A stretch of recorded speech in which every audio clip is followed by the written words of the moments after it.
Hello and welcome. It's Theater Thursday and day 5 of Pathbrewing. Hello, Nick, Her Highness, Shadow, Azure, Dikito. Hello, Joseph, 01, Mudkip, Jin, Lore. Hello, Fluffy. Hello, Anubis. Hello, DiceCon. Wolfmaster. Wolfmaster, thank you very much for 40 months. My God. Have a good stream in 40 months. I've enjoyed it. Brother, thank you for sticking around for 40 goddamn months. Inconceivable. Dawn of time indeed. Holy shit.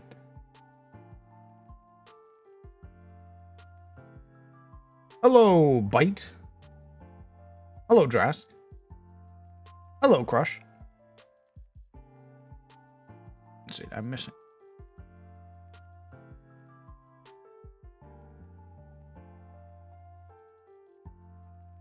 Hello, Anubis.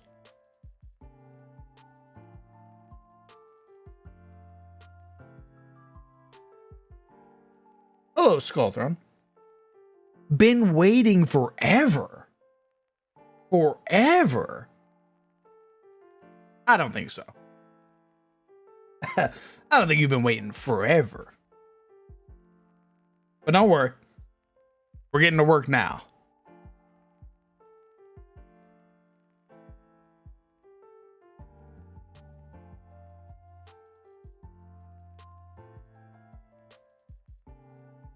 Hold on, I'm shoveling a couple of pretzels into my mouth.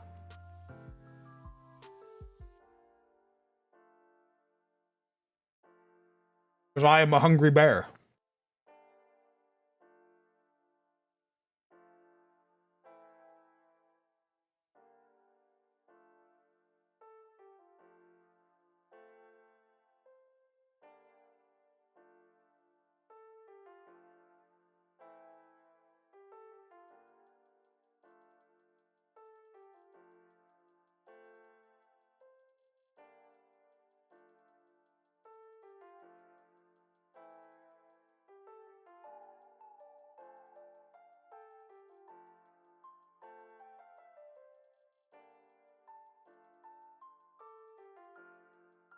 Dude, chocolate covered pretzels? Oh, I forget what they're called, but there's some like white chocolate covered pretzels that I will destroy an entire bag of. My God. Oh, the like white, like chocolate pretzels. If you give me a bag and you say, guard this with your life, I'll guard it. Inside of my stomach, it'll literally never exist again. That'll be the last time you see that bag.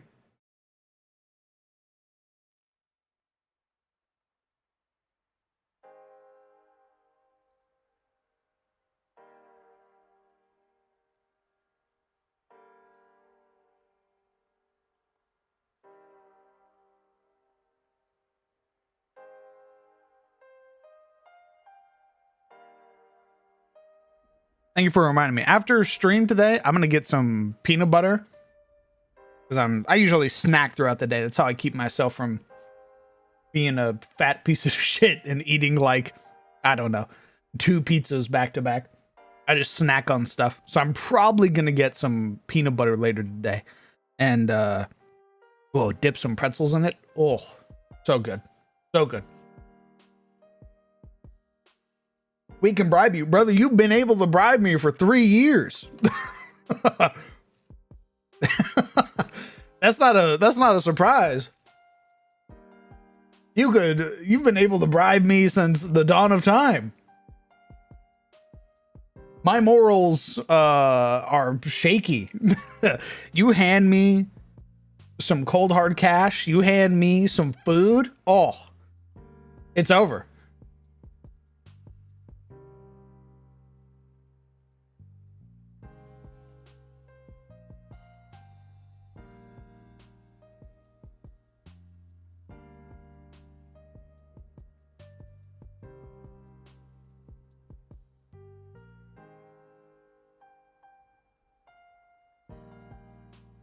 Okay. We got some stuff we're working on today. Well, a couple of things we're working on, actually. First things first, I need to... first off, I need to unmute. I need to move scenes. Oh, I didn't even have my little veto tube thing up. Hold on.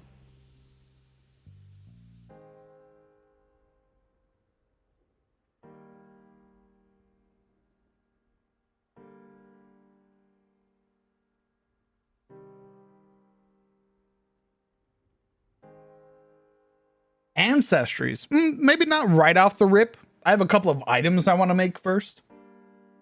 I need to search through what they have.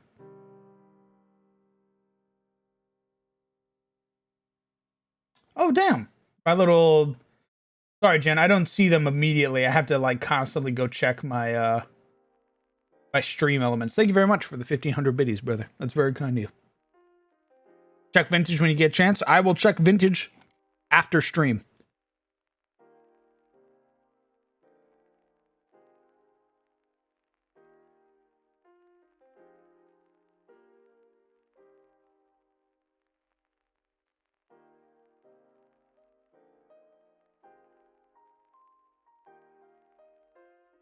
Okay. Let me grab my screenshots. Is my Am I combat items? No, that's not it. Where are my combat items?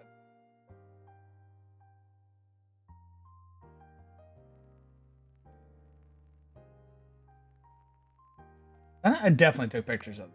There's no way I didn't. I already have like one made.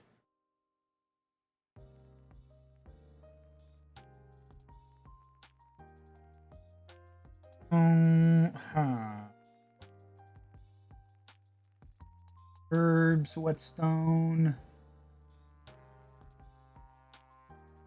Really? Am I a moron?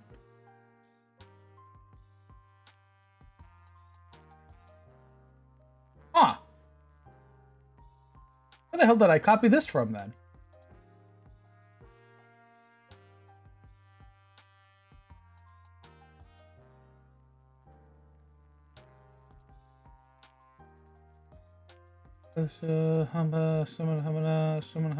Ah, there it is. No, I did take a picture of it. Thank God. God bless. I was about to be a little upsetty. Also, what's up, gamer? Hello. Hello. How are you? I'm doing great, brother. I mean, pretzels, we're streaming. Hell yes, the good life over here.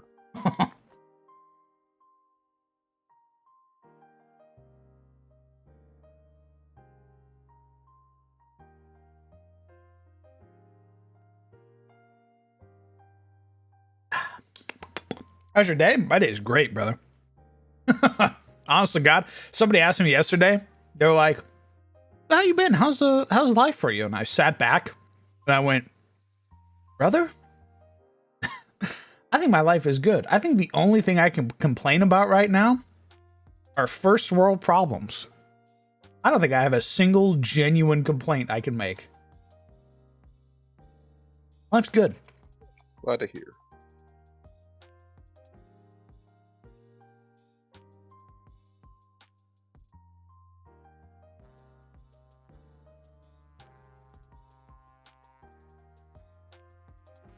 Let's see.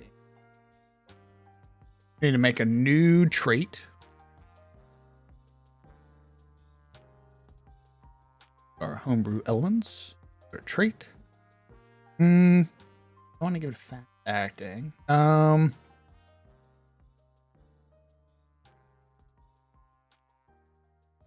turn.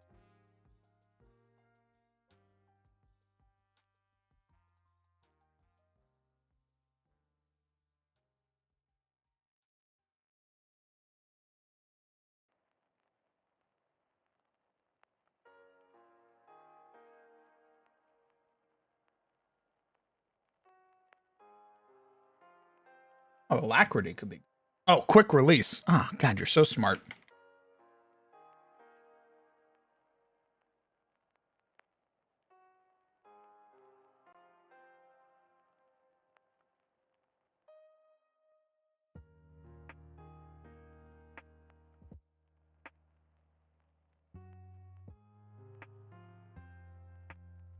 It'll be a pain in my ass, right? Boom. Hell yeah. How you doing today? Joe, I'm doing great, brother. I'm in my lane, I'm vibing. My crops are watered, my skin moisturized. I got pretzels in my body. I could change one of those for you. What? Huh?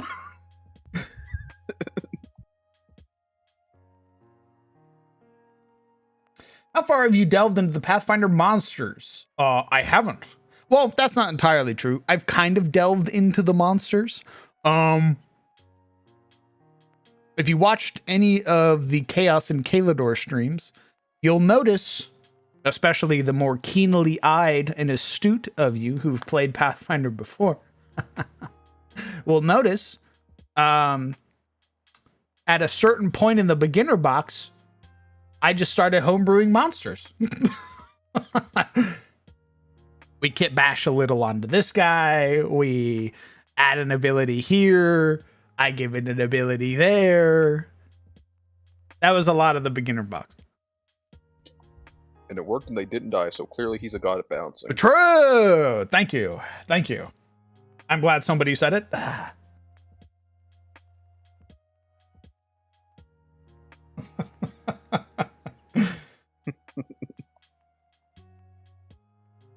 I did. There was a very big learning moment where I sort of like had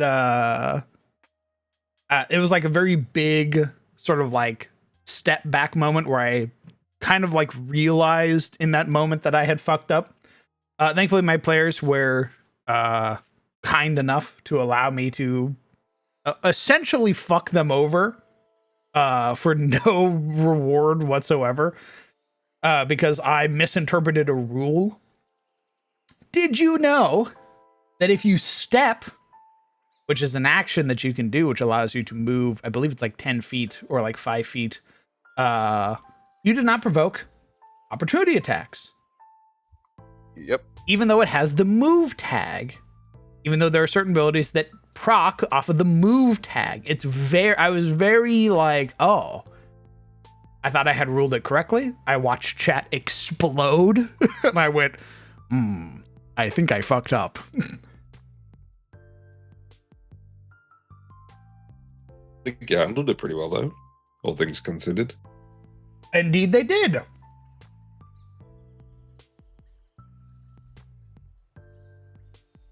I was very thankful for that, even though it almost almost knocked Arundel unconscious. So, step as an action. Your speed is at least 10 feet. You carefully move 5 feet. Unlike most types of movement, stepping doesn't trigger reactions such as reactive strike that can be triggered by move actions or upon leaving or entering a square. You can't step into difficult terrain, and you can't step using a speed other than your land speed. So, I can't step fly, and I can't step swim. But this is one way to avoid getting your shit rocked by a fighter.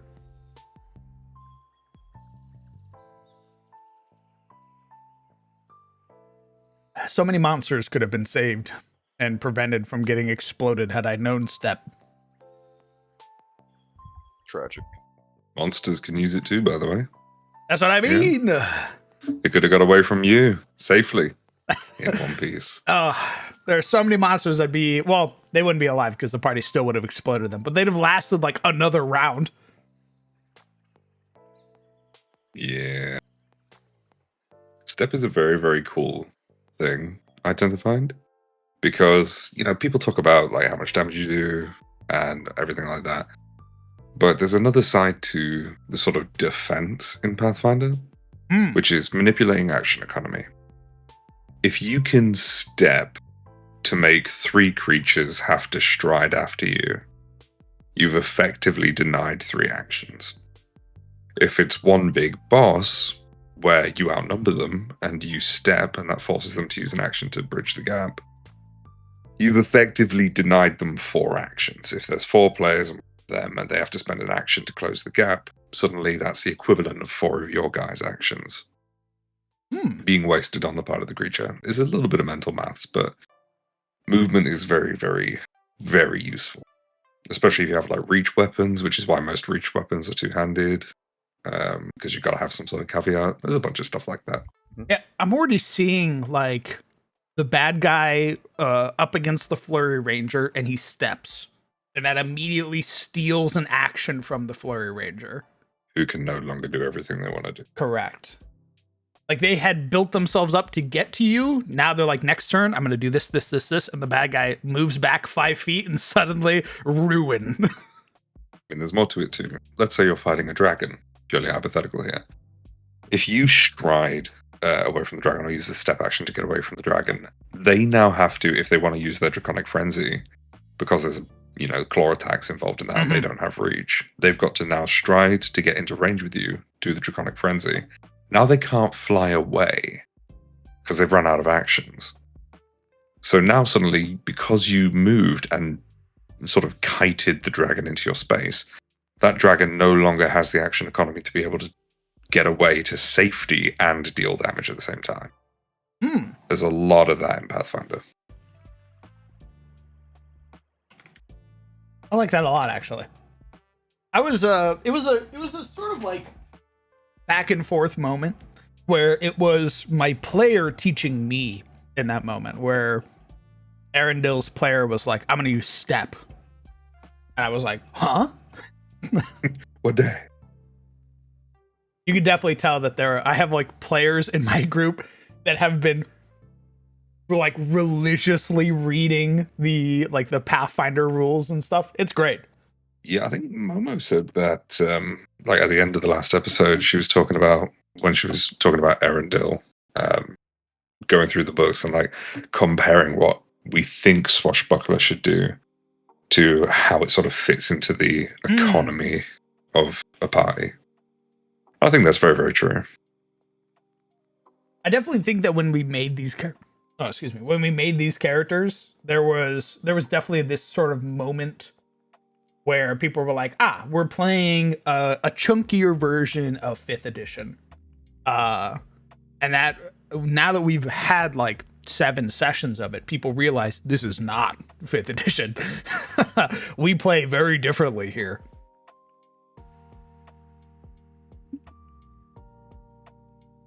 Yeah. I think once that mindset shifts, everything else slowly starts to slide into place. The next thing you'll notice is that people start understanding the actual economy better. Then it'll be the maths, and then it'll be, okay, we're proficient in Pathfinder, we can do whatever we want now that we have a basic understanding of how the system works and how levels advance. Like I know during the last session you mentioned about fighters having an advantage at low levels. Well, I got great news. They keep that advantage the whole way to 20. Oh, nice.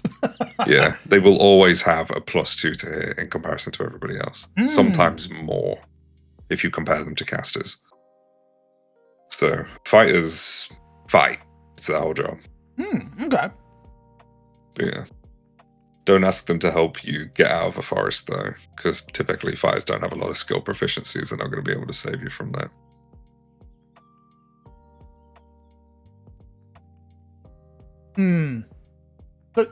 So my big thing was, even though I gave, because obviously there's a pretty big, at least in terms of damage, there's a pretty big disparity between the fighter and the swashbuckler. Would you classify the swashbuckler as a damage dealer or a controller? Damage dealer. I think there's so this is kind of like the difficulty of the classes in Pathfinder. Fighter's great for new players because there's very little you can get wrong.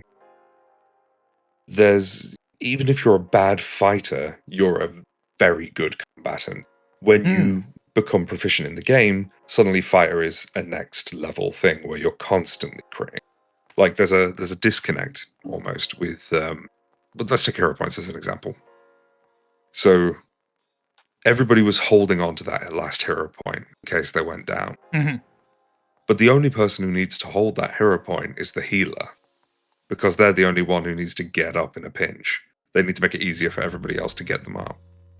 A fighter's hero points should be going towards swinging, because if the fighter isn't dealing damage, the fight's never going to end. So it's that sort of difference, right? The mindset of the hero points changes depending on what class you're playing. So like Yu wants to crit. If she crits, the fight's over. So she has to do everything in her power to facilitate that. And that means using her hero points. That means people buffing her and debuffing enemies. It means having another marshal set her up to have a +2 from like off guard, either by flanking, tripping, grappling, what have you. Okay. Once you sort of set up all these pieces, you notice that the other classes can start standing up to the fighter. When somebody trips somebody, suddenly the barbarian, which is going to be very, very fun for Zurich, by the way. I've got high hopes for that barbarian. I've theory crafted a barbarian or two as well, based on what he said, what he's got. Anyway, that's beside the point. Once somebody starts debuffing an opponent's AC, either with clumsy, off guard, what have you, suddenly having that +2 to hit and crit is very, very good for these other less accurate classes like the barbarian, like the swashbuckler. Because the barbarian gets a flat damage increase when raging, and you have your finishers as the swashbuckler. Now suddenly you're comparing the fighter's 1d12 damage from their, let's say, greatsword here, to a swashbuckler doing precision damage with their finisher, or the barbarian's flat damage. Now obviously the fighter's going to crit more often, but when those other classes have the teamwork around them to set up their crits, you're going to get a higher payoff, because you've got the deadly trait on rapiers to help swashbucklers. You've got, obviously, like I said before, the barbarian has this huge increase in flat damage, so the minimum amount of damage they do is much, much higher. You put a runic weapon on that from a caster, suddenly you have a force of nature. The problem that the party had was because everybody was playing like 5e, nobody could facilitate both Yu's success and the success of the other marshals. There were too many marshals, essentially. Okay.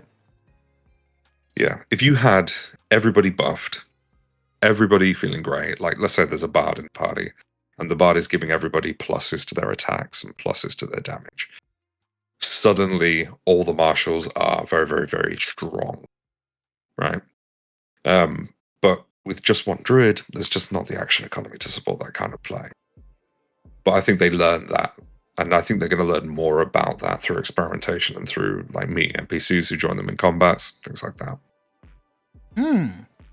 So yeah, there's more than just surface level stuff. The deeper you look, the more the math has different layers to it that you can explore and take advantage of.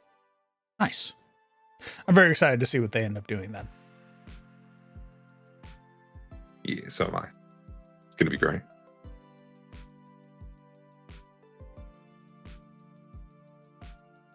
Roll this quick. Put it in your hands.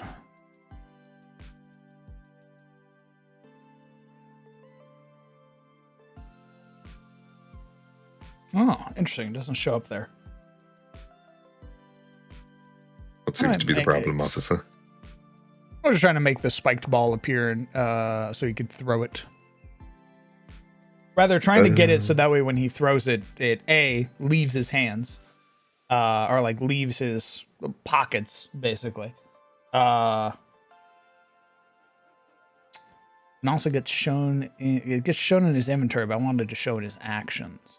So it has to be a weapon to be in their action tab.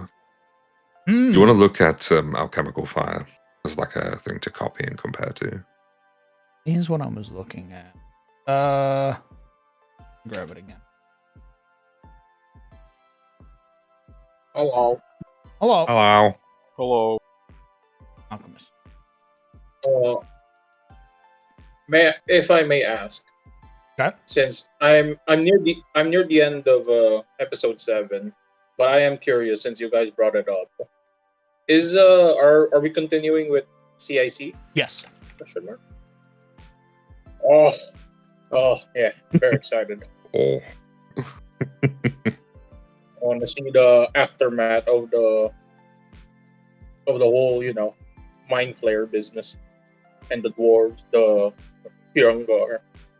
One more time. Very good. The mind flares and the aftermath of it, and the Pyongar. Is that the correct phrasing? hmm Yeah, that one. Very excited. Did you watch the last episode? I'm like 4 hours in. No, 5 hours in. They just finished killing the Shadow Drake, and you just got the skull of the. Well, okay, that one I'm a bit confused. Was that the dead baby dragon that was in the hatched egg, the unhatched egg, One or more was time. that some other thing? You The cut one out. you held on the cushion. Oh, so I don't.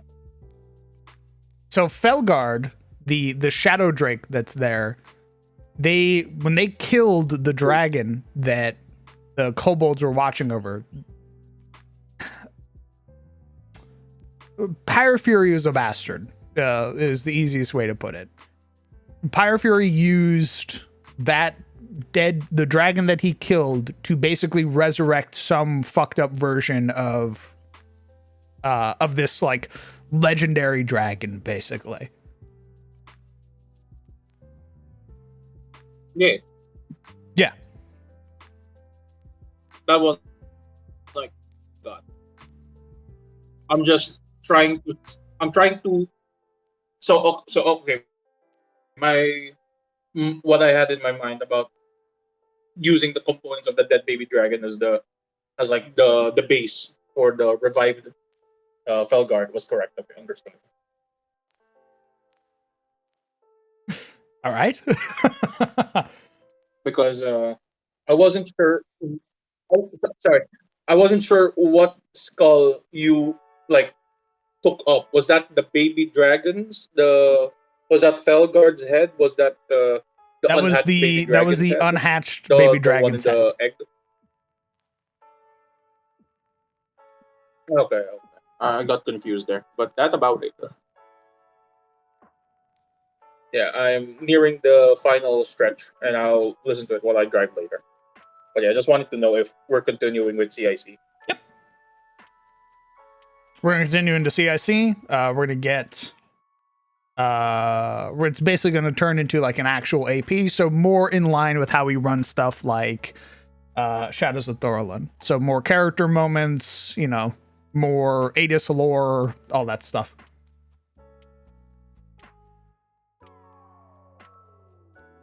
Oh, very good.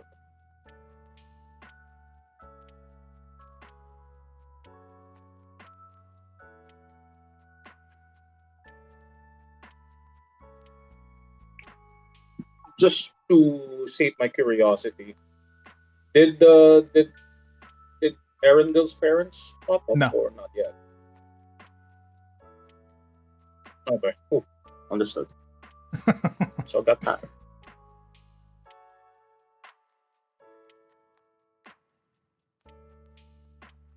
Okay. So we have Spiked Ball. I hope I'm doing this right. I don't know really what else to. I guess Dart maybe. So that is actually quite important because of critical specialization effects. Each group has their own critical specialization effect. Okay. This wasn't meant to be something you rolled to attack with. It was just meant to be like an auto hit. So no chance of critting or anything like that. Then you can kind of go ahead with it. If it doesn't have an attack roll, though, you probably don't want to use the bomb layout. Ah. Yeah, because the bomb layout does use attack modifiers versus AC. If it's automatically applied, it is a consumable. Okay. Interesting. How do I get it to eat it then? It would be consumed on use under the details, I think. Destroys on you. Oh, okay. How the hell do you use it from the inventory then? So that way it actually does that. It will have a use button on it when you put it in the character sheet. Oh. Oh, well, there we go.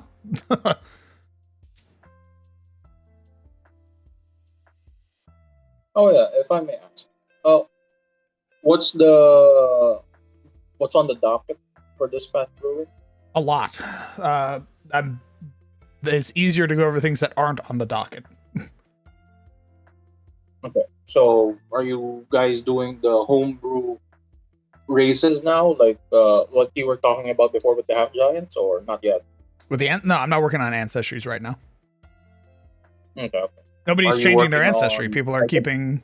They just want to change their classes. Okay.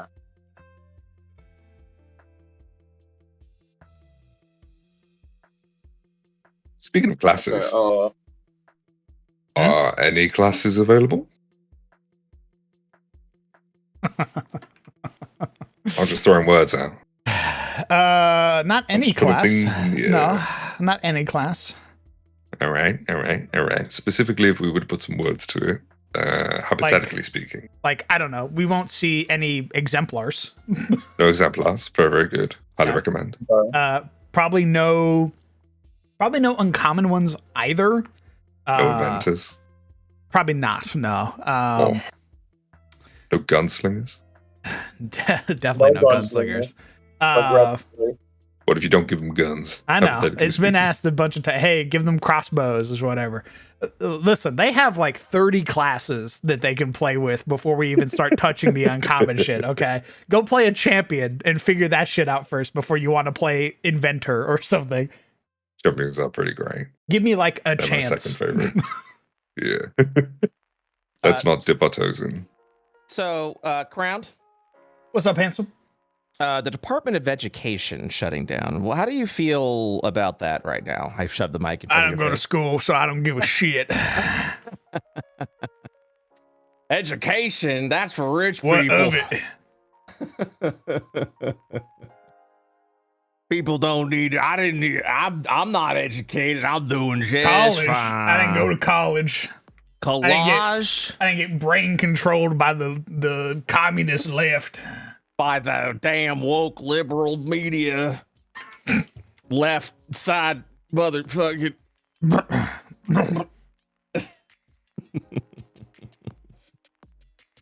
I totally got a bigot comment on a short because of my. Oh yeah, I saw it. What you saw?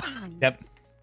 It was, well, first off, it was because I had a friend be like, dude, you're in my YouTube feed. And I was like, hell yeah, brother. And then I scrolled through the comments because I'm a very vain individual.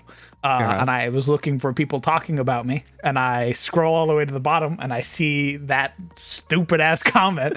And I go, Did you see the Dumbass. response? Did you see the response someone yeah, gave to that I saw that comment? as well. Very good. I was like, bravo. I wear this cloak as a sign of support, but also just as a deterrent to the ignorant. So when someone goes, ew, rainbow, I go, ooh, ew, bigot, and I point at them, and then everyone else points at them. And I go, you're at the wrong part of YouTube, partner. Get out. You're not welcome here, partner. It's always fun. How you feeling, brother? It's great. I'm feeling- Successful session 1. Oh my god. I had I dreamed know you of Rime of Frost Maiden last Oh, night. that's great. No, I knew it was good when you were messaging literally an hour later going, so what if we just played again this week? And I'm like, no, we gotta. Yeah, I sat back in my chair and then like I was sitting there and I went, I mean, I'm not doing anything Saturday. And I immediately sat back up and like, hey guys. Well, I mean, what was it about this one that you felt was so good? I don't know, man. Like, I think it's, well, you know what? Actually, I think I do know what it was. So, Curse of Strahd, I've played before. I didn't really even really care for Curse of Strahd. Like, I liked when I like when you start homebrewing this stuff. Yeah. And I think it was coming into this, you had homebrewed so much that it didn't feel like 5th edition. Like the shield block and all that stuff. I immediately we weren't gonna play 5e. Yeah, exactly. I immediately was like, I was in. Also, I like everybody's characters too. I love the threat of like death around every corner. Like all right, who's taking the shitty boat? And I was immediately calculating like, okay, I have a swim speed. I could survive 3 rounds. How far out into the water are we gonna go? I could dash every turn. I don't have Zephyr Strike anymore, which means my movement speed's reduced. And I was immediately doing that. And yeah, but the relic system too. The moment that we rolled up and the quest was like, there's a big tooth as the reward. The neurons in my brain fired all at once, all the synapses. And I went, I want that. I know there's something in that. That's special. That's special. That's why you're holding it out to me. Give it to me. I loved that it was Swashbuckler, essentially bypassing the new sneak attack rules, which is great. Personally, I fucking love that. I do. I really do. Because it'll definitely get to a point where like you'll find more and you're like, but this is really good. Yeah, holds up relic. All right, guys. Who wants to eat this one? Who wants to consume this? Which of our spellcasters want to break this shit down? Yeah, so it's gonna be fun, and I'll be interested to see the item that Lobos makes. And hell yeah. Yeah, like I said before, I was very surprised at the turnout. We had about 1,200 on Twitch, which is great. Which is, you know, good session 1 numbers. I wasn't surprised. People were super hyped for this one. I was very shocked that we had like 2,700 people on YouTube, though. That was something brand new. Why were you shocked? 2,700 people watch lives. I've never had that view count before. Ever. Fucking ever. Interesting. And then if you're gonna add to Twitch, that's like 3,900 viewers. Like, those are big numbers, man. Those are record-breaking numbers. Those aren't like, oh yeah, we had a good session. Here are the numbers to prove it. It was like, oh, we've never seen those numbers before, like ever. Yeah, that's where I'm just like, oh shit, nice. Yeah, it's doing well because and then I do have to go because I'm about to play Monster Hunter with Masay. Oh hell yeah, brother. What really cracked me up is anytime someone sees the system and then they take it as like, they take it like a personal offense to themselves. Oh, dude. It cracks me up. Oh, damn it. That's what I was going to do when we loaded in. I was immediately going to call that person out by name from the YouTube comment. I'm glad you didn't. I'm glad you didn't. I don't want to be, I don't want to bully the guy. It was someone, I forget what it was. It was, I have to, oh yeah. Well, someone said, walked away as soon as the character creation was explained. Nope. I decide my character, not the dice. And I'm like, motherfucker, you're not in the game. Dude. I love people who are like, oh, like clutch their pearls. Like, how dare you? Meanwhile, I'm over here. I'm like, lizard folk. What the fuck's a lizard folk? It is. If people that don't understand why we do this and the story, the narratives that we're creating, like needs to watch session 1. Like, everyone came in. These were not the characters people had planned going into session 0 whatsoever, but everyone made it their own. And Absolutely. Now we have the super unique experiences that we would usually never have because everyone is sort of out of their comfort zone now with who they're playing. And that honestly is why I like hardcore, because it goes, hey, you're going to go out of your comfort zone. You might play a character that's shitty in a particular stat. You can't min-max it the way that you want to min-max it. You might be playing a folk that you would have never considered playing before, with a background you never would have considered playing before, with a class that you would have never considered playing before. You're checking it out. You're a strength-based, shield-wielding lizard folk ranger. It's sick. Yeah, something you've never would have considered. Correct. And so anyone that's like closed off and tries to go with the old school of players should choose their character. I was like, yeah, I mean, no shit. Any D&D game is going to have that. You're not saying anything brave right now. I put my hands up. I think we should go back to the days when the dungeon master made the character for you. Oh shit. I think the DM should be the one rolling your character stats for you and hands you your character. Oh, you want to play a paladin? I roll your stats. I roll your stats. Here's your character. Terrified. I clutch my pearls. How dare you? Yeah, I decide my character. That's a recent thing, motherfucker. But it's also like any other 5e game. This is the whole point of hardcore is it's something different, and because we're all tired of standard 5e, we're looking for a little excitement. Mm-hmm. All right, we'll talk more tomorrow. Yes, sir. At Dumpster Delvers. Come on down, 8 p.m. EST. Yes, sir. It's gonna be a good time. We'll probably talk about D&D honestly in session 0 and nice. all that shit. So, all right, I'll see you later. Bye. Enjoy your monster hunting. I will. Bye. Bye.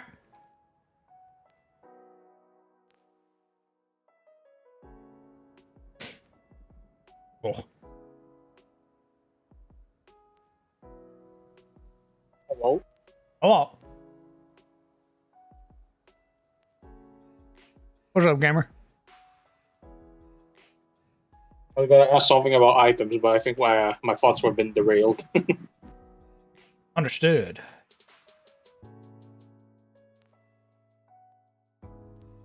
Well, speaking of classes, so the 5 of them, right? The CIC crew. Mhm. Who's thinking of like changing classes? Pretty sure everybody's thinking of changing classes. Oh, really? Everybody? I do believe so. Oh my god. I don't believe a single. I think. Never mind. I think the only person who's keeping the Gotta be character you, right? is gonna be you. Yeah. 100%. Yeah, he was busted. I would have been shocked if they changed. I can see you being like another martial, like I don't know, like some sort of a champion or cleric. I don't know, cleric, maybe barbarian. But I think there's plenty of people who want to play barbarian right now, which is very interesting. Actually, barbarian does sound, especially with the damage he deals. Yeah, barbarian sounds apt. Now, there's a couple of things with barbarian, assuming you have one in the party that you're going to have to remember. That can trip up quite a lot of GMs if they forget, and players typically forget quite a lot as well. The first thing is that in the remaster, ever since the remaster, so going forward, barbarians start combat raging. They have a free action that they can do.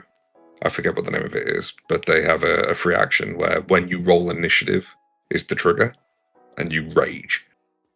Damn. So That's the second it's hands, just ripping into a rage. Damn. Okay. Very, very cool. And the second thing is the concentration trait. Sorry, Legion, you were saying? No, okay. That's very curious. Is there like any detriments to raging? Like, Yes, that's the second point that I'm getting to here.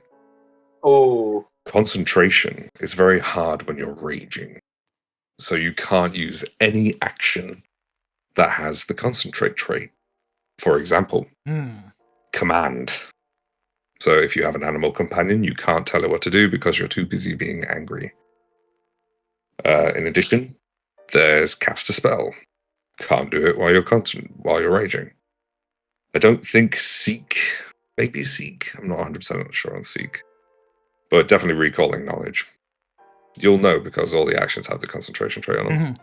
I do remember So if there they try being to do a fair bit of items or things that use concentrate. So, Oh, yeah. A lot of magical item activation abilities require concentration. So you've kind of got that. Another thing is that raging fundamentally is different. It's much different in Pathfinder than it is in 5th edition. 5th edition sort of has like a tanky aspect to rage, but you get resistance. You get like, you know, at later levels you get the ability to get advantage. Everybody has advantage on you. But in Pathfinder it's a little bit different. When you rage, you are basically saying to the opponents, I'm going to die, but you're going to die quicker. Oh. Yep. Yeah. And I mean, That's accurate. Zibus, you can attest to this. You're playing a barbarian, aren't you? Indeed. What is- Indeed. Indubitably. What has been your experience, Zibus, with barbarians so far? So far, my experience has So far. been I run in, I deal damage, I raise shield, or I run in, I grab, I deal damage. Very much thanks to that. Since I am an animal instinct, I chose spider. I also have a little ranged attack I can use that can shoot a web and slow people. Oh, I do feel like a barbarian. Oh, absolutely. I'm in there. I am taking hits. I am dealing hits back. Beautiful. I do have a question, Lore. Yellow. So about the barbarian, right? The losing concentration, all that. You can't basically issue a command to your companion if you do have one. Yes, sir. Is there like a feat wherein you negate that effect? Like you don't rage Absolutely. immediately. Oh, okay. Cool. There's a level Because 1 feat called Moment of Clarity. Here's the downside. It requires an action. So Oh. if you want to have a moment of clarity, which means that you can use concentration for the rest of your turn, you have to forego one of your actions in order to do it. Which makes, obviously, commanding an animal that much more taxing, because suddenly it's not one action to give them to, it's 2 actions to give them to. However, there is a quote-unquote build of barbarian, if you like, which is all about going in and out of rage. They have an ability called Furious Finish, which puts their entire rage into 1 strike. Very, very cool feat. Does a ton of damage, and ends your rage. Downside is you're going to be fatigued a lot. So if you have a player character playing somebody who can counteract fatigue, you're going to be in a great position. But that's typically mid to high levels that you start. Well, not even high levels. It's more like levels 4 onwards that you start getting ways to mitigate fatigue. Things like Sound Body come to mind. A spell that clerics and druids can get.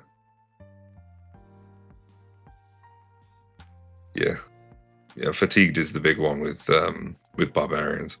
Because after the rage, no matter what happens after the rage, you're tired. Which means no exploration activities. You basically just threw a tantrum. Well, more than throw a tantrum. I mean, you watch a barbarian rage. I mean, giant barbarian is everyone's favorite because it deals the biggest numbers. But at level 1, you're swinging for like 6 extra damage with every swing, which is like a D12. You know? That's like an extra D12 on every swing you do. And that gets doubled too. Oh, speaking of doubling, Hilda, the bear, the bonus damage that she provides with her support benefit does double on crits. Oh, it does. Oh, yes. Okay. Yeah. After he asked and we went through, I was like, that feels like it should. That would be very odd if it didn't. The only things that don't double are the deadly trait or extra damage die that specify they don't double. Hmm.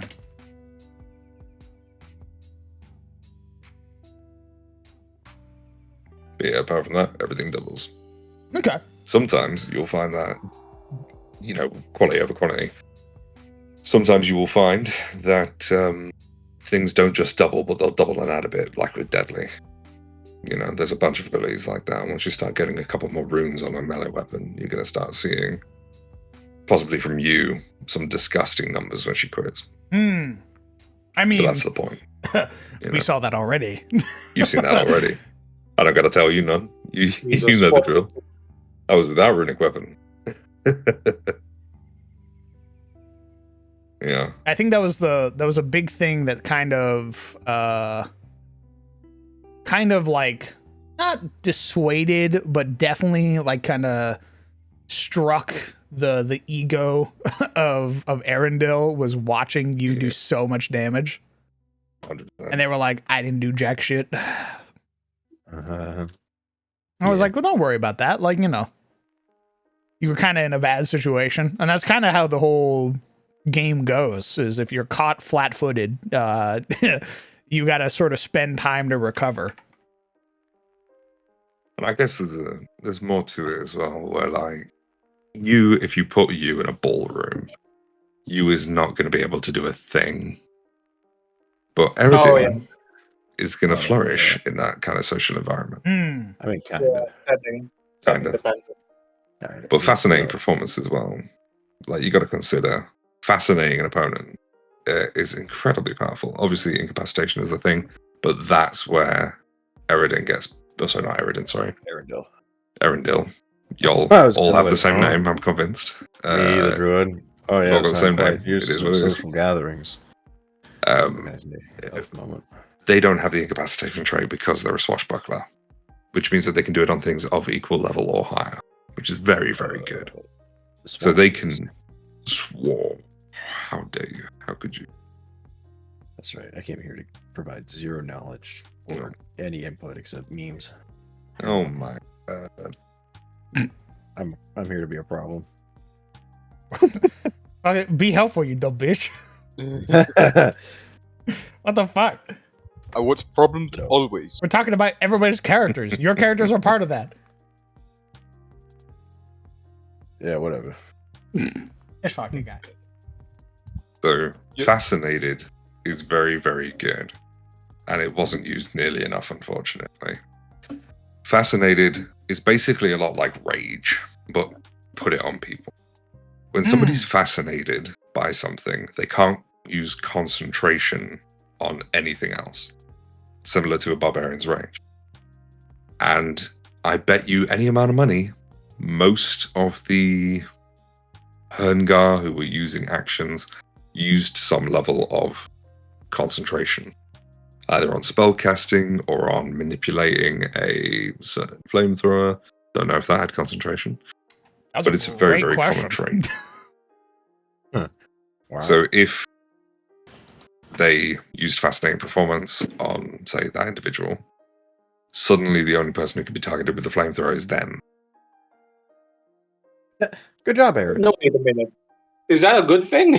So you've only got basically interact on there. That's good for me.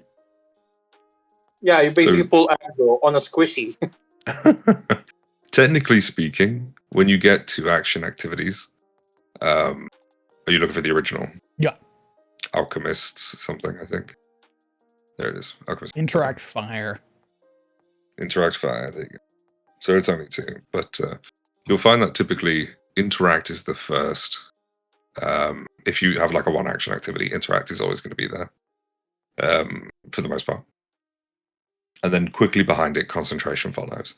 Concentration is a very common trait. So if somebody's trying to do something that requires concentration, if Eredil, every time Arendelle. You got Erendil. this, Lord. It's okay. I'm opening YouTube so I can get them all on screen. Look at that, Arendil. Fair. Why isn't this Easy opening? one. What the fuck? Why are you opening there, you Um, dumb bitch?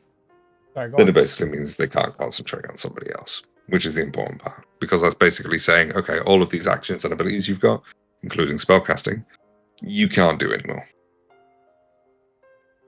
So it's a lot more control-y than I think Necro gave it credit for. There's a lot of tricks that she didn't I use. think a lot of the unfortunately. party is still D&D brained, where they think It's going to take some time. that 90% of the classes of jobs is to strike and step and strike. Yeah. And I mean, you guys talked Nobody- about it at the end of the sesh, right? Yeah, About the damage. yeah. We mostly were like, damn, you does a lot of damage. But that's because you was supposed to do a lot of damage. I don't Exactly. think it's gotten across to them that not every striker is a damage class. right? Like nobody tried to trip, no one tried to grapple, no one tried to discourage, I think is what it's called. Then again, I There's think everyone's demoralize, demoralized. which is the That's what I'm thinking. intimidation. Yeah, no one fainted. Nobody fainted. Mostly, Create aversion. None of that. yeah, right. No one used any of those abilities. Maybe it's not on their list and they don't know to look for it, but Which is likely after you guys leveled up. yeah. But like those are all useful techniques. The reason you does damage is because you is a fighter and you's job is to step, strike, step, strike. So yeah, you's gonna be the best at doing that. That's a fighter's job. Also, you had some pretty kooky weapons that we just gave her. So, you know, there's that. Well, she wasn't the only one with the +1. I also gave Arendelle a +1. Oh. Yeah. I think the other issue is that we started a lot of combats mostly we spent a lot of our combat moving towards the baddie. I think that screwed up. They didn't have any movement feats. Like Formir and Arendelle especially needed a lot more movement. They needed movement is real good in Pathfinder, I have come to discover. Mm-hmm. And if you can get movement, you should get movement, especially if you're melee, because that is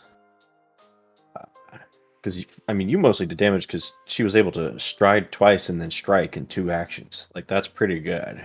That's savage. What was it? Savage strike. Sudden charge. Yeah, sudden charge. She used that on cooldown. She used it That's even what when she got her. didn't have to. Right. Just one stride and attack. He's like, I've learned this ability and it's good, so I'm going to keep using it. And that's how she was able to do a bunch of damage while everyone was busy, you know, catching up in a way. Survive. Yeah. Everyone was trying to figure out how to get up a cliff. At least with the Overseer fight. That was mostly us trying to get up some stairs, and then you kind of like turbo blasted towards them. Because you could do that. I think Cyric had a very good point about Stenwalder What's that? at the end of the session. Too many actions to do. Yeah. Not enough consolidation. Yeah. So one of the things I theory crafted with Barbarian is so you can still use thrown weapons as a Barbarian. Nice. But Barbarians don't have any action consolidation for thrown weapons. They're always going to spend an action to retrieve it, and they're always going to spend an action to throw it. It's just that with the correct feats, you can add your rage damage to thrown weapon attacks. If you take Ranger Dedication, kind of like how he has now, you can start taking his 2nd level feats and things like that, which allow you to interact, retrieve the weapon, and strike with one action. Like the Herngar guy. Exactly like the Herngar guy. And then later you can get a feat called Far Lobber, which allows you to double your range increments. So an axe becomes 20 feet, a javelin becomes 60, a longbow becomes 200. We just played fighter and we all sudden charged. We don't have to worry about it. Yeah, but then you'd get out of initiative and nobody would know what to do. What?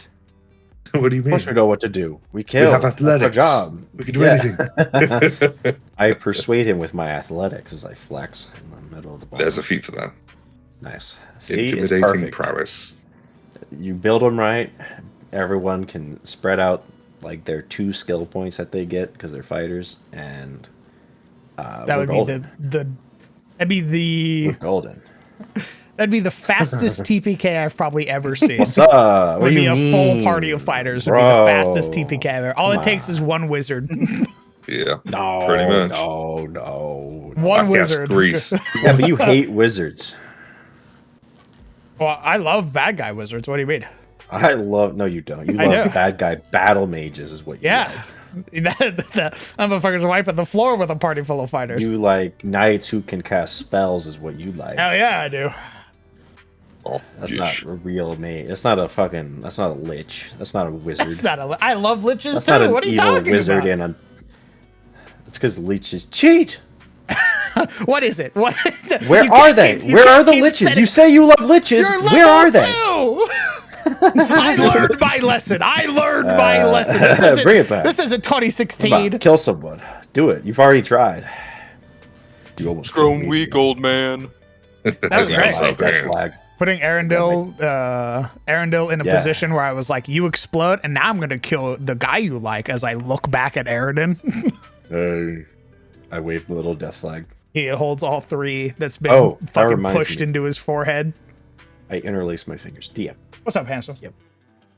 I have a request. I know it's very immersive that when you fall over, your screen goes black and you can't see what's happening. I can't control that. That's literally the automation of Foundry. Yeah, that's back end. Shit. Sorry, brother. Yeah. Trust me, I want to make Death's Door so that doesn't happen. Because, like, it was like, there was a moment, I'm going to be really honest with you. When I went down and I literally can't see what's going on. I interlaced my fingers and went, well, I hope they're doing something up there.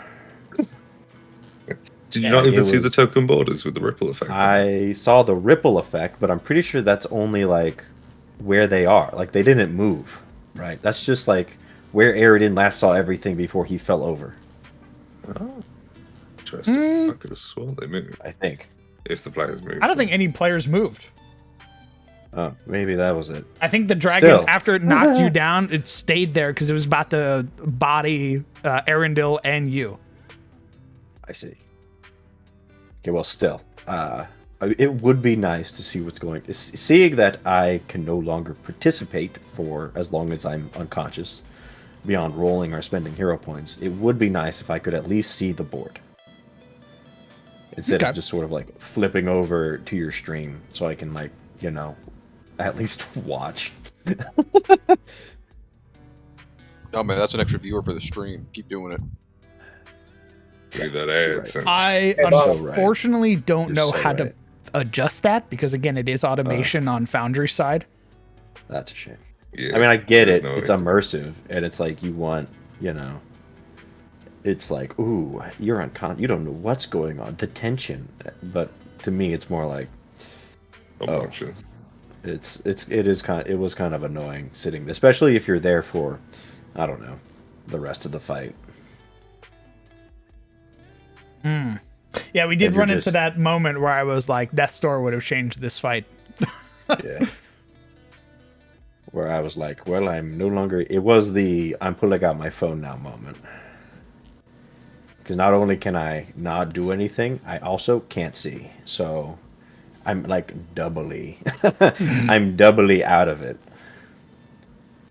I'll see you all in hell. As I whip out my phone to look at iFunny. Hey, boss, I got a question. What? So obviously, you didn't give, Pyre Fury the chance to basically, I surrender. He didn't get the chance. Yeah. I was like, oh, one tap. Yeah. Was there a chance for the party to like talk him down or make him surrender, or was it like, What do you think? or the, I mean, I'm pretty sure if we had knocked him, considering every other dwarf was like, oop, you got me. What do you think? Pretty Well- sure he would have been like, you got Well, me. see, there's the thing, right? There's the That was thing. the Pyre rules. Fury is, they have a conviction to see Yeah. things for the thing. Oh, you thinking he's rules for thee and not for me? He's like, I'm different. I'm in middle Brother, management. Those rules don't apply to me. So here's the thing. I'm not going to tell you because that storyline Nice. was quite literally crit to death. So Unfortunate. Wow, I hate this. I hate this Unfortunate. so much. that is a thread, a avenue that can no longer be explored. What a It's pity. okay. You can whisper it to my ear. I won't tell anyone. Man, this is about this is worse than the time I one shot fucking the drow woman you can recruit in your party with Gale. Minthara? In honor mode, yeah, while playing honor mode. I wanted to Fucking recruit her, and explodes I her. Oh shit! threw a water can at her and then cast Witch Bolt at like highest level with like dual cast on the sorcerer, and she went 70. It crit twice. I did 100 damage to her at level like 3, and I went, oh, she's super dead. It was it was rough. That's so And funny. the DM went, so you crit, so that's double the damage again because she has the wet condition. Yeah, she's dead. And I went, but I wanted her. Wanted my her wife. dead? You succeeded. She's dead. I kick Gale in the shin. What did you do? My wife! You killed my wife! My evil paladin! She could have been fixed.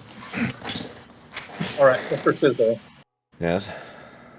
Okay, No, so not about being Fire overseer. Fury. not gonna About be- Fire Fury, right? What? He did try to kill you guys with a flamethrower. I don't think, again, Do you can't. Correct me if I'm wrong, Mr. Lord, but I don't think you can non-lethal a flamethrower attack. I. Well, it depends. You can? It Excuse depends me? on if it's an attack roll or if it's a saving throw. If it's an attack roll, you can do a -2 penalty to make it non-lethal. Obviously, GM's discretion here. I put but, my hand on Lore's chest. Allow me, as I push the suave British man back. Oh my god. Rule 1 of Pathfinder. I can do whatever Rule the 1. fuck I want. Oh. Hell yeah, brother. Hell yeah. So I mean, I was very eager to point that out at the beginning of combat, where I'm like, yes, the non-lethal napalm. Of course. My Yeah. apologies. It's only a little sticky. Yeah. I see we're fighting fair and honorable. He looks up. Mm. Fair. I It's see. like just a light sear on the party, a light flambe. Friggin' whispers to Bruna, aim for the heads. Take no prisoners. Leave no Hit him in witnesses. the arteries if you can. I want them bled out. It's that Boo. one fluffy part on the thigh, where once you get struck, you're dead. We do have an interesting point here by Nye. The problem is, Nye, that the conditions in the Pathfinder 2nd Edition system are intrinsic to the back end. We don't have access to them. We can make our own conditions. We can even import the existing conditions and change them. But if we do that, using the inbuilt tools and all of the macros on all of the abilities in Pathfinder, apply the back-end versions of the conditions, meaning that you would have to manually change everything that mentions them in order to have the new ones take effect, or have them on hand somewhere readily available so that you could impart them as needed. It's a bit of a ball ache, though. There's a lot. There's a There's a lot of lot. conditions. Just like there's a feat for everything, there's a condition for everything in Pathfinder. Oh, dang it. Trust me, the one thing I have wanted to do has been to change the currency values. I cannot because it is built into the Foundry system. Yeah. I don't I know how always they're going find to it fix funny. it, I miss but my it's silver. probably Starfinder. I always find it funny that the boss man was like so proud of the silver standard, like the whole thing for 5th edition. They moved to Pathfinder. Oh, Fuck! no more. All that work for nothing. It should have been me, not him. I hate it. Well, what I can do is, funnily enough, it would just be changing the Very names of things. Wow. Isn't that So we crazy? would need to make, we would need to make like hay pennies effectively. Like Nice. gold is the we just rename it silver, and then we would need to make like a half currency between the silver and copper. Electrum. Uh, but that's, I would. I'm just hoping that when Starfinder comes out, I can adjust more with the modules and shit like that. But we'll see. Ian, what if it wasn't gold? What if what if scales were actually just straight up like shed scales from dragons that they mint? Yeah, Go on. so it It's can the be same any problem, color. right? That's it. So Ah. instead of gold, it's just actual scales. You'd think that would be for platinum, considering the rarity of getting actual scales. Wait. Okay, that is a thing. How do scales happen? Are they shed like in How to Train Your Dragon, or do you have to like carve them out? What? They'd be Like once you I kill a imagine it's dragon? just like a bird, where a bird sort of. Yeah, I'm assuming basically like you'd have like the bank of the capital, right? Where most like who's out printing scales by basically taking the sheddings of dragons who just live there in the mountains and then breaking them down into smaller currency. dragon scales are fucking rare enough that you can make a coin, like you could make a currency out of them, much like gold. I imagine because they're magical, they don't really like rust or Forever money. forever money, right? Especially if you use the metallic dragons. Exactly. And dragons are fucking pompous enough that I'm sure they'd make their own scales the literal currency of the country they kind of run. Well, this brings Okay, an fair enough. interesting theory. If dragons hoard wealth and dragon scales equal wealth, are we going to start seeing dragons sleeping on piles of their shed scales? That doesn't It sound. would be wrong. it would be Gross. ironic, wouldn't it? Mm. It sounds gross. It sounds It gross. sounds That's It unsanitary. does seem a little bit gross. Yeah. It's like a dude sat on a pile of dandruff. Yeah, Okay, but like, Yeah. that's gross. it True. is. It's very gross. Okay, so let's assume that scales are not just dandruff. Yeah, that's And, why I'm also, when I say mint, they're basically solidified in metal. like. Or maybe they're put in like okay. maybe they're like fossilized in some Okay. way. Yeah, encased. So they're not actual. It's not like you have a. That There's might also be scales. a lot of work. It sounds like a lot of work. To be fair, I mean, to be minting fair, is a to lot be of fair work. to be fair to Mr. Sizzle, I did bring up the whole idea of like there being a full process to like minting coinage, and the whole and source like putting a magical spell on them to know that this is like heroes money or like legit money and not forged money. Every coin. That is not a thing. No, I just brought that up before. Oh, That was way back. Okay, that'd be a lot. Yeah, there should be fake current. There should be people out there trying to mint, like basically melt down shit to try and make fake money. That should be a thing. Because I do like what Mr. Sizzle brought. It kind of does the thing that I was suggesting at a more easier way. If it's just dragon scale, that's automatically like a quote unquote magical item, and it's kind of hard to fabricate quote unquote magical item. So you can there's like the the tech magic, right? And you can automatically tell that this is actual like a platinum because there's like a magical platinum scale in the coin, like embedded into the metal, which I think actually works. Not enough pus since it is organic. I'm not doing that. Well, why? Because I like fake money. I like bandits out there having like a pouch of like fake money that they made that they can, dupe people with. Yeah. Well, yeah, obviously. Sure, they get Drake scale. It's cheap. Oh, Like, yeah, man, this is dragon scale for real. If that for real. that is okay, I don't think you guys understand. You guys have a shit ton of money in your pockets right now at level 2. Yeah. That is like hundreds and hundreds of scales Well, it's Well, like just in your hands right now. and well. there's a lot of dragons in Tyros, man. Plus, it's like a fragment of a scale. I mean, scales are big. They're dragons, right? They break them down into little coin-sized bits. Yeah. Or if ever. yeah, that one. that guy. I like what that guy said. Break that. I like the money of the scales. Yeah, man. But if ever, right, you He's can my like, hype man. yeah, I'm here for your boss. But to be fair, right, I think you could put like a currency, right, that's above platinum, which is actual scales that you can only like make use of if you are in the capital. We're in Arden. I already have like a unique currency, and that's the trading plates. It's like the credit cards. Correct. Yeah.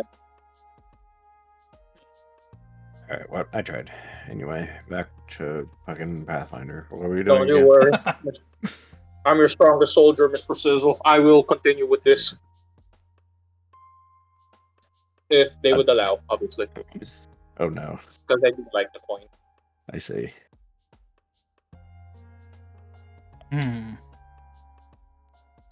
Let's see, what else do we need to make? We made the stress system. Big O check mark there. We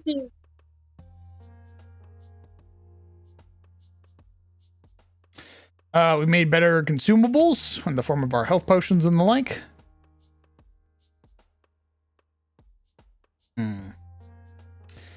How do we make Death's Door?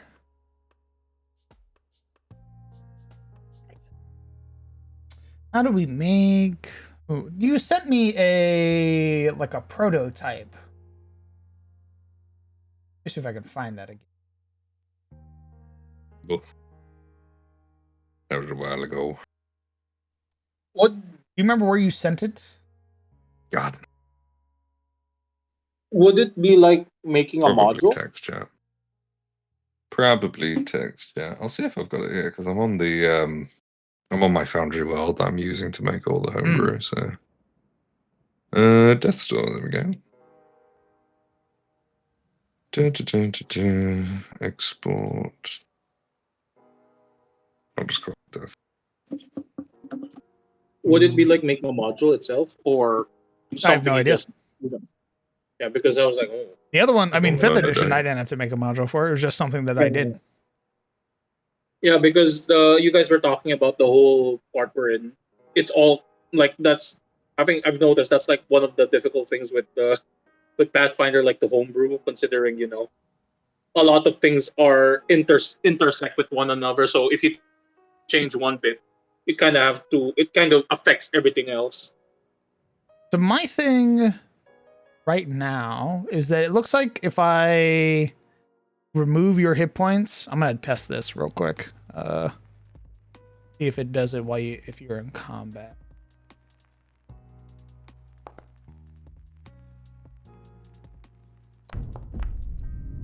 Give you 1 hit point. Let's roll critical hit. Jesus, man, come on.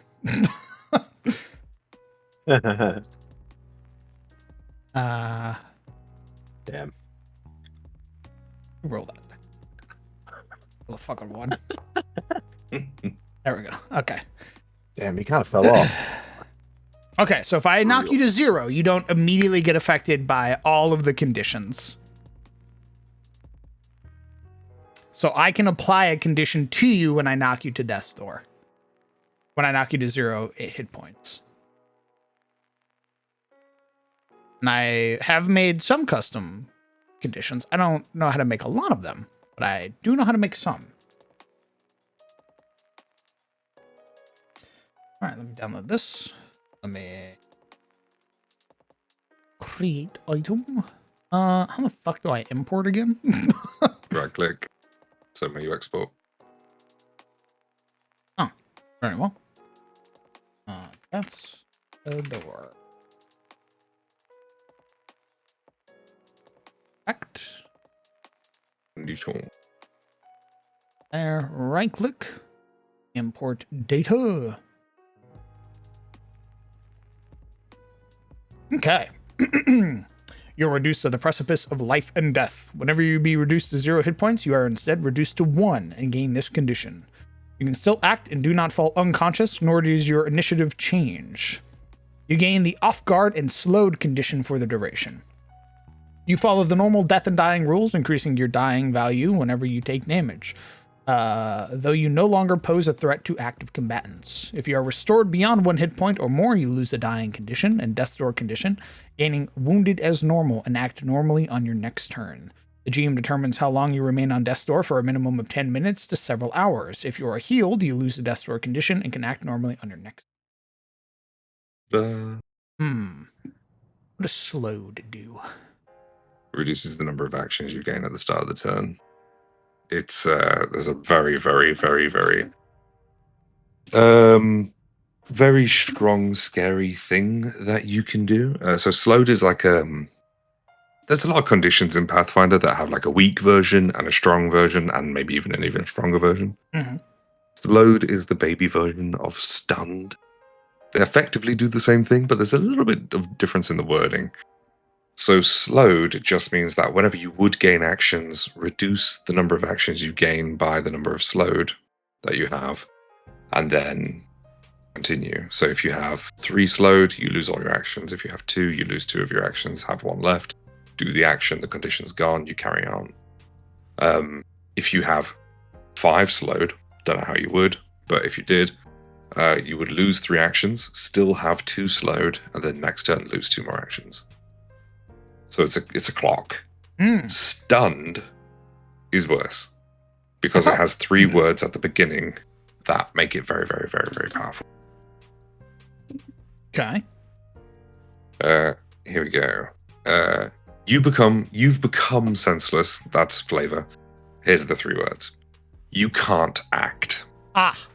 So stunned does everything that slowed does, except it has those 3 words. You can't act. Now, when you gain actions, you reduce the stunned condition by the amount of actions that you would have gained. So if you had, say, 1 stunned, at the beginning of your turn, you would lose the stunned, and then you would be able to do the rest of your actions because the condition's no longer there saying that you can't act. Where stunned gets very, very powerful is when it's inflicted outside of your turn, or during your turn. If you're stunned during your turn is over, because you no longer can act. If it's done outside of your turn, that's your reaction, gone. 3 actions that you would have with triggers, gone. Stunned is very, very good. Very, very powerful, I should say. But yeah, slowed is what you get with Death's Door. And all those little broken chains with lines going through them, they're all broken links. Each of your conditions are going to have different UUIDs. So you're going to want to, I need my own slowed then. Exactly. Wait, I just realized. Lore, I have a question. Yellow. So, since Pathfinder barbarians are basically like glass cannons, right? They're not tanks. They can be a What little happened- tanky, but they're not designed to be tanks. Yeah. It can be a little tanky, yeah. Is there They're like a tankier than a feature wizard. where what do you call this? Is there like a feature like I forgot which barbarian subclass. I think it was Zealot. Zealot barbarians has this feature wherein they can continue fighting even they reach 0 hit points. Like, I'm not sure if it's like during combat and then after combat they just go down. Is there like a feat like that in Pathfinder wherein you can fight on during combat even if you reach 0 hit points, or let's say at this instance during Death's Door, and then it's only after combat then you suddenly go like, oh yeah, I'm done, I'm gone. I don't think so. There's a lot of orc ancestry feats that are all about not going down. Orc ferocity leads to a couple of other feats that mean that basically once per combat, if you would go down, you don't go down. We don't really have anything that lets you sit at 0 hit points. Death's Door is going to be an exception to that. But I don't think there's any feats that just say you can ignore death for a little bit. The threat of death is a constant in Pathfinder.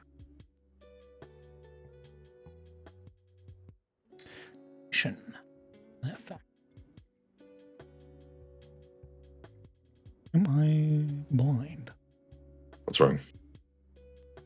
Why is yours a condition? How do you make yours a condition? Scroll down. Indeed. Ability, effect, NPC, heritage, class, weapon. Oh. How did I make mine a Scroll condition? down, forehead. How did I make mine a condition? Indeed. I might have imported dying and then changed dying into Death's Door. That could be how I did it. Interesting. I'm making an assumption here. Oh, I just realized. Mr. Sizzle, Yeah. will you be reprising your druidic role in CIC continuing forward? Or will you change class? I think Eridan is. I think Druid is pretty deeply baked into Eridan's story, so I probably wouldn't change it. Understood. without like a story beat reason to. Actually, wait, Lore, another question. Yeah. Is there like so you know how in regular fifth edition, right? You can basically okay, let's say you're a paladin, but you can kind of flavor it that you're more druidic by going out of the ancients. Is there like class? Well, I know that it's only mostly feats, right? And you basically only have one class. So is there like let's say again a cleric or or a champion or a witch that like leans more towards different aesthetics, right? Like let's say you're a champion that's more druidic Hmm. or like more floral in appearance or in spell casting. Is there like a means to make that happen without having to go I dedicate you going to a druidic dedication? So the answer is yes, but I think there's something very important to note before we delve into why. And that's the front heavy nature of 5th edition in comparison to 2nd edition. Being a paladin in 5th edition means having a big list of everything that you can already do. In 2nd edition, being a Oh, okay. champion is a very, very short list of things. You know, on its own, it doesn't do a whole lot. It's when you pick the feats and start to modulate your character, start to really Yeah, yeah, yeah. define them, that they start to take shape. So, as a champion, can I be a nature-based champion without taking any other archetypes? Absolutely. There's a nature domain that you can pick when you know, sort of devote yourself to your deity's domain. And that counts as a focus spell that you can tap into. You could wear a wooden breastplate. You could take feats from your ancestry or elsewhere that allow you to have cantrips that you could take from the primal spell list. You don't necessarily have to dip into an archetype. If you dipped into an archetype, it would be a lot easier. But you know, you can get those results without necessarily doing that. Okay. Same I goes for was most just of the other wondering. classes too. Hmm. Yeah, because it's like warlocks, right? Warlocks have the what was the patron? The Archfey? Celestial, Archfey? Fae, they've got Oh, a bunch. Archfey. Yeah. Yeah, they all have a means, like in 5th edition, they all have a means to, like, even though they aren't necessarily the same thing, you can, like, if you squint, it's like, ah, yes, that paladin's a druid paladin, or that warlock's a druid warlock, or that Hmm. cleric's a druid cleric. Yeah, Like, if you that's not a squint thing at it. in 2e. The only time that would happen is if you wanted it to happen when you were making the Yeah, I character. think that is it. Yeah, I think okay. it's better in that way, you know, because it's nothing's samey. You don't just squint at them and see two different classes or subclasses. You have to actually bake them to be that way. And then you I look at suppose. another one who made a couple of different choices, and suddenly that person's completely different. You know, rangers don't have to know spells in Pathfinder. That's an optional thing with focus spells. Mm. Same with champions. Champions could be totally martial, or they could have some degree of focus spells. I mean, they have to have at least one focus spell, which they get at level 1. But they could get more and more and more as they level up. It's a feat choice, you know? So That's fair. you can, I think the best way to, if you want to make a truly unique, flavorful character, I don't think I can advocate for anything as much as I can for free archetype. Free archetype, you see what I did there? Free Very good at archetype. segues, this man. Very good at segues. Thank you. I try. He's sagging off, bro. Free archetype is a fantastic way to develop your character, and I use that word explicitly here, character, because I'm talking about the definition of the word. The things that make you unique in comparison to others are going to be better defined with free archetype. Your class feats are what you do in combat, outside of combat. They're the sort of identity of your main profession. But if you want to explore other avenues of your character and make something truly unique, that's what the archetypes do. If you want to be a wizard who can use a bow, you take the archer dedication. If you want to not just be a monk, but want to be a luchador, then you take the wrestler dedication. Have you been bit by a, by an undead on one expedition. Are you feeling sick? Take the ghoul dedication. These are the things that really paint the characters in a more unique light. And Free Archetype facilitates that. In fact, it actively encourages that without making the characters necessarily stronger in the process. It literally doesn't affect the balance of the game at all. Understood. Hey Law, are there any equivalents to Smite in Pathfinder 2nd Edition? Yes. A couple of classes have their own versions of Smites. For example, we were talking a little bit about the Barbarian earlier. They have something called Furious Finish, where they can put all of their rage into one attack, which is kind of like a Smite. Champions also have an action called Smite that they can get at later levels, which works in a similar sort of way. There's also a number of domain spells and abilities, such as the Metal Domain, which has a minor domain spell called Serrate, which makes your weapon sharper for the rest of the round, and that can sort of add a little bit of extra damage to subsequent attacks. There's a couple of things like that in Pathfinder. You just gotta search for them. But there's no intrinsic quote-unquote smite that's caked or baked into one of the classes. Except for maybe Magus, who gets Spell Strike, where they can put a spell into a strike. Which I guess is exactly what smite is when I think about it. You ever just walk yourself into the answer to a question while you're answering it? What if I don't want to raise their dying value, but I want them to have to roll a check? Do it. So Make it a flat check. the way that Right. Death's Door worked before, at least in 5th edition, is that when I hit you, it wasn't an automatic failure. You needed to roll a death save, but you took a penalty to the death save depending on how many times you were hit. So a creature could keep wailing on you, but you wouldn't instantly die. The only time it would instantly kill you is if it did basically double your hit points in a damage, like with its Massive damage. rules. Yeah. So if you were on Death's Door, like Yuria, let's say Yuria was on Death's Door with like 40 hit points. Now she's dropped to 0. She's on Death's Door. She's waiting. If she were to take 41 points of damage from an attack, she would die. If she took 39, she'd be prompted to roll a death save with a -1.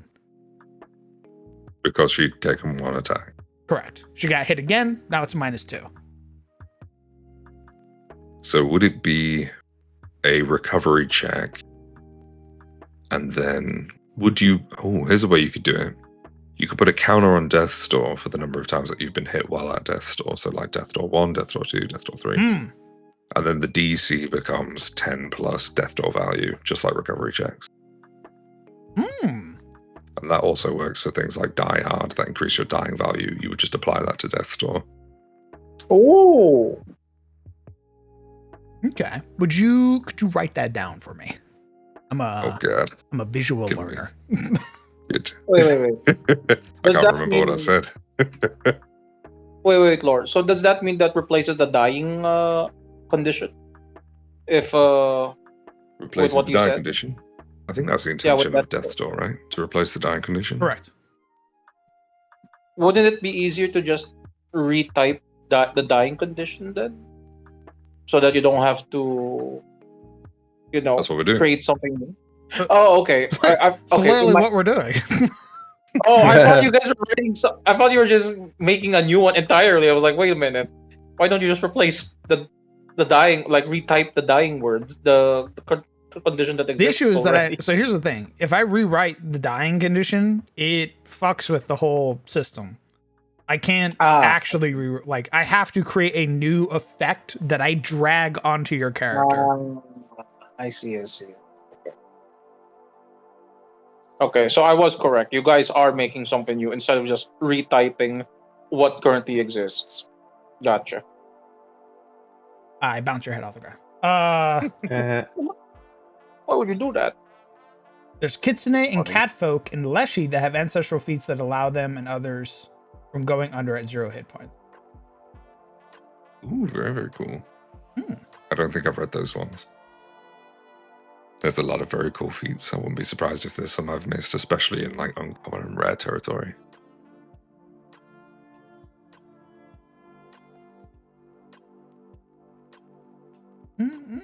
Very good. Let's see. How do we make this? Oh, counter. That's how. How do I add? Do you want it to cap out, or? That's a great question. That's a great question. Remind me again what you said. How would So, we? Yes. What I've got so far is Death's Door has a value.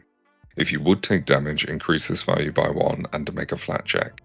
The DC of this check is equal to 10 plus your Death's Door value. And then I'm going to have with the following effects. Okay. And then have like the stages of success. What's your total dying value? Like 4. If 4? you hit 4, you die. Do we make it 4 or no? I guess Well, you can Die cap it Hard out at makes like it 10, 5. right? You could make this. So here's the thing. So here's what I'm trying to figure out as well. So when you get hit with Death's Door, are we making the flat check to see if the value goes up? Yes. Or, okay, so if they fail, the value goes up. Yes. So the base DC is going to be 10. If they fail that, then it goes up by 1. If they critically fail, up by 2. If they succeed, down by 1. If they critically succeed, down by 2.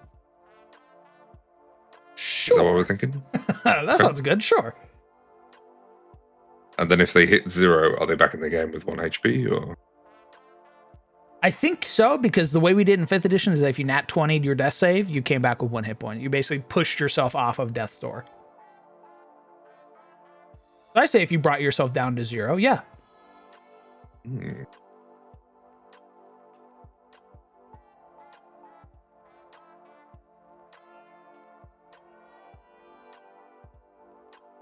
Cool.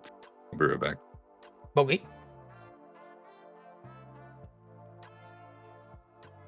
Can somebody clip that? That conversation we just had. It has been going in one ear and out the other, and I hate that. Wah, wah, wah, wah, wah, wah, wah. Yeah. Death's Door. Wah, wah, wah, wah. Yeah. How are you feeling, Mr. Sizzle? What? How are you feeling after it's been about a week now? How are you feeling? Well, I have this pain in my joints. I think I'm getting old. Oh, no. We knew that already. All right, No, that's from working out too much. You should stop working out. you're right. You are literally exploding your True. body every day. It's fantastic. True, Mr. Zebus. I'm becoming a Super Saiyan very slowly. Extraordinarily slowly. Just imagine me in the gym screaming for like 45 minutes a day Nice. as I flex Nice. every Sure. part of my body and then I leave. I'm Nice. sure the other gym goers love that. they going love along. me. I'm one of them. They scream with him, you know? And then I like throw a dumbbell across the room, you know, to really emphasize. Sir, please Oh. leave the gym. You're scaring the hose. It was great. One time somebody was chasing, it was like some youngins, some young folk. Oh God, those he is young getting old. teens. Oh. Them youngins, I'm like, teens, late teens. He was chasing like his girlfriend, or probably someone he wants to be his girlfriend, with like a water gun just through the gym. Oh, wait, never mind. Oh. Yeah. Ooh. That's not good. They didn't last very long because immediately the like employees were like, "What the fuck are you doing?" Oh, thank God. Yeah, They're very like, good. "What are you? What is wrong with you?" I Ah. think he got escorted out because like, Oh, why thank would God. it was very dumb. Yeah, I that's thought it probably was the just dumbest thing playful I've seen. chasing. Until you brought up the water gun, I'm like, oh, okay. That's kind of weird, champ. It was a little. It was definitely out of the. I'm assuming they were already dating. I don't know what the end goal was though. And Yeah, obviously that- they're weaving through like a bunch of people with like heavy weights with a water gun. Oh, yeah, true. I didn't Yeah, think of that that. was Yeah. more of the danger than like, I'm gonna get your shirt wet. I think the water gun was like a little dinky water pistol. I don't think it would have done anything like that. I feel pretty good about Just getting them Dick. out, getting them banned from the gym. No, we're talking about Pathfinder. no Pathfinder. Oh, okay. I mean, I felt good too. Fucking delinquents. I shake my old man fist. I feel pretty good about it. I guess I mostly just wonder if I should be in like. Am I doing enough for the party? Am I a Oh my party god, player? that comment was still like. Am I a party player? What's going on? I'm still trying to understand what she meant by that. I don't know. I don't think she conveyed her point to the degree that she was hoping for, because it left me very confused. Because I was like, I'm pretty sure Eridan kept the party alive through the entirety of every combat encounter aside from the last one. Yeah. Like, I purposefully put the party in the last combat encounter with like the last of your resources type deal, because that's what the beginner box is hoping for. Yeah, I don't know what the comment was about. I don't. But beyond that, I feel pretty all right. I have no idea how, like, leveling up Eridan's gonna look. I have no like build planned. So it's like God only knows how many feats there are. There are a That shit is ton something of I feats. wish Path Builder showed you, was what feats unlock what other feats down in the future. Oh, it doesn't do that? No, you just kind of have to guess. I mean, if you look at like you have to build backwards if you really want to like. You have to like start at level 20. Be like, okay, I want this feat at level 20, and in order to get this feat, I need this feat, and in order to get this feat, I need this feat. Interesting. There isn't like this feat unlocks the following at later levels. There is an exception. Nethys will tell you, but you're going back and forth between 3 programs at that point, That's a which pain. sucks. And I'm on your side with that one. Yeah.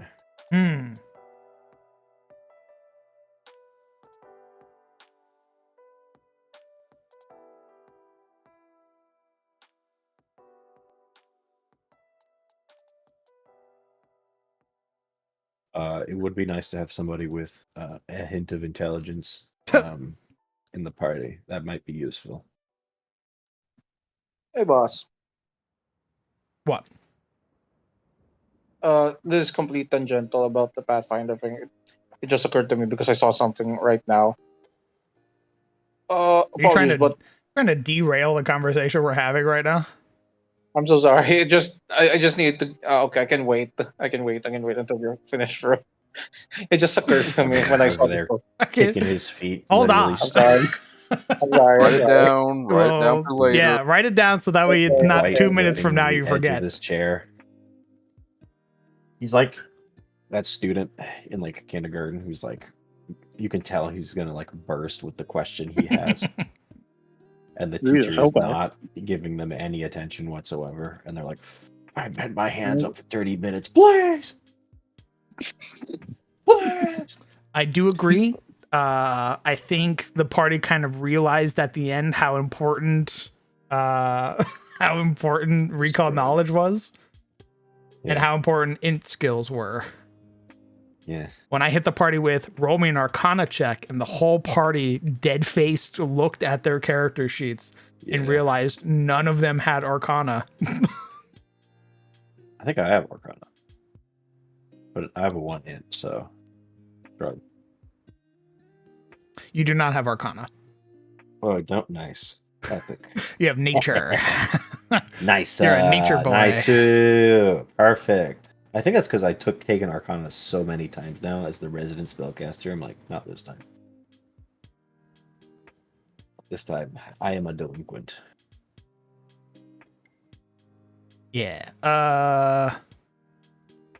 Stenbalder was trained in it. That's such a wild choice, but okay. Interesting. I was mostly thinking, oh man, we really need somebody with crafting. That'd be great. I mean, why? A lot of recon knowledge involve crafting as well. I was very surprised. Mostly because I was like, I don't know what else to associate with this because it's a physical item. Like, Yeah. Knowing how gadgets work is pretty good.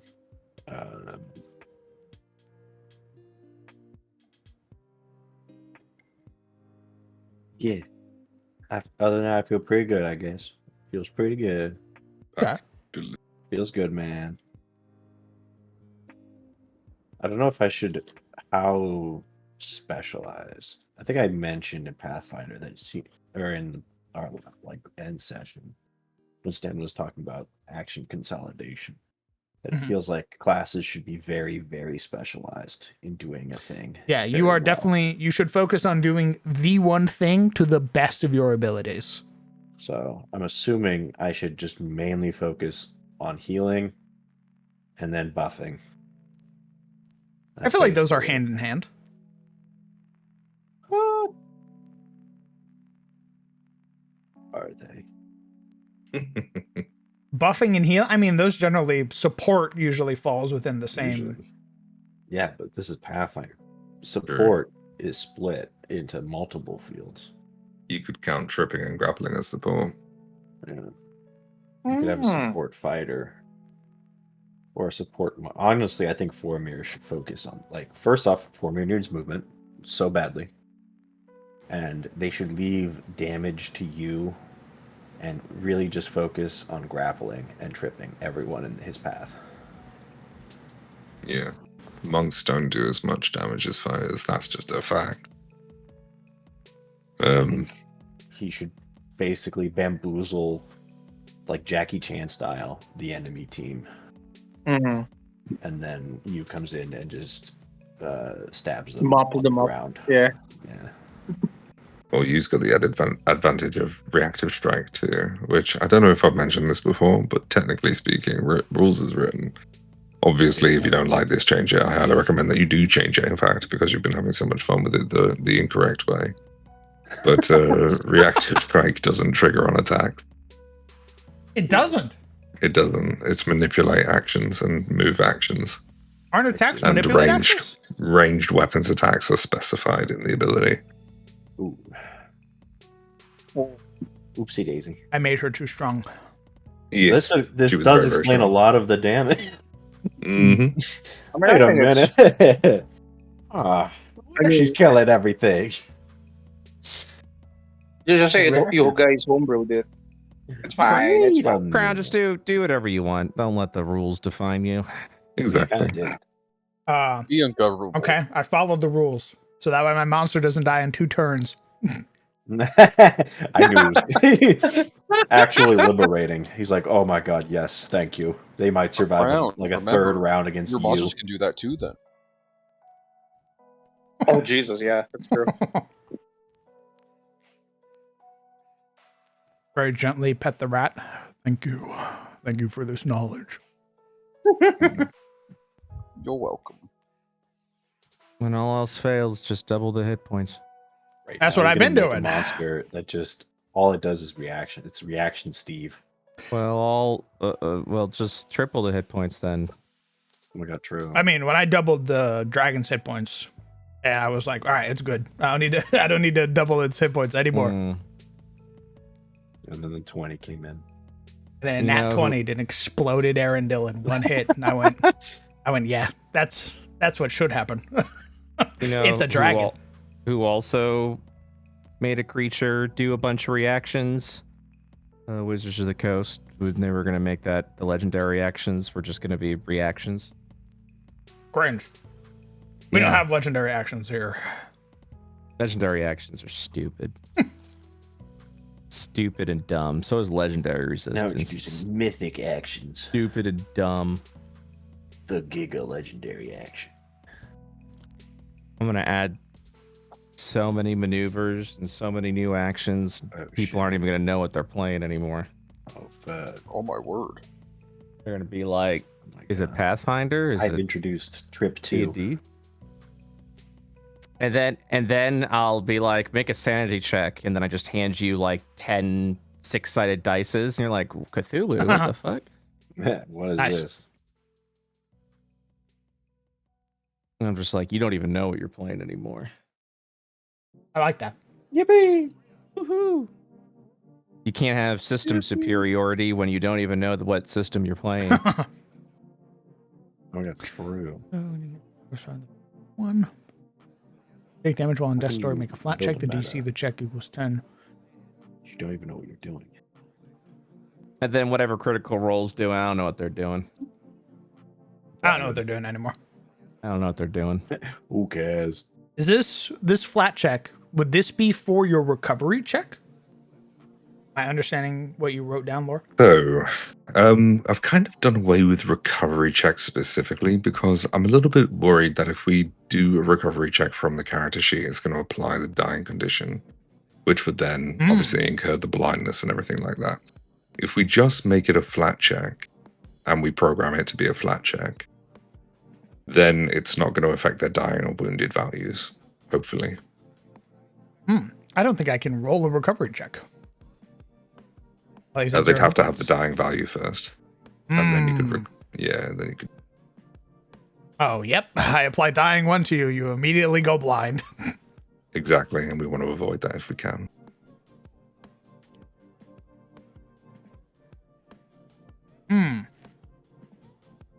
How do they die now then? Get to die, get to Wild death's door question. 10, I suppose.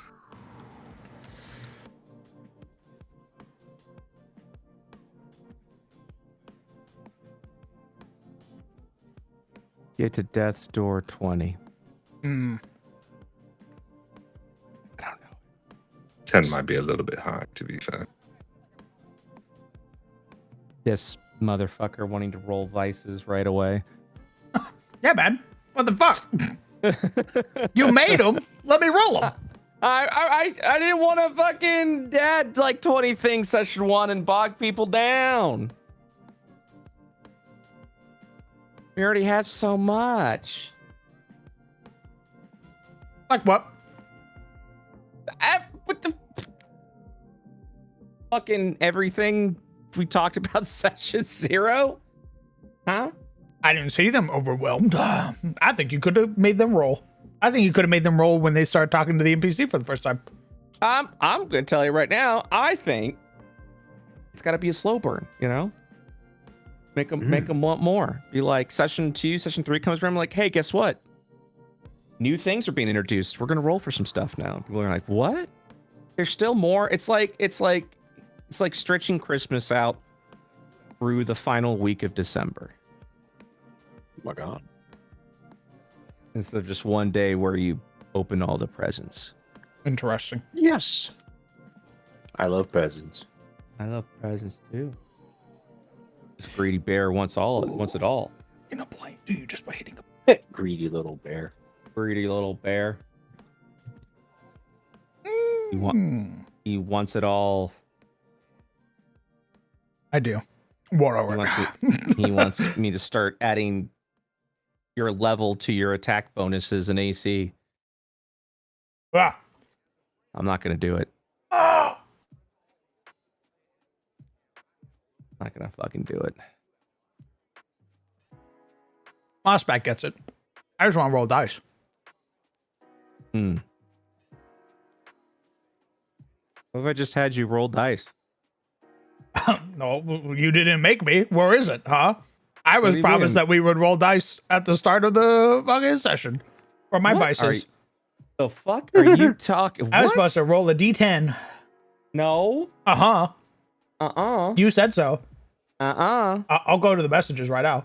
Uh-uh. You And then I said changed- at the start of the session we'd be rolling for vices because you didn't want me to roll for it outside of the game, and I said, okay, I'll forego the thing I rolled. No. I said I wanted the audience to see it. I didn't say anything more than that.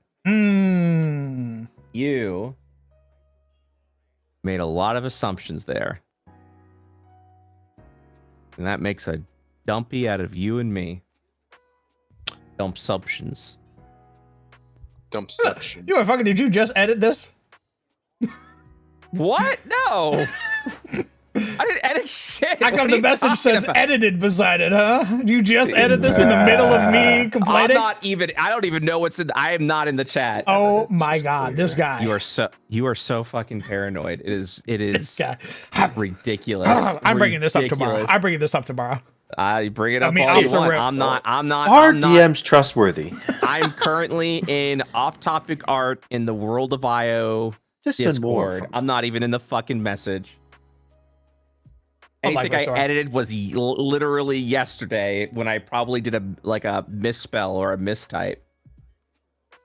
You dingus. You freaking dingus. you dongus, you dongle. You dong. Why would I edit? Why would I have any reason to edit? What would I? Why what would you, huh? Why would you? You tell me. Wait, I'm basking you. What would I gain You from tell it? me. What are you hiding, huh? Well, I'm hiding jack shit. What are you getting all fucking don't like being wrong? Fucking what the hell, man? Reducer or DC? What is okay? Off the rip. Is a recovery check just a flat check? Yes. Yeah, essentially. It's got a fancy name because it only happens at that specific time. And Hey, there are Crown- things that will reference recovery without Crown- referencing flat. Brown, do me a favor. This will be fun. Don't ask Lore about Pathfinder shit. Ask me, and I want to see how my answer reflects. Oh, very if it's good. correct or not. That's ought to be good. This will I be know great. nothing. I'm building a new system, so this will be fantastic. I know nothing about Pathfinder. I just want to sound like I know what I'm talking about. Okay, all right. Okay, maybe nothing is an absolute term, but I mean, all right. Ask me a question. Ask me a question. I will answer it confidently. And yeah. All right. Okay. So Stenvalder has a feat called Toughness Okay. that increases or reduces the I know Toughness DC of does. their recovery check. I know what toughness does. Okay. What does that do? Because I don't. Well, it reduces the DC of the recovery check. What else? Because I know there's it's like a paragraph thingy. A paragraph thing. What Recite do the you mean by a paragraph. thingy? It not does gonna more than just that. Oh yeah, it probably maybe by probably I mean definitely. Every level up, you get an additional hit point. No. Okay, you get 2 additional hit points. When you first You take get- it, you increase your hit points by your level. Wait, what? When you first take it? Yeah. What? Increase your maximum hit points by your level. It doesn't scale at all. Like does. so. I don't know. So You tell me. So I don't know. okay, first of all, That's I'm why I'm gonna asking I'm gonna you. say it does because that would be stupid if I took it at level 1. You get like, one HP. 1 hit point, and then you're like, you idiot, you didn't take it at level 20 like you should have and got those That 20 sweet hit points. That really is I love how hardcore. Laura couldn't help himself. Like, I had to. he like immediately pushed through the mic and he was You're like, slandering my game. I'm like, that's the stupidest thing I've ever heard of. What a dumb system. I mean, back in 3rd edition, I only played a couple of the video games that really ran in like 2E and 3E back in the day. Mhm. Did the old version of toughness start scaling from the level that you took it, or did it also give you HP based on the previous levels before you took it? It scaled. It It scaled. was like it was literally like it was literally it was you get hit points equal to your level, and then every time you level up, you get an additional hit point. Yeah, so they kept it pretty much exactly the same, minus the Mhm. recovery checks. Which is what I fucking said. Crowned. okay. I mean, that's what they say, isn't it? Pathfinder is, I think this is from the Mike Mills interview. He said something to the degree of that Pathfinder 2nd edition, or Pathfinder in general, is just optimized 3E. Oh yeah, it's And 3.9. I think he's pretty much bang on it, I think. It's 3.9.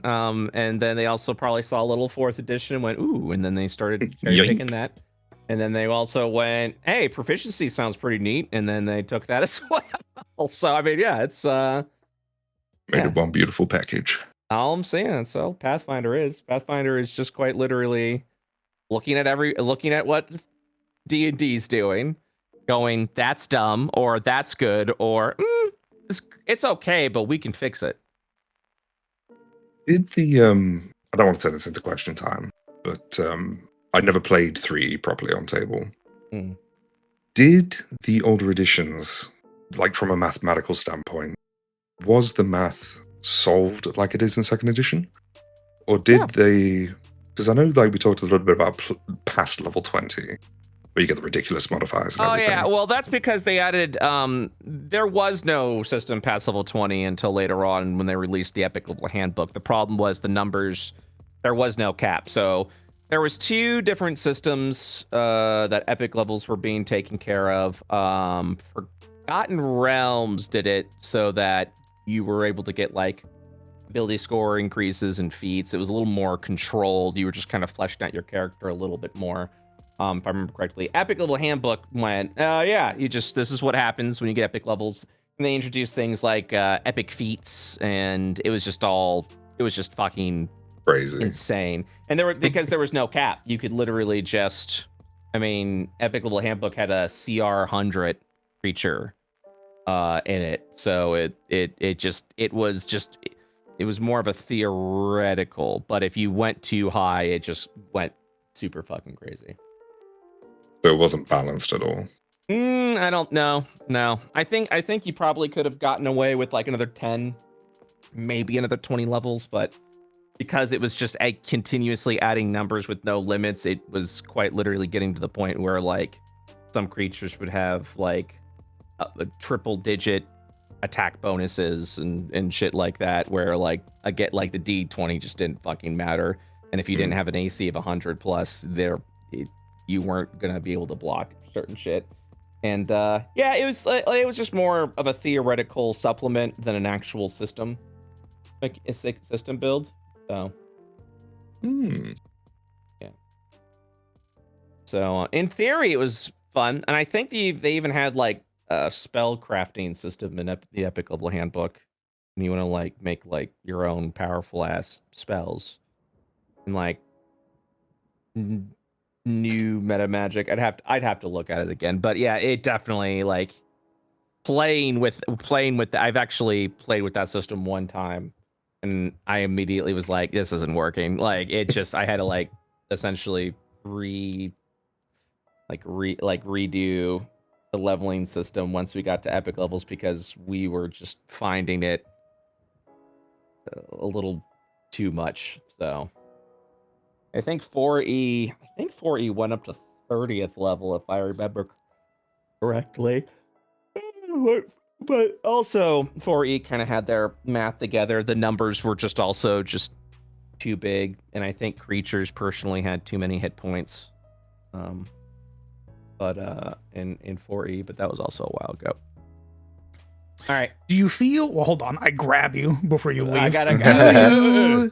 Do you feel the same now? Because I have fought several of your monsters before, and I know those motherfuckers got triple-digit hit points, and we're like level 5. So I've loved how 4E did elite and solo encounters, because it's supposed to have a big chunk of hit points, and it kind of allows for the like solitary encounter that 5E doesn't really have a balanced way of doing. I was talking more about standard creatures kind of had a lot of hit points. Like level 1 creatures who would have like 30 something hit points. I'm like, that just feels like a lot of hit points. So it was just more like, when I talk about a lot of hit points, I'm more referring to standard encounters kind of having a little too many hit points.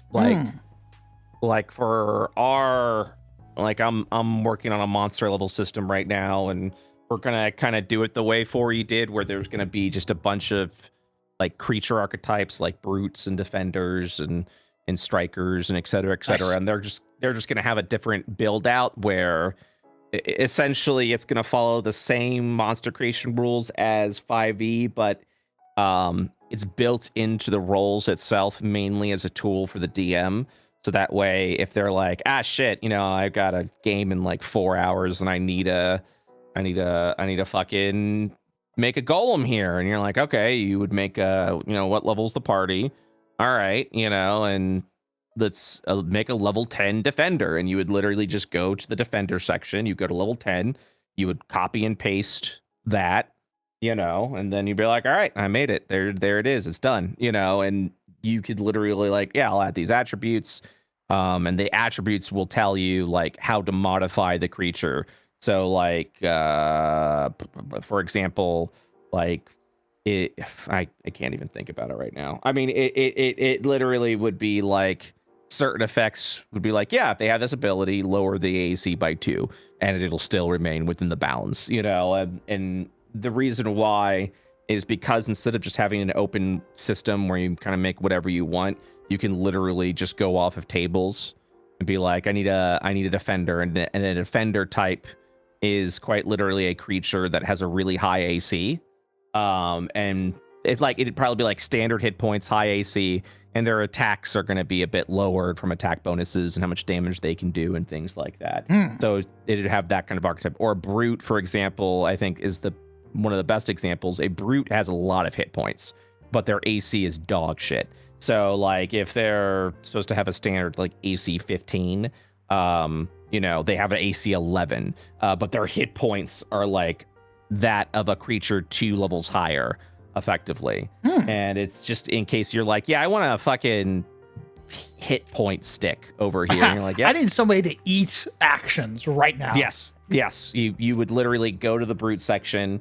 You'd be like, all right, the party's 9. I'm gonna add a level 9 brute, and you just you read through, and it'll tell you like damage averages as well. And instead of like you can do your own calculations, but it's my hope that you could go to quite literally a damage table and go down the list of like, okay, this creature has an average damage of 14.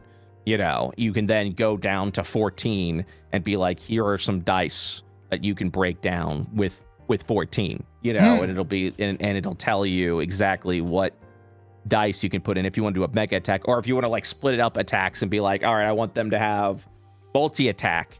So you could literally be like, all right, I'm going to take 14. And instead we're going to have that to 7. So I'm going to go to the 7 section and see that out.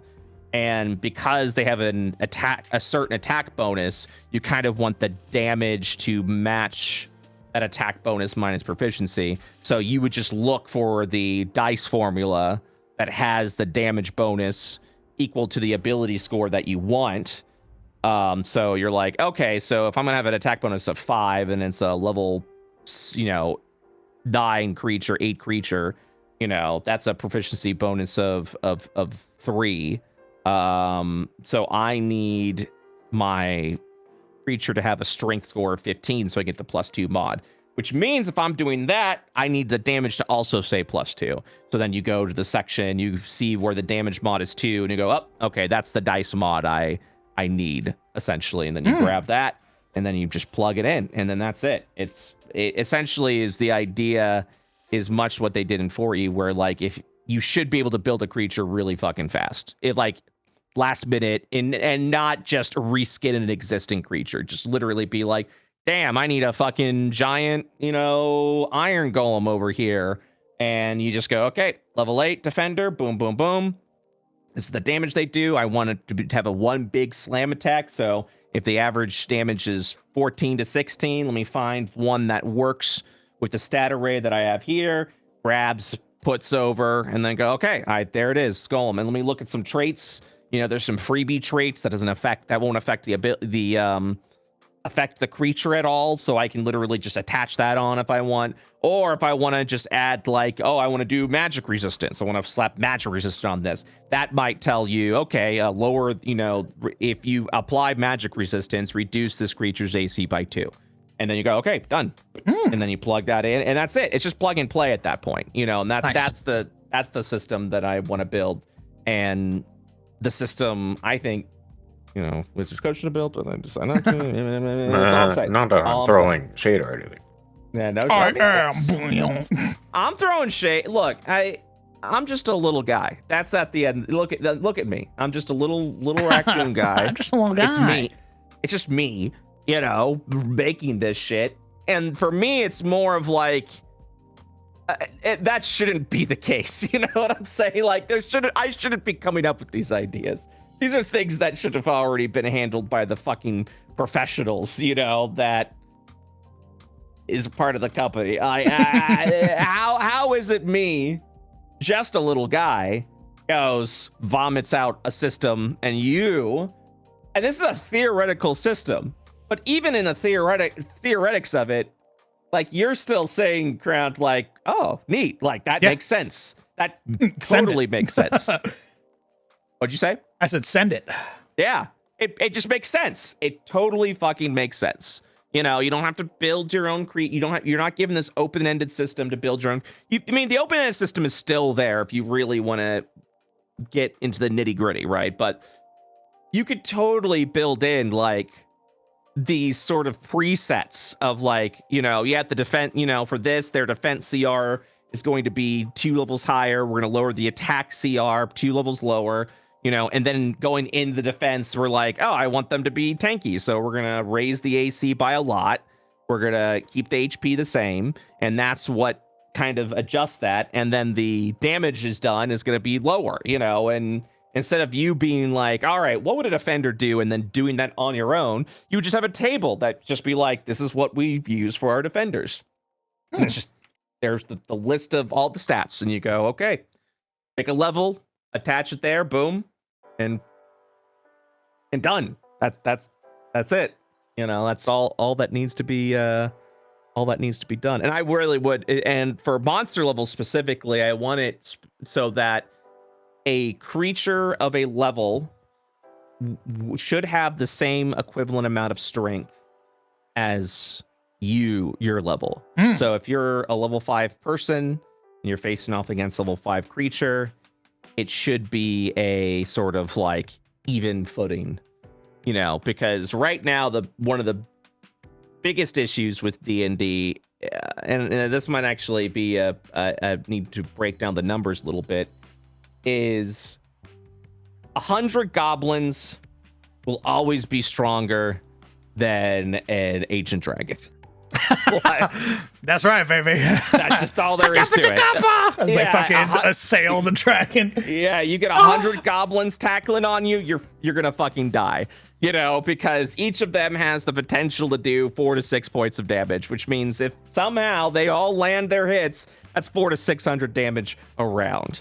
You know, like, and the way that they've squished the numbers, right, makes it so that a goblin is still just as likely to break through your armor class, you know, as they bounded did. accuracy and stuff like that. Yeah, I mean, there's just no, well, because they squished all the numbers down, they didn't want to do big number, but that also means that a lower level creature is still gonna be able to carry over their strength than like in systems like Pathfinder and 3E, you know, I know in Pathfinder level being contributed to like AC and maybe attack bonus something. It's all of it. Yeah, that so that makes sense from a scaling standpoint, because that means if I'm a level 10 creature and you're a level 1 creature, there's no fucking way the level 1 creature is gonna do shit to me, because we saw that already.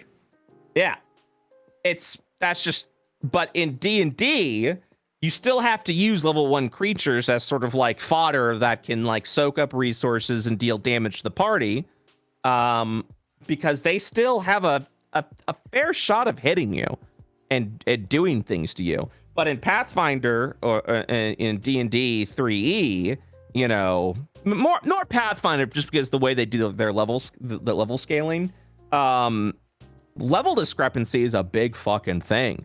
So if you just like, I'm gonna drag a level 8 into this party of level 2s, the level 2s aren't gonna be able to do jack shit against the level 8, and the level 8 is just gonna always hit and wipe the floor of the level 2s, as it kind of should be, you know, as it fucking should be.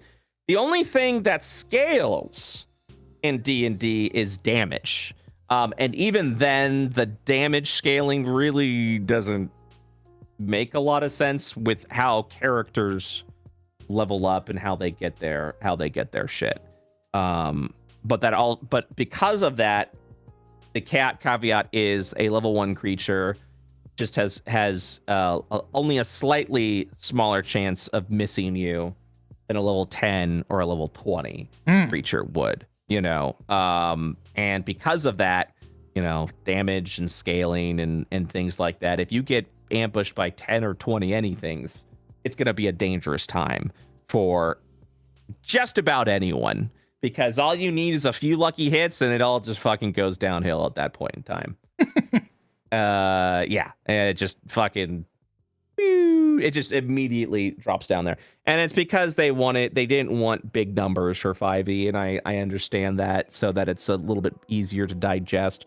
But because of that, you know, you kind of have to realize the system itself is very much limited, because the damage around is going to be too much. And yeah, that's kind of where, like, for me personally, working with like phase combat in Fiendish Forge, you know, when you're just like, okay, we're just gonna double their hit points, we're gonna double their damage, and then that's going to be a solo encounter. Oh yeah. If you do that for CR and you have 2 creatures, or if you do actually attempt to do that, the CR system says they're like way higher than they're supposed to be, especially if it's higher level. So I mean, it's a very imperfect system, unfortunately, at the end of the day. Yeah. So if we were to do like, well, first of all, if we were to do like creature levels add attack bonus and hit points, or attack bonus and AC, I mean, we'd effectively be playing Pathfinder at that point in time. So I wouldn't do that. I wouldn't. They blur together. Well, so the thing with 5e is, the spirit of 5e is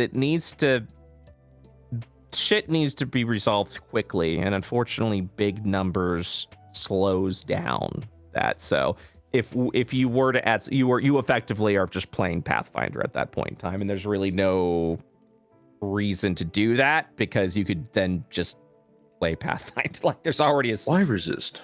There's already a system out there to do that. Yeah, So, at that point, it's just like, why make something new when there's already something out there to play with? exactly. So yeah, D&D, like, especially where it is now, you still have to kind of work within the nuance of just, you know, that's why, you know, our blocking system is based off of a charge system, and you roll dice. Yeah. It's a very easy, straightforward response, instead of being like, okay, what's the hardiness of my shield again? Okay, what are the hit points of my shield? Okay, let me go ahead and do that. You know, and that's great, because for Pathfinder, that definitely allows that crunch to do that, because it makes a lot of sense. The system makes a lot of sense to how the shield is being damaged, you know, in Pathfinder, because the numbers add up. You're like, oh, I'm using the shield to reduce the brunt of this blow, but at the same time, it can only reduce so much based off of the material that it is, and then even then, I'm damaging the shield to do it. So like, you really want to get into the crunch of like how that is happening. With 5e and with the shield block system that I built, it's just a charge and a roll die, and then you can kind of like tell the narrative from there. And that is 5e. 5e is essentially fill in the blanks narratively. The system isn't really gonna. The system is more of a guideline, but you need to be the one to like fill in the gaps story wise.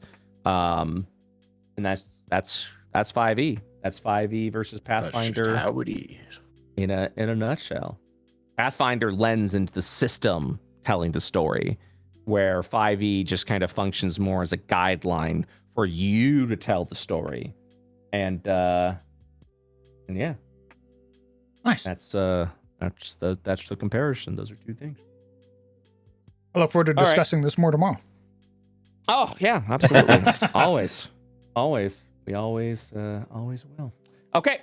I'm gonna go make a chopped cheese. Hey, I will- handsome, go eat. Oh, yummy. Bye. I'll talk to y'all later. Bye bye. Bye bye. Bye bye. All right, Legion, give me just a moment. I'm going to use the restroom, and then you can ask your question. Because then I'm going to round back to an idea that I have called Death Door Recovery. Recovery. Recover this. First, he has to do the thing. Oh, yo. PPs.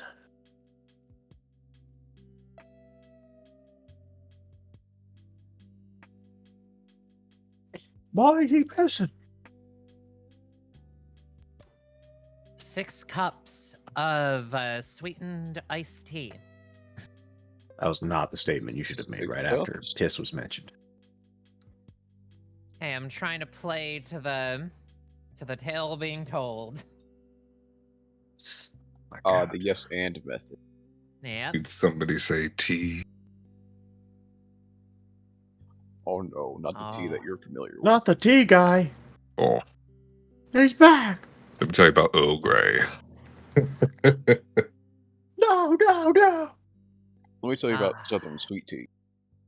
I'll take it back. I'm leaving. Nah. Unfortunate.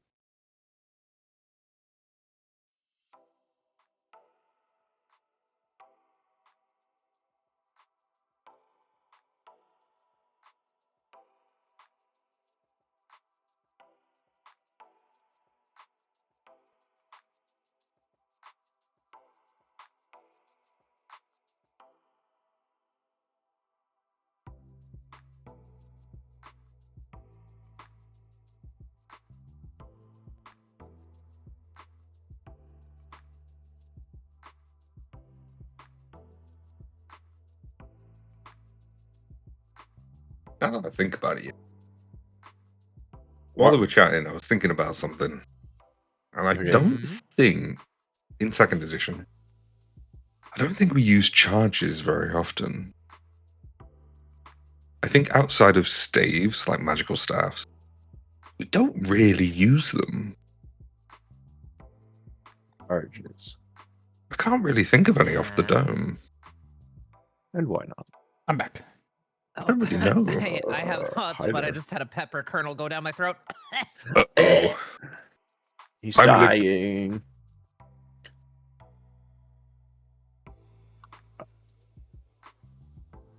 Put bad bitch on my gravestone.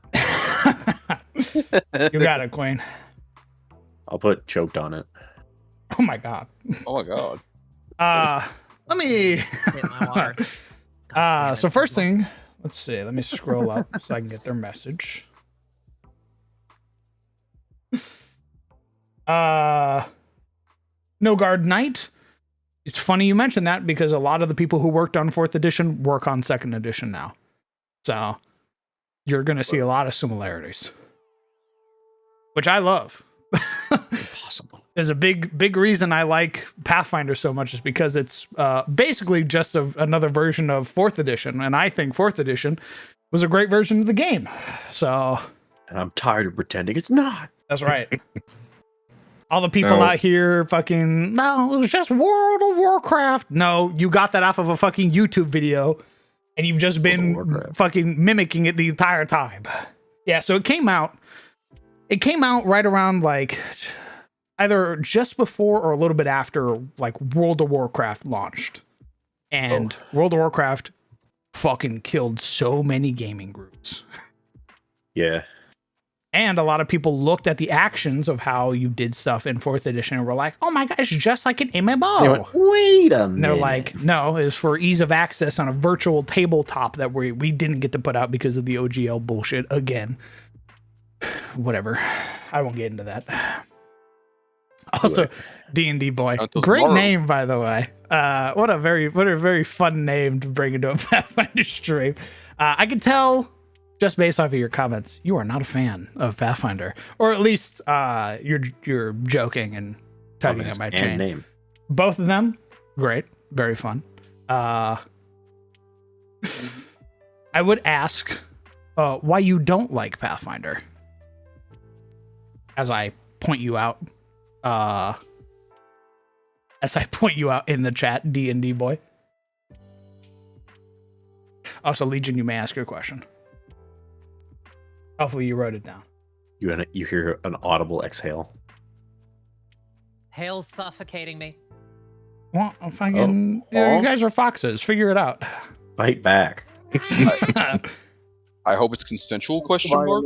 Just start screaming at each other. Isn't that what foxes do? Yeah, Okay. They nip at each other. You may want to turn your volume down. There you go. Oh my god. No, it's all right. I moved you. It's all right. okay. All right, Legion. Ask away. I forgot. I fell asleep. No, I asked you to write it down. You fell asleep. I That's asked you to crazy. write it down. That's true. You didn't write it And down? you did I won't deny it. I didn't have a pen and paper. You That couldn't does make a sound. note on your tablet? That does ring a bell, I'm dear. on my But phone on my bed. You couldn't have wrote down notepad on your phone? Amazing. I'm pretty sure you could have wrote it in text chat. That too. That's That's also crazy. All right. Well, thank you for showing you that you're irresponsible. Wait.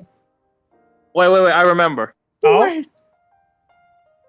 well, go on. It was about merchandise. Yeah, there you go. Merchandise. Merchandise. That sounds Yeah. ominous. Would you ever? No, like what? No. I was just wondering if the boss man has ever any ideas of like Oh, doing little merch? stuff that we can. Yeah. Yeah, I've considered doing merch. Merch is scary though. Well, yeah.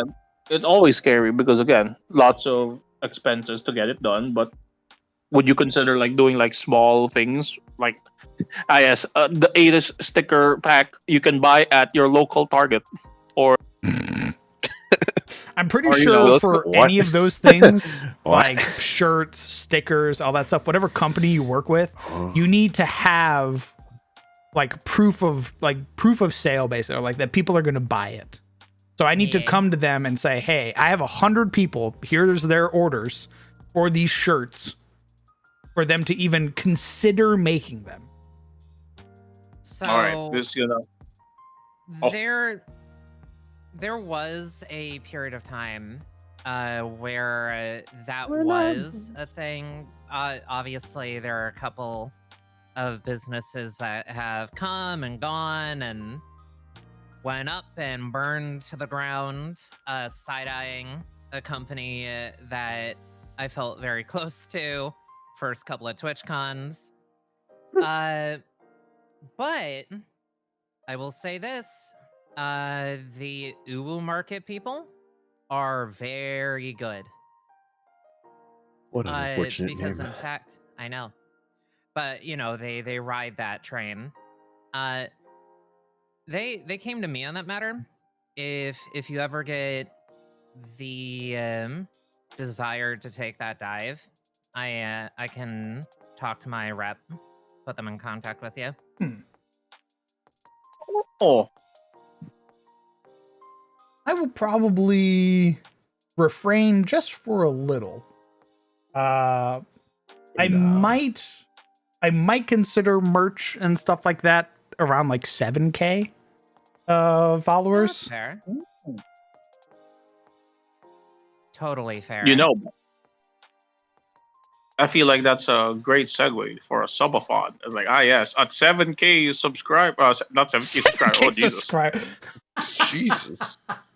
Whoa. Nice. Big aspirations now. there. Big aspirations. My manager's popping off right now. No, I guess 7K followers and number of subscribers, right? Like, yes, if we reach our sub goals, we will make merchandise. Merchandise. I don't know if an incentive to spend money for the prospect of spending more money is something people would go for. I Good love point. spending money. I've seen weirder.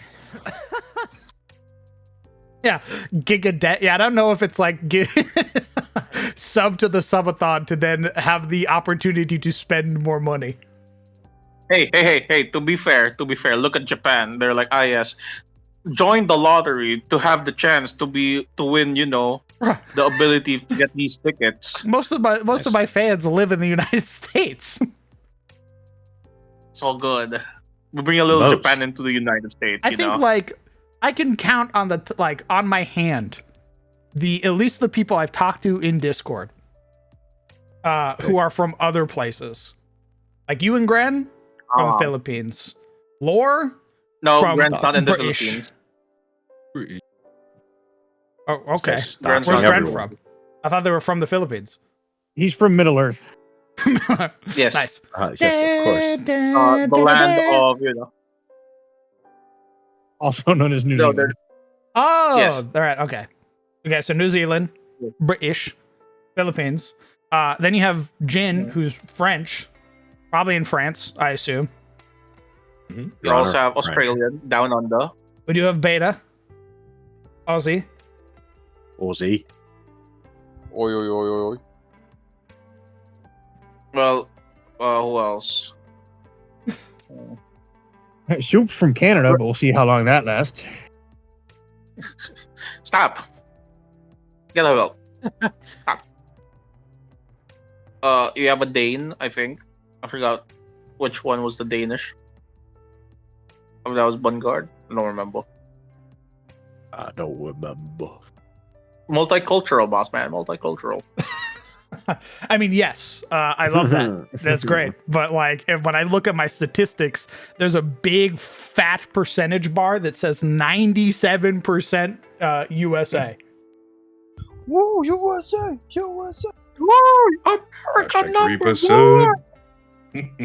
I mean, Yes. also, wouldn't it be a lot easier to ship, merchandise to those in country than out country? 100%. Yeah, see, that's perfect. Smile. Oh, the The laws crown start would changing. look really sick on a notebook. Just saying. I still think it would. Soup drew it on a hat, and I was like, it would definitely fuck on a hat. Stationary.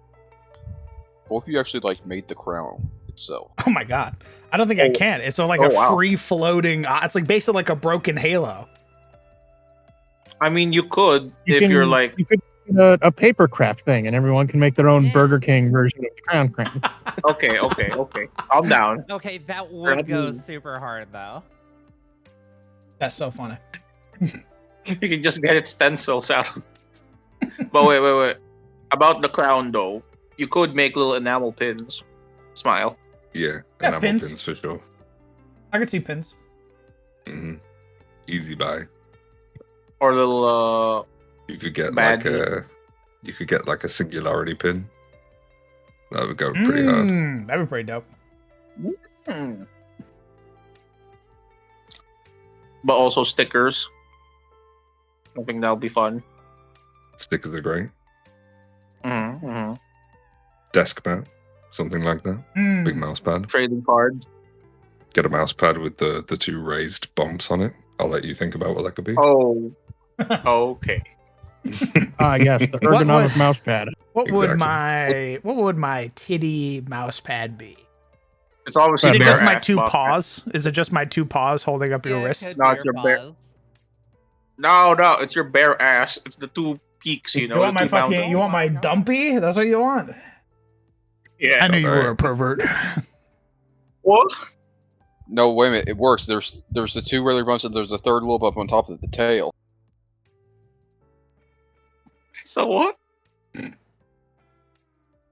I pushed the talk of merch aside. Death's Door recovery. Oh, Hmm. I was thinking because I want to use the You were doomed thinking. condition. What slowly if? nodding. Mhm. What if at some point the current thing is that if you so how when you succeed on a recovery check and you're dying, if you succeed, you're just at 0 hit points. You're Yeah. unconscious, you don't get to do anything. Wounded. My thing, I'm thinking, is that if you succeed, He's thinking. you are brought back 1 hit point, but you gain the Death's Door recovery condition. And that applies doomed to you. You only gain this if you manage, like, if you bring yourself back with no assistance. So your body is physically breaking down by staving off death. If you're brought back by healing or assistance or what have you, you don't gain this. But if you beat your recovery checks, you gain Death's Door recovery. Question. Yes.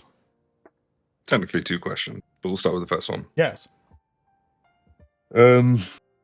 Wounded.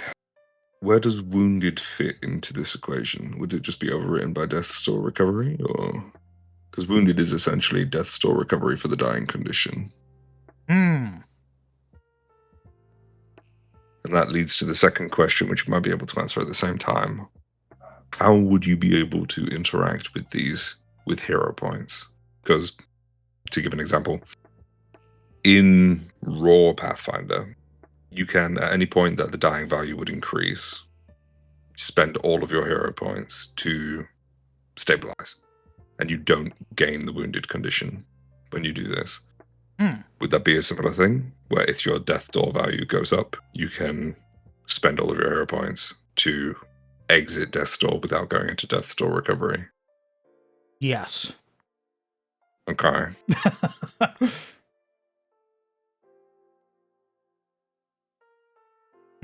Wounded.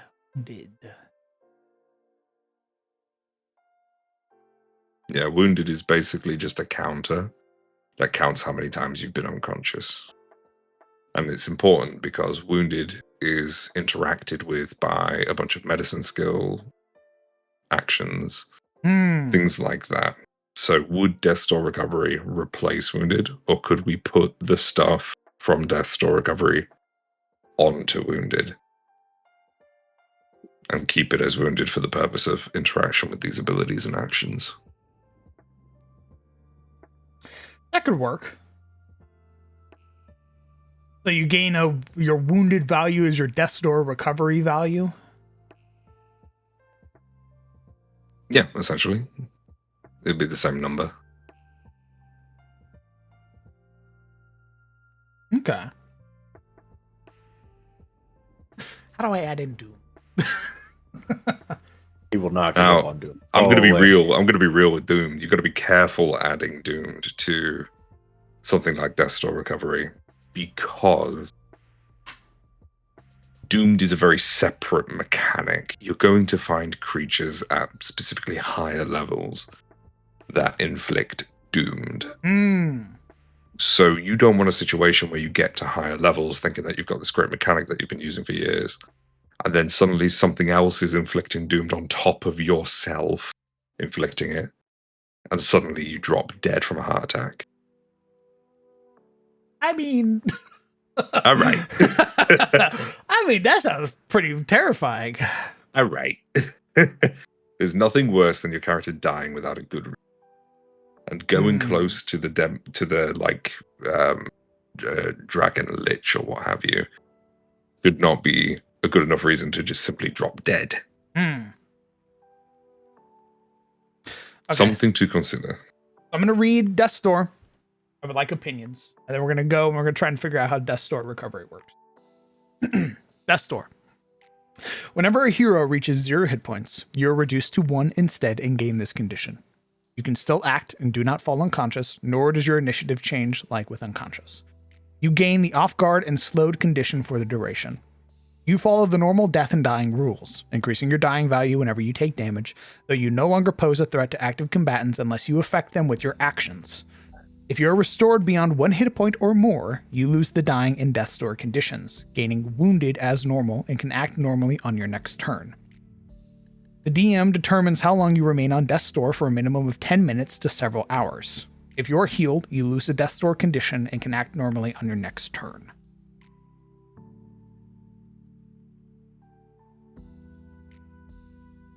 That's the original one that I sent, wasn't it? Correct. After reading it again, I liked it. You like it? Yeah. So I think the reason I like this version more is that it leans into the dying condition. It makes them symbiotic. So dying and Death's Door are always happening at simultaneous moments. That means that everything that already pre-exists and affects dying in the system affects Death's Door, rather than having 2 separate conditions which are affected separately, like have their own recovery checks and flat checks and what have you. Rather than replacing the infrastructure that dying provides, we're simply tagging onto it Death's Door and the specifics of that mechanic. So I think this is the correct way to go, personally. Okay. Lose the dying condition, and can I keep you at 1 hit point and still apply? Okay, so it still blinds you.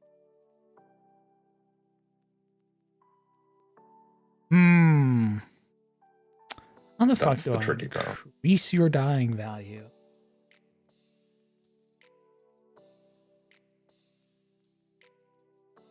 The ink of death stains your eyes.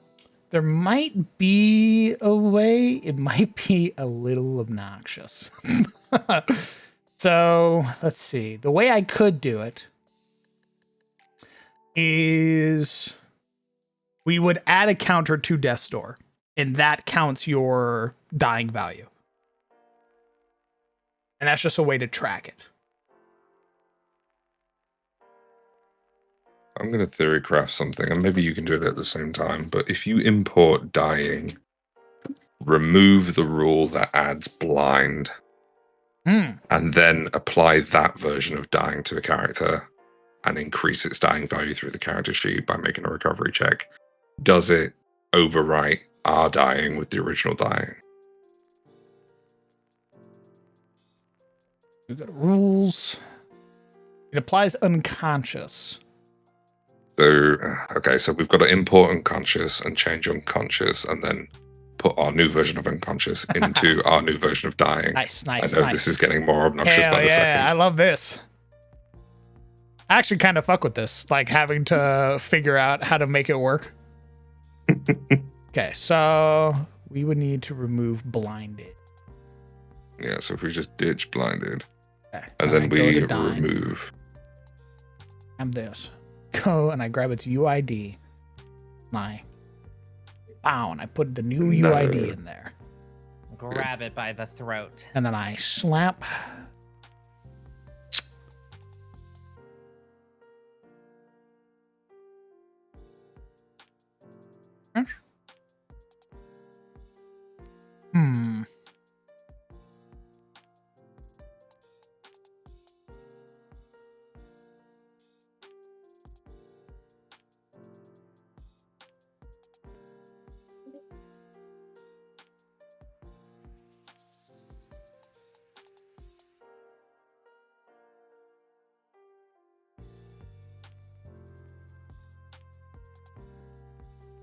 Yeah, hold on.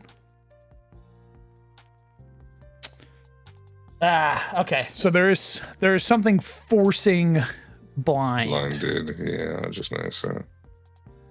So even by adjusting the name, like even going through and like readjusting everything, it's still doing it. That might be one of those funky hard-coded bits in that system. Yeah, probably is. That's a bummer. Okay,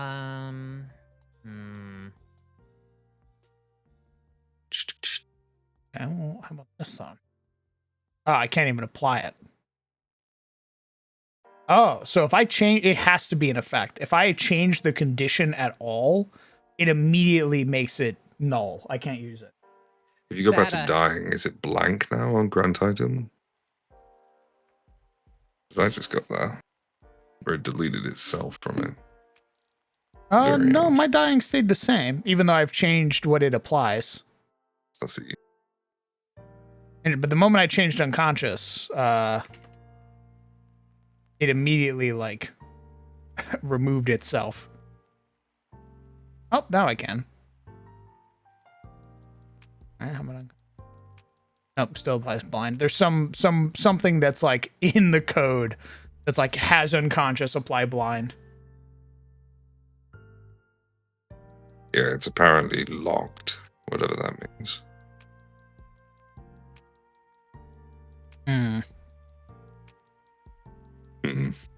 What if we change this? No, I don't think changing the slug would do it. I think it's because it has the same UUID as the original. Or source ID. So it's just dragging that old source ID onto the new thing. There's no way to change that. From the original compendium item. Okay, I'm pretty sure I They don't appear in the compendium. made my own. Where is it? What was that module you had as well? ADIS condition.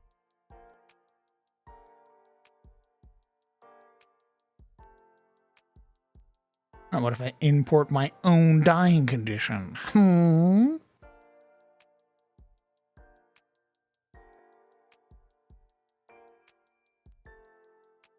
Deny. What if I import my own unconscious condition first? Because that's what I need to do. I'm very smart. Love a good smarticle. Oh, Come down. And we remove blinded. Can't refresh it for some reason, which is always obnoxious. don't click refresh. So refresh takes the source ID and applies the compendium version to whatever you're doing. You click refresh to get the newest version of an updated version of the source ID. So if for whatever reason there's been a patch to the system, let's say they've added some macros to an action, if you click refresh, it'll get rid of the old one, replace it with a new one. Hmm. Sort of like return to factory default, if you like.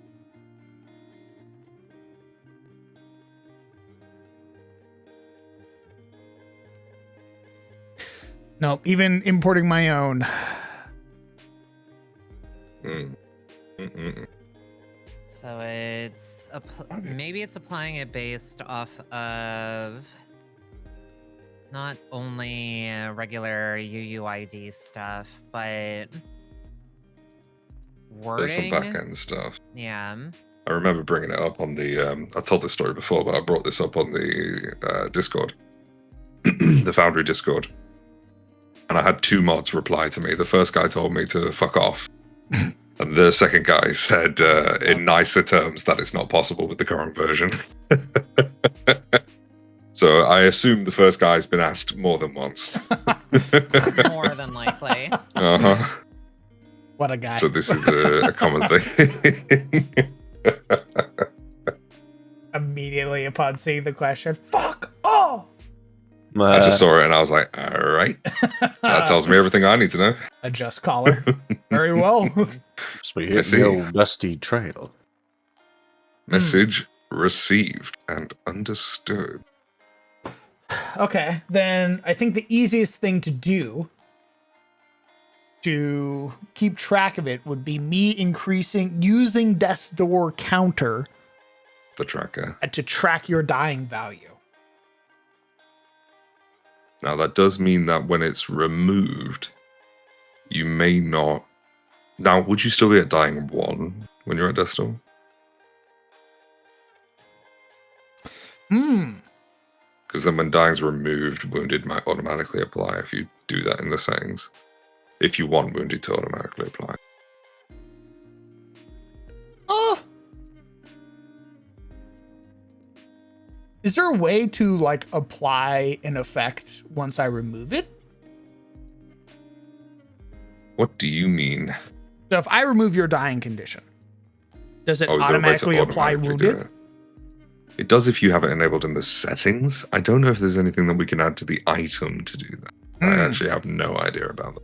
But That's that could fine be then. a fun thing to explore. That's fine. So what I can do is we'll add, let's see, your total dying value right now is 4.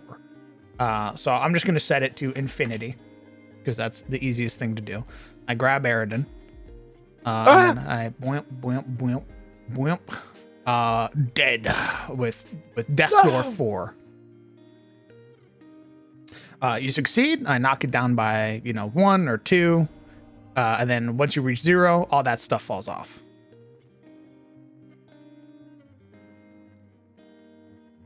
Then I apply Death's Door Recovery, which tracks your... Actually, I won't even need to do that unless Death's Door Recovery can apply Wounded. So what is it that we want Death's Door Recovery to do exactly that Wounded doesn't already? in Darkest Dungeon, Death's Door Recovery is a penalty that you get for basically even hitting 0 in the first place. It is a -2 to your accuracy. It's a -5% to your damage. It's a -1 speed, and you gain stress. You gain additional stress until the end. So whenever you would take stress, you roll, and on like a 10 or lower, you would gain another point of stress on top of whatever you were taking. You basically are like, you're ready to check out. And we want that from this Death Door recovery too. I was thinking of it being a way to incentivize the team to work together. So it wouldn't be a permanent effect. It would be like for a round after you've come off of Death's Door.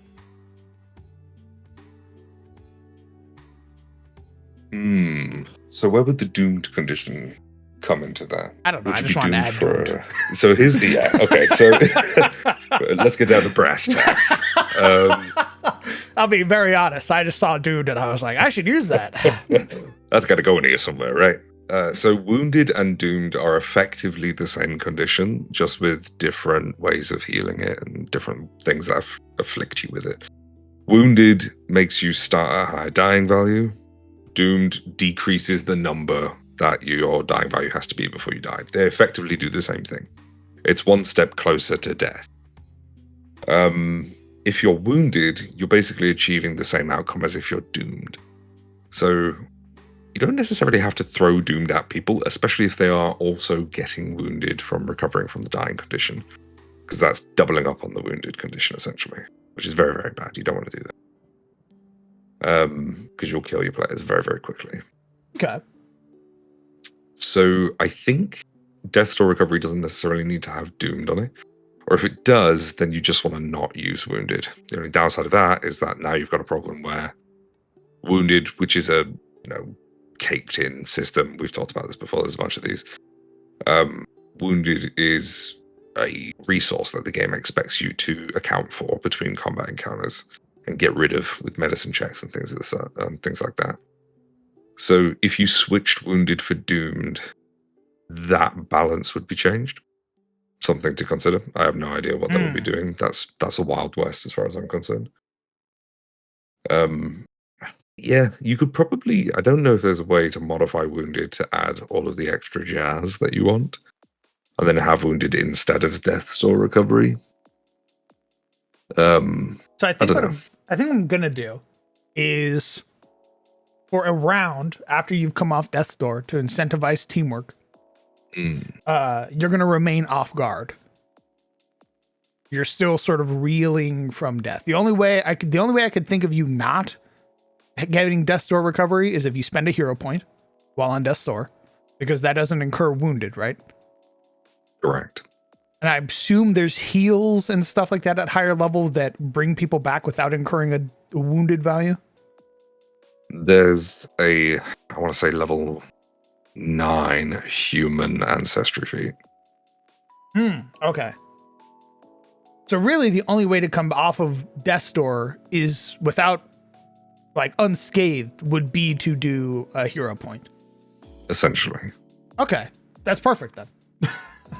Yeah, death trauma. So you come off of Death's Door without spending a hero point. You've recovered your recovery roll, what have you. You're still at 1 hit point, but you're still off guard. You're still reeling from death. And it's going to take you around to sort of catch your footing again.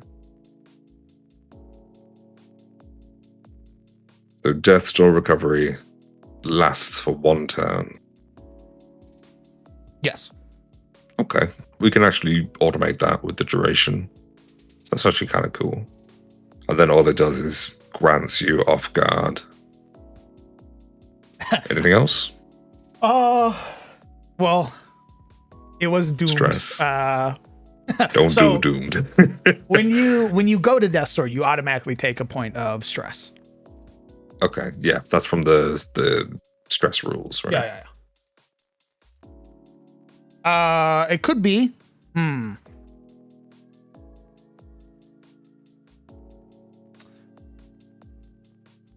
What other conditions are there? Well, I'm glad you asked. I whip out my suitcase, slide it across the table, and open the golden light. So. Oh. You just see lists and lists of conditions. Essentially, there's conditions for visibility. There's conditions for attributes. There's conditions for traits to be affected by, like fascinated. We talked a little bit about fascinated before. And then there's conditions for levels of visibility. And then the others. So you've got what the fuck is it? I've lost my train of thought. Fucking the one before hidden, concealed. You've got concealed as a condition, which is. Sorry, continue. I just had a revelation. It sounded like I had a revelation. Continue. I see. Motherfucker slipped on something. What the fuck? What you'll find with conditions is there's usually pairings of conditions as well. So you've got concealed, which is I'm doing something or the environment is doing something to make me less visible. But then you've got dazzled, which is something has been done to me to make everything else less visible. So it's less those things being harder to see, and it's more me finding it harder to see them. There's a bunch of pairings like that in the conditions as well. What was the epiphany? I very gently placed my fingers together. What if for a round you have fatigued? Oh. It's only for a round. So you are off guard and fatigued for one round, and then that round passes and you catch your breath again. Oh. The reason I went is because that's what Pyre Fury's aura was. If you were in his aura, you started your turn there and you failed the fortitude save, you were fatigued as long as you stayed in the area. The moment you left the area, you lost the fatigued. And I figured I dragged that from a different creature in Pathfinder. I think it's like the Azure or whatever. The fire elemental dwarf does that. Azure. So if they can do that, mayhaps for a round, you are fatigued and off guard, incentivizing you to heal or take cover or recover or recall knowledge, stuff like that. Now, there is a very, very real threat here, which I think is kind of what we want. Because obviously we're trying to incentivize teamwork to prevent people from laying into somebody who's got Death's Door recovery. So maybe this is an intentional thing that we like, but fatigued and off guard stack. So it's a -3 to your AC, which is a 15% chance increase to crit you. If you're crit, your dying value goes up by 2 instead of 1 when you go down. So let's assume for a moment that you're wounded because you've got Death's Door recovery, which means somebody went down. If you're wounded and you've got Death's Door recovery and you're hit again, presumably a crit because they've got a plus 15% chance to hit you, you are starting at dying 3. You get 1 chance, which is a high. It's more likely to lose than succeed. And then you die if you fail. If you have persistent damage, you're done. Done, dead, gone. Something to consider because you're increasing crit chance. And then if they go down to a crit, which is highly likely if they have Death's Door's recovery, assume that they're fighting that dragon again, which has a tail with a reach, very reactive strike essentially. If they go down like a sack of shit and it's on their turn from a reaction, they're making the death save before anybody else gets to have a chance to save them. If they fail that, they're dead. And if that tail has a bleed effect on it, they're dead anyway. So there's a very real chance that you could kill a person quite quickly if you give them a -3 CAC. Fuck. I'm simply saying the statistics here. If that's what you want, and you make that very clear to the PCs, there's a good chance that you'll be okay. But because PCs don't necessarily have ways of mitigating crits, because you haven't really got those kinds of classes in your party, if somebody was like a redemption champion, then maybe. But because your party's not really built for that, there's a fairly good chance somebody just dies by accident. How hardcore do you want this game? I don't want it that hardcore. How much? With friendly reminder, I chaos want is to. the I chaos? want to incentivize teamwork. Is the big thing that I want. I don't want it to be like, all right, now that you're back from Death's Door, the monster hits you and you die instantly. That's pretty much what we're seeing. If I'm a creature and you're conscious again, that means the rules are fine with me attacking you again. And if you're off guard and you've got a -1 to your AC on top of that, I, as the GM, obviously this is me being a nasty, lawful evil GM here, but I, as the GM, look at that person who's recovering from death's door, and I go, oh, easy kill, hit them, knock them out, they're lights out, and they're about to die. You know what I mean? Mm-hmm. I And think if I I'm would in treat combat, it. Oh, sorry, go on. if I'm in combat and I see somebody shaking, like I see them losing balance and dreary because they just recovered from near-death experience, I'm gonna lay them out. What are you doing back up? Good night. You know, sweet dreams. I think I would treat it. I think I would treat it the same way as Death's Door, where as long as you don't take hostile actions against the They don't creature, swing. they don't swing on you. I think that's a good way of doing it because having the -1 to AC and saving throws is better because off guard doesn't affect your saving throws, so it's only a -1. So the chances of critting is only 5% rather than 15. Other than that, I might suggest the slowed condition, maybe. Just take an action away instead, because it only lasts for a turn anyway. That could be a sort of safe alternative. What if instead of off guard, it's slowed and fatigued for a round? That'd be fine. So I have 2 actions to run away or cast a heal. Yeah. If you I think spend any of those to attack the creature, that motherfucker will lay you out. I do think as well that lends to the RP more, which I think is something that we should focus on as well. If you're fatigued and off guard, Hold on, I have let a him question finish. in regard to stairs of the fox.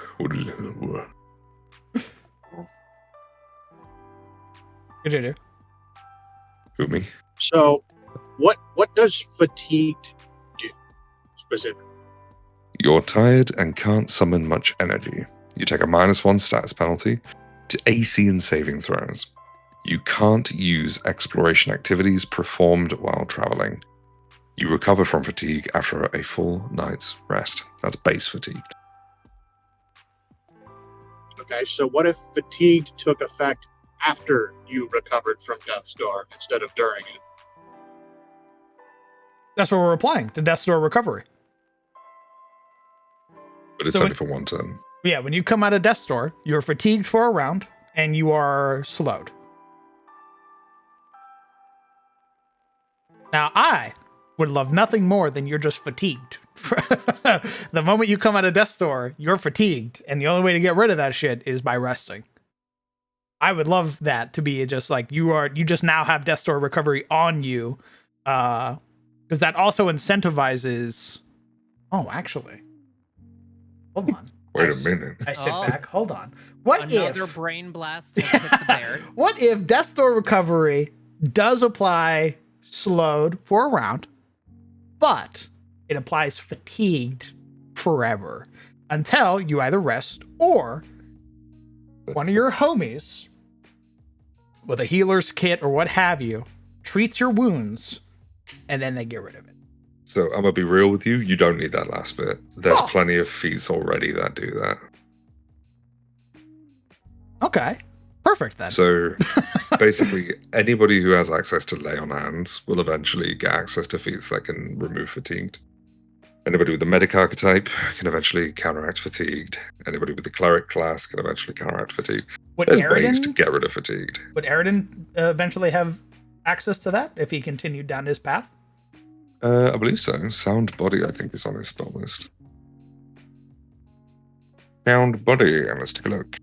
Now, when you say eventually, What's up? how long is eventually? What's up, man? Maybe Jack Nothing, can help me man. here. I'm just What's the wondering. sound? Hmm. What's sound body but for movement? I forget what the movement one is called.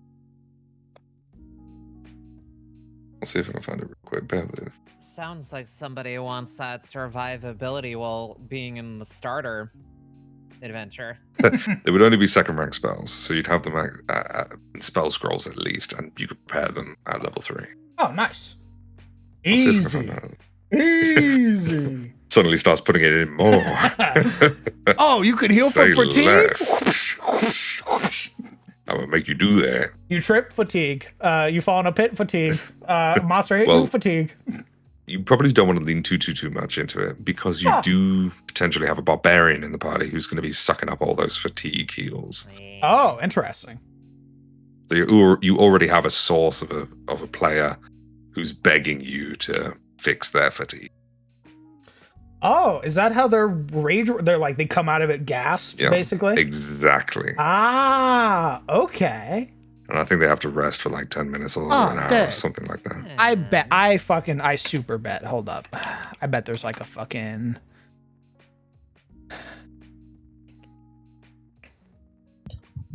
Are you sure they still get the fatigued after the remaster? Unsure. It's been a hot minute since I've read Barbarian. Because like I've been playing it, I've been raging. I do not see that happen. There to me might when- be. What's the prerequisite on rage? Is it like once per minute or something like that? There's definitely an action or a feat where you can go into like a second rage, but you get fatigued afterwards or something like that. Requirement: you aren't fatigued or raging for rage. There it is. I was about to bring that prerequisite up because I remember seeing it when I was tooling around in Pathfinder Builder.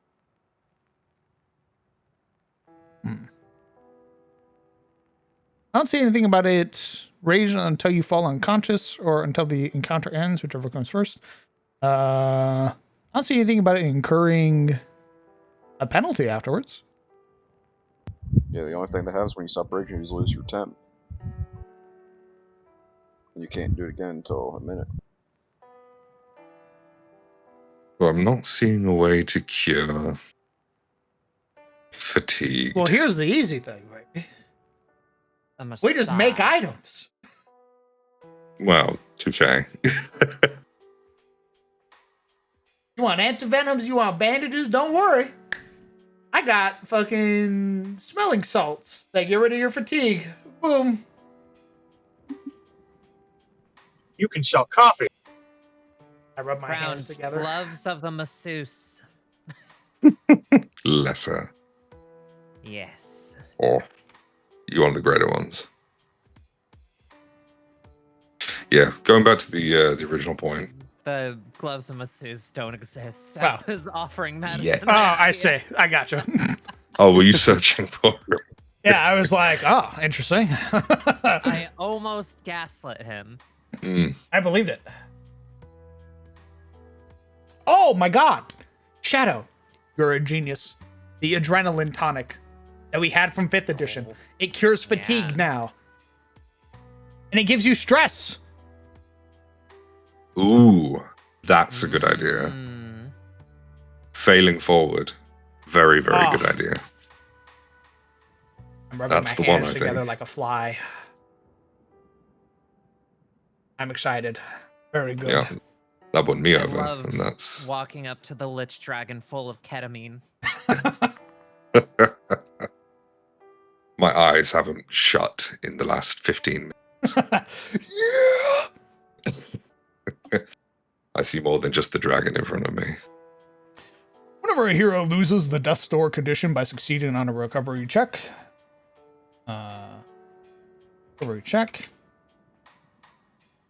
is on a by being healed,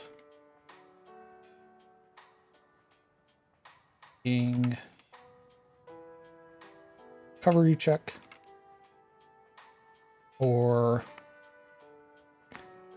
any other effect that would increase their wounded value.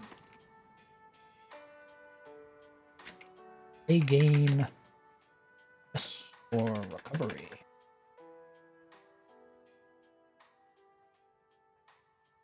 I have a very curious announcement. Hmm. Somehow I updated my D&D system. Everything is broken on my D&D core world right now, but my Pokemon D&D world is fine. Jesus. Oh dear, oh dear. I've How got many? a long weekend ahead of me. How many modules do you have again? Yep. That's what I thought.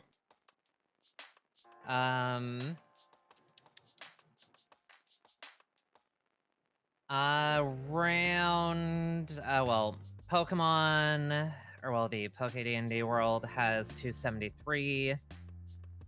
Think the D&D one has something like 275. Well, that narrows it down to 2 modules that might have conflicts. Yeah, maybe. One.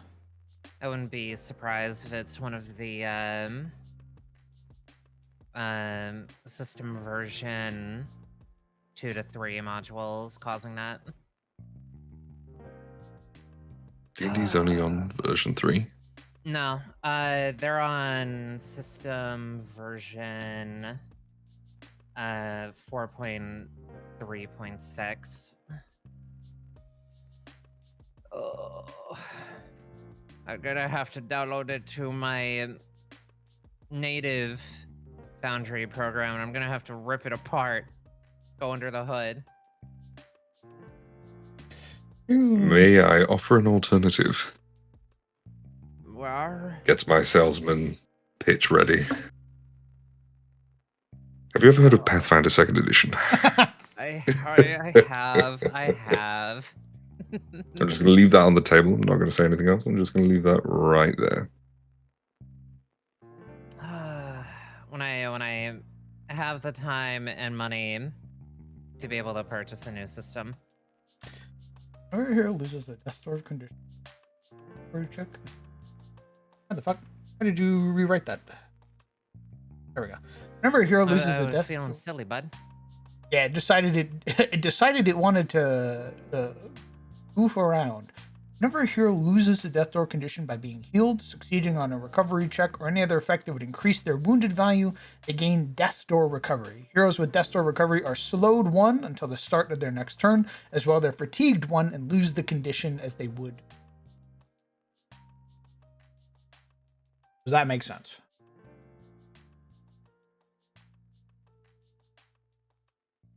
Yeah, pretty much. It conveys all the information that the players need. I don't think it leaves too much room for negotiation or for conflicts with other abilities, so it should work.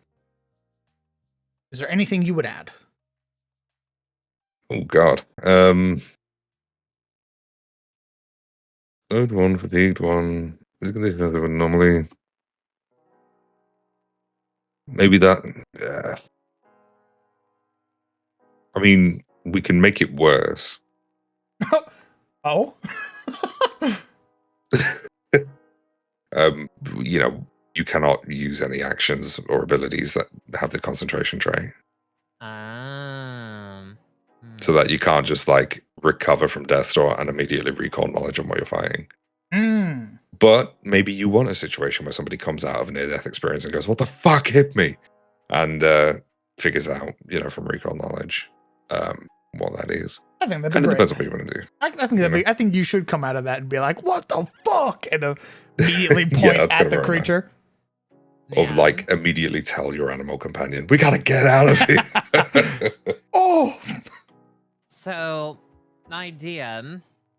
Even though I'm very much in the camp of, you know, let folks come out of that and get pissed about who, like, what the fuck hit them. From the at least more recently, because boxing reminded me, and I got my ass laid out by my mentor. There is, if you are you know, not used to having that, well, you know, being knocked out briefly, you do when you get up from that after the first few times, you really aren't going to be cognizant of what's going on around you. Yeah, when the lights are turning back on. Yeah, but the more and more you get used to that, you zone back in a lot quicker. That's usually, you know, that's experience with it. But that might, unless you wanted to get like super granular with it, where people gain kind of like not like a resistance to being fatigued or slowed or any of that. I don't know. My brain's immediately going to like, oh, what if people could pick up a little feature to make them not so wobbly bobbly after they wake back up from being resuscitated. Being half giant ancestry feet. Yeah. Or maybe even better than that, the what's your bird folk, night maidens. Night That could be maidens something definitely the night should maidens have. do. Yeah, they should definitely have something that gives them some advantage against death. It's like when they have the Death Store recovery condition, they're quickened one and don't suffer from slowed. And they can use that quickened action to take a step or a stride or something like that. Those with orcish lineage too, I imagine would be under similar. Yeah, orcs equations. typically don't go down. They have ways of staying up at one. That's kind of their trick. Fair enough. I don't Sorry, know. Sizzle, I might have offered an idea that makes the getting back up harder. I don't think so. Because I think he's gonna be playing a Night Maiden whenever we roll our next game. So he'll have some advantages when death rears its head. Hello. Hello. I fell asleep again. Oh, I was about to say, are you done dying over there? I should be. I heard night maidens. Bird people. Is there a way? I guess I would have to manually do it. Is there a way to make it so that the rules that it applies, one is different from the other? So like slowed only has a timer and fatigued doesn't? So that when you lose Death Store's recovery, one of them sticks around? So when you lose, so like the only thing that you should lose, because you're going to keep Death Store recovery, the only thing you should lose is slowed. Slowed lasts for a turn, and you lose it. Fatigue sticks around. So slowed will be reduced whenever you gain your actions. It'll automatically be reduced. Automatically be. Yeah, whenever you would gain actions, you reduce the slowed condition by the number of actions that it reduces. So it disappears at the start of your turn. Oh, excellent. Okay, so I don't need to do anything then. It solves itself. Perfect. Oh. Here, let me try this then. Let me put I you love in automation. It's my favorite thing about the Pathfinder system on Foundry. Mm. You can do it pen and paper. I did for over a year. But man, when I went to Foundry, it was like, oh, what do you mean I don't have to think about anything? That's great. Because I would forget things all the time. I've got a memory like a sieve. But You catch the big stuff, but the exactly. little numbers. Yep. They fly by, yeah, 100%. Okay, so it didn't get rid of. So there should be a setting to have slowed go down automatically. It's probably in the maybe workshop module settings. More than likely in the workshop, yeah. Under automation. Maybe world quality of life.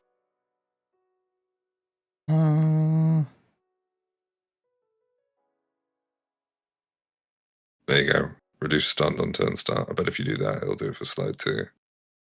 I don't see that. It's right in the middle. Ah.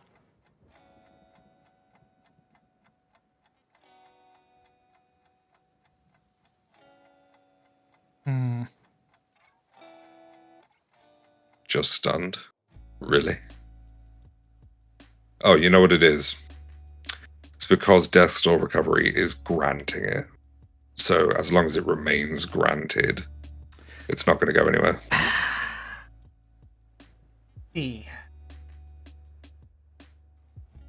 Fuck. But Death Store's recovery is only there for a turn, right?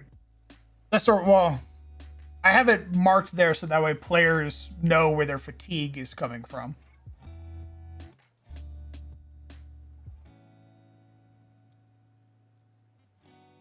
But if it only lasts a turn, Oh no! I thought you agreed with me. I thought. Wait a minute.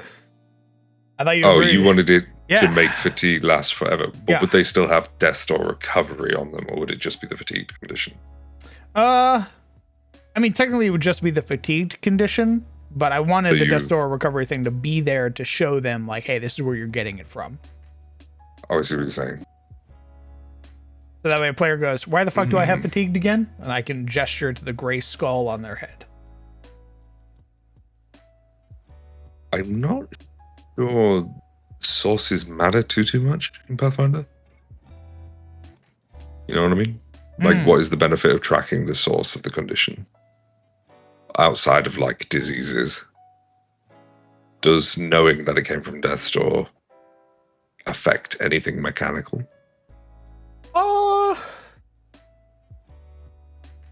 Perhaps not. Perhaps I'm I a mean, visual it guy. affects my ability as a player to go, DM, where'd this fatigue come from? Oh, you can't tell me? Well, then I don't have it then.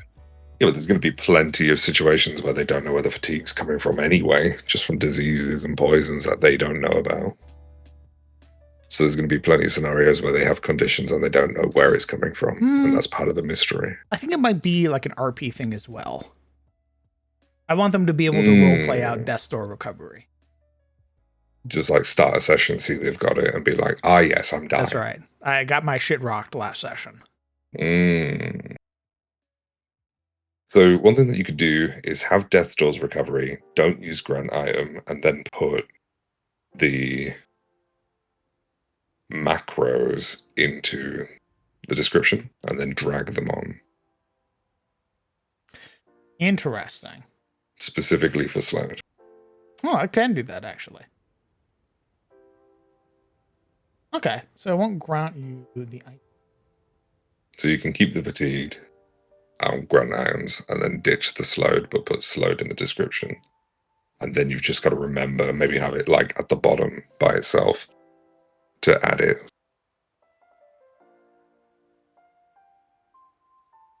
Okay. Yeah, because then I come in and I slap slowed on you. Just like that. Mm-hmm. Nice. Good. That's good. I like that. Excellent. Ooh, would you add feats for a better chance for virtues? Oh, absolutely. I'm going to be adding like magic items and stuff that give you a higher chance at virtues. So you wear like a cloak or whatever, and whenever you roll your check, you gain like, you roll a D100 plus 20. That's like an additional 20% chance at a virtue type shit. What was that item from Darkest Dungeon you could get that gave you 33%? A lot. I think I know the one you're talking about. Pretty sure it's an One that everybody ancestor used. item. Yeah, for sure. I remember Leper used to do it all the time to get powerful. Yeah, I love so my big thing 01, especially with Pathfinder, is that they have like the investment magic items is like how they do their attunement. So like you invest in an item every day, and then that's how you gain the benefits or the effects of it. Which means I can make a ton of like things that you can invest in because you have like 10 slots or some shit like that. And even better, I can do what I wanted to do in 5th edition even easier, which was at a certain level, you don't need to attune to it anymore, which means you don't need to invest in the item anymore. It's just a thing that's affecting you.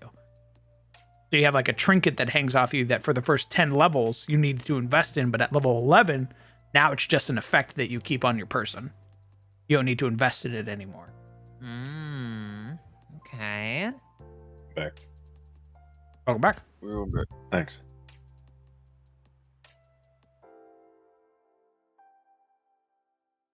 Anyway, continue. Why you stop? I was gathering my thoughts. Gathered this. Very well. Do you Nice. need the rest of us to step out of the room while you two have sloppies? No, you'll watch. Oh, okay. I'm closing the door. Observe. Triple locking it. Kind of So- motherfucker where you knock on the bathroom door, he says, "Come in." Oh yeah. So here's what we've got so far. I don't know what you've been listening to so far, Sizzle. Well, I was I like just got this back, close to so- saying your fucking name. Jesus Christ. Yeah, go on, King. Say me by my first name. I don't know why. Like my brain was like, call him by Just his first name now. So Death's Door. It's been so long. I forgot it. Whenever a hero reaches 0 hit points, you are reduced to 1 instead and gain this condition. You can still Okay. act and do not fall unconscious, nor does your initiative change like with unconscious. You gain the off guard and slowed condition for the duration. You follow the normal Okay. death and dying rules. Increase your dying value whenever you take damage, though you no longer pose a threat to active combatants unless you affect them with your actions. If you Okay. are restored beyond 1 hit point or more, you lose the dying and death's door conditions, gaining wounded as normal, and you can act normally on your next turn. The DM determines how long you remain on death's door for a minimum of 10 minutes to several hours. If you are healed, you lose the death's door condition and can act normally on your next turn. Once you succeed or come out of death's door, you gain death's door recovery. Whenever a hero loses the death's door condition by being healed, succeeding on a recovery check, or any other effect that would increase their wounded value, they gain death's door recovery. Heroes with death's door recovery are slowed 1 until the start of their next turn. As well, they're fatigued 1 and lose this condition as they would normally. Meaning, unless somebody has some way to heal fatigue or an item, the way that you heal fatigue is by a long rest.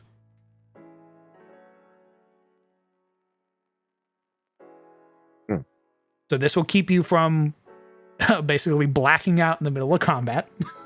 Okay. So you still have your actions and stuff. You have 2 actions on your turn instead of 3. You can still Okay. spend them to move, all that other stuff. The creatures aren't targeting you anymore. Okay. But once you come out of that, you have Death's Door recovery. So you're fatigued. You're winded from being brought so low to death. And for this first round, after being out of Death's Door, you're slowed. So you still have the 2 actions. What do you think? Oh, even coming out of Death's Door, you still have 2 actions? Correct. So So you have 2 actions in Death's Door. Is there the, like, if you spend actions, you get fatigued? no. Oh. So you just so you just straight up get spells and movement and shit. Correct. So the biggest Oh, really? caveat is that while you are in Death's Door, you're not a target. But if you make yourself a target, the creature will beat the shit out of you. Oh. So if you're on Death's Door, if you're reeling and you cast wound or some shit like that on the bad guy, the bad guy's Oh. going to turn around You're like, I didn't hear no bell. and he's like, good. And then he smacks the shit out of you. And then it's your dying value goes up. Ooh, He crit hits you, your dying value goes up by 2, you know. I see. It incentivizes you and your party to now suddenly be very cautious. What are you Wrong. spending your It actions to incentivizes do? me to go balls to the wall and ignore all mechanics until I die. And Nice. then I go next character, and I bring in the next character. Oh my god. Is that what Aridin would have done against the Shadow Drake? Sure. Probably. Honestly. Absolutely. 100%. You'd have attacked the Shadow Drake while you're on Death's Door? Oh, yeah. Nice. I would have probably have quietly healed. Like, don't mind me, Mr. Shadow Drake. Heals Arendelle. He looks at me. I go, oh, gonna be me. Oh, hey. I told you to stop that. I didn't listen. Adjust collar. Adjust ascot. Tail comes up.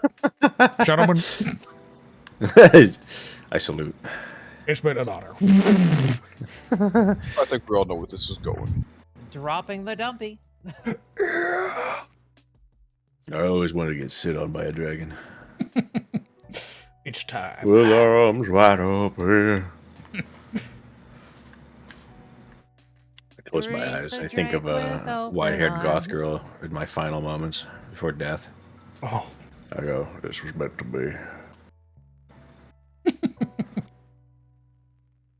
In another life,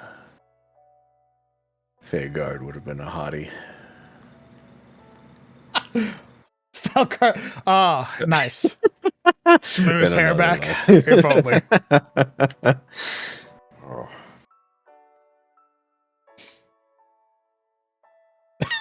Sounds Nice. sounds Right. good. Sounds like a good mechanic. From the little I actually heard. Okay. Well, that's what we're going to be using going forward. So you'll have to let me know Nice. when we're playing with it, how yeah. it feels compared to just laying on the ground. Yeah, you tell me a mechanic up front, I'll be like, yeah, sure, man, that sounds great. Oh, I see. Because I have like until I read it or experience it, it probably won't actually register. I'm gonna be honest with you. I'm Okay. not an auditory learner. I mean, you can My peep the ears stream right now. useless. You demand so much of me. Yeah, let me take a picture of Yeah. it so that way you can read it. Oh, thanks, man. You're welcome. You can tell me what you My think. my old eyes, they just don't see like Yeah, they man. used How to. about you All go to that the gym tiny and work text. those out? I do. There you go. Read that in text chat.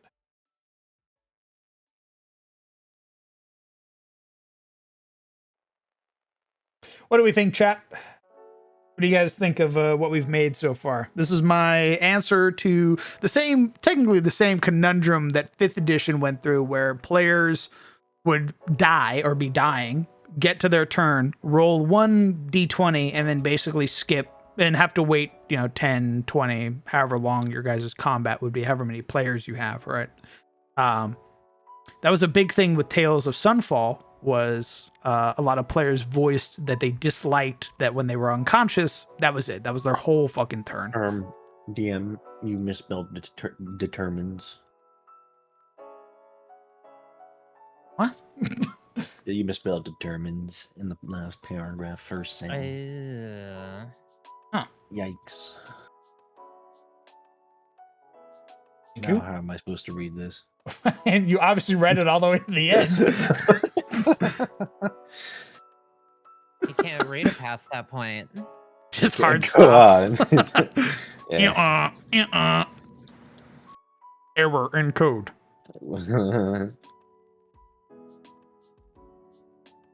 Awesome to hear all the ideas and plans you have for 2nd edition. Thanks, brother. I'm sure there are a lot of 2nd edition purists who do not like the idea of me coming in with my grubby homebrew hands and I just start touching everything. I go, The DM determines how long you. What do you mean the DM determines how long you remain in death's? Don't you remain in death's door until you either A, recover, or B, die?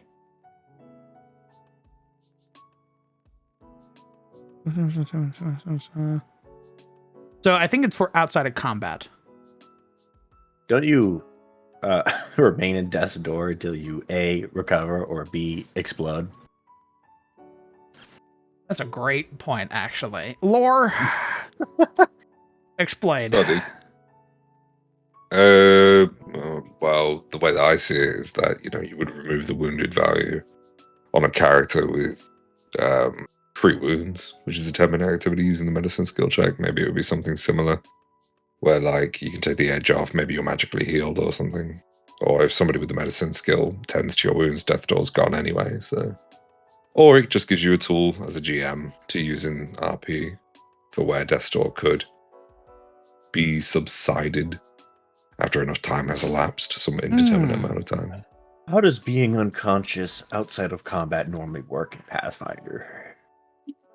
Do you go out of combat while people are unconscious, or do you just remain in combat until either people have You're in regained combat. life? Yeah. Gotcha. Your initiative moves to before the person who knocked you out. And Yeah. then you stay there until either you stabilize, in which case you're still there, or somebody heals you when you get up. Or you die. Or you die. Nice. Typically, though, the rules do say to GMs not to target the unconscious. Well, I just mean like after all the enemies are dead, right? And After initiative, players... after everybody's gone, you're unconscious until something changes.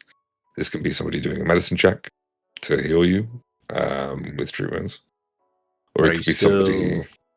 You're still rolling death rolls, right? Assuming your dying value has reduced below 0 or below 1, you would just stabilize and be at 0 hit points and gain the wounded condition. Okay, so let's say you go down in combat.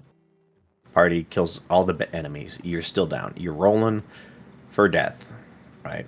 You're not stabilized, but you are unconscious. But the party has technically won. Is that person still rolling dying conditions, or do they automatically just stabilize out of combat? You would stay in initiative until that person is either dead or stabilized. Understood. That's what I want to know. Yeah, but again, that's GM fiat. The GM could rule it one way or the other, or simply hand wave it after the combat. Before I forget, I did find an item that might work for the fatigue thing that we were talking about. Obviously, your adrenaline item might be very, very cool because you can use it straight away, like as an action. But there is an item already called Long Night Tea, which does exactly what you think it does. It gives you a +1 iron bonus for saves against sleep effects for an hour. But there's a little caveat called tea ceremony. So you can either use an interact action to drink the tea, or you can spend 10 minutes and enjoy the tea. If you enjoy the tea, it removes the fatigued condition, and it lasts for 8 hours instead of 1. That's cool. But that's the only item that I know of. I haven't used any others that reduce fatigue. That's great. That's a fucking exploration activity right there. Yeah. You do that while you're walking with your homies, or you take a break after killing a boss and bust out the kettle. The best part is, alchemists can't make it. Can or can't? Cannot make it. Not out of the gate anyway. They would have to take magical crafting and then spend downtime making it. Sick. They can't just pump it out. That's awesome. I love that. POV becoming a tea fiend.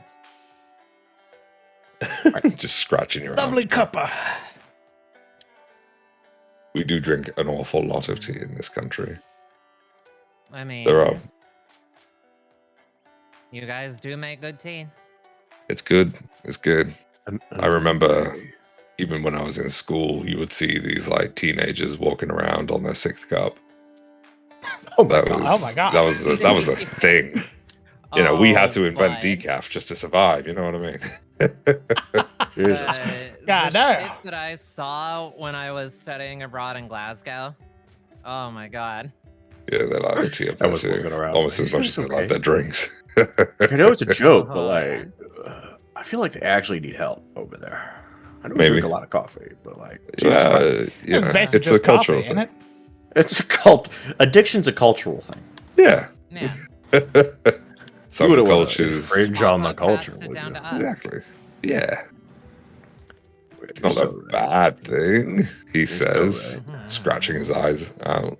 3rd day awake. I just need it, man. I just need And it. I am.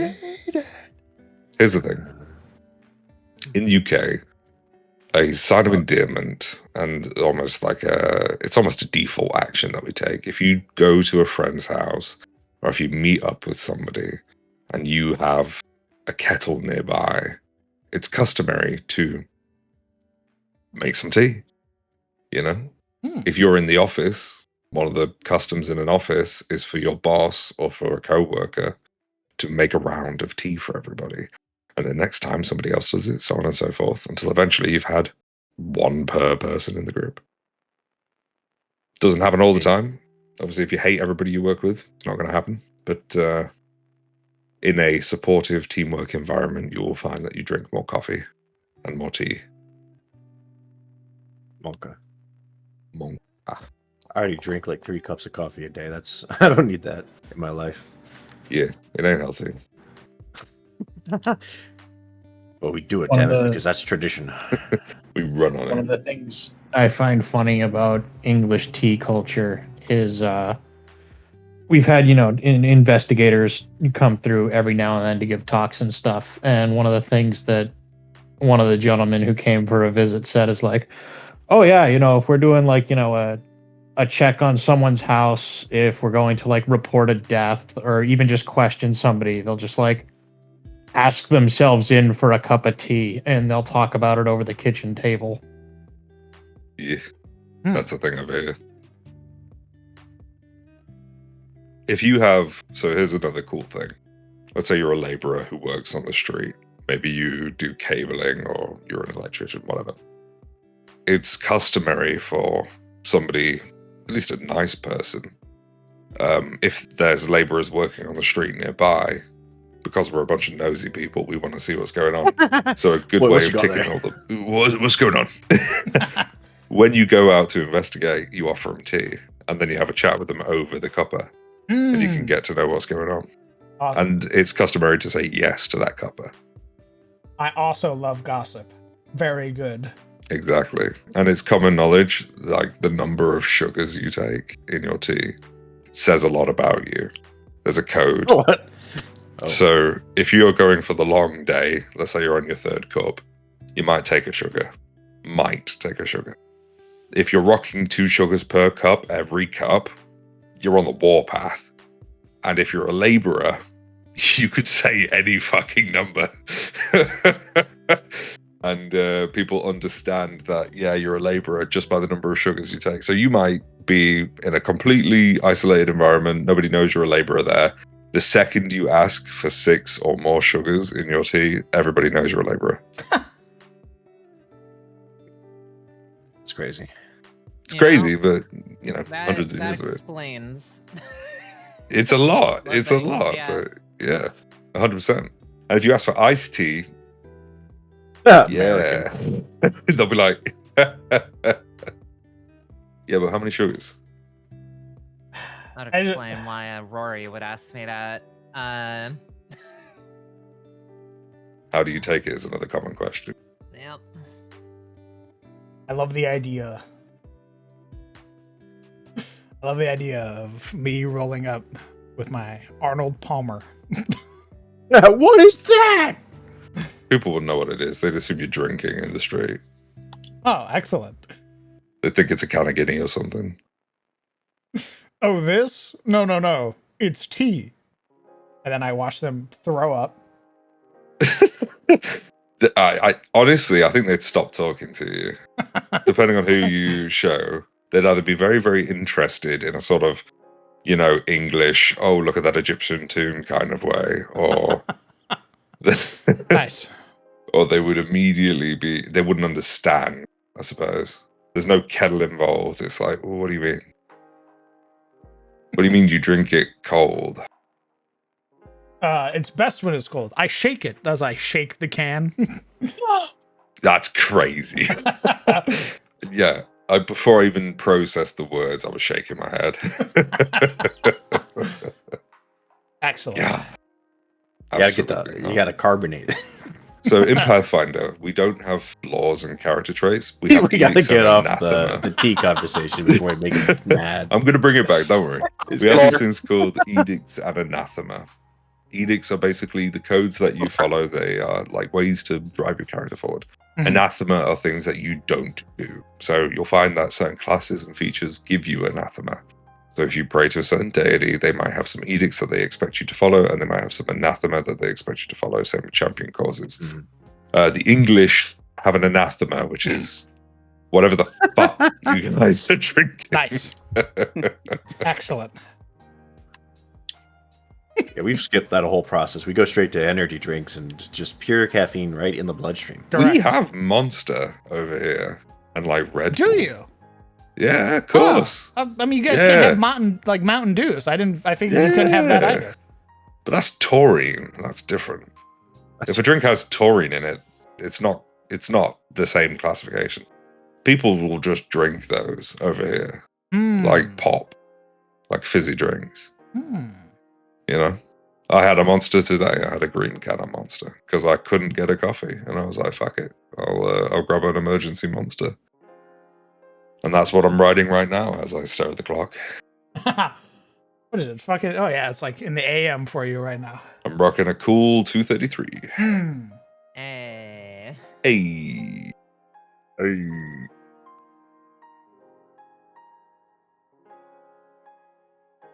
I feel we derailed a lot. Yeah, but it was Not really. epic. I mean, we made Death's Door, which was like what I wanted. Objective complete.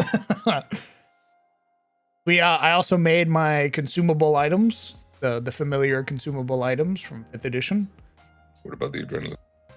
I haven't made the adrenaline tonic yet. To be honest, Death's Door kind of gassed me. You done though? I think the next stream, which will probably be Sunday, will be probably maps. I'm probably gonna make. So here's the thing: the AP is gonna begin in earnest. They're gonna enjoy the Falls Reaping Festival, and then they're gonna get approached by an NPC who's like, "Hey, issue time." What? Hey, I thought our issues were over. In fact, they're much worse now. No. Oh man. Sure. Ah, dang it. Time to begin the adventure in earnest. Congratulations, heroes. You've proven that I can trust you. Oh, thanks. Yep, follow me. No. That's a You one don't way. have a That's one choice. way. I love What? unlocking the adventure path. You look down, you notice the rails. I fasten your seatbelt for you.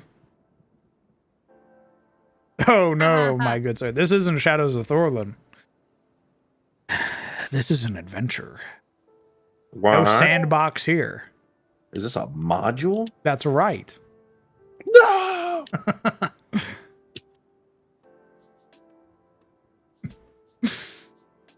No quirky little side objectives or anything like that. If you find a side objective, guess what? It's part of the AP. Uh-oh. Yeah, I think the next stream, I am going to be making the map, the quintessential map that contains the thing pertaining to this AP. Wow, The thing. the Vague. thing.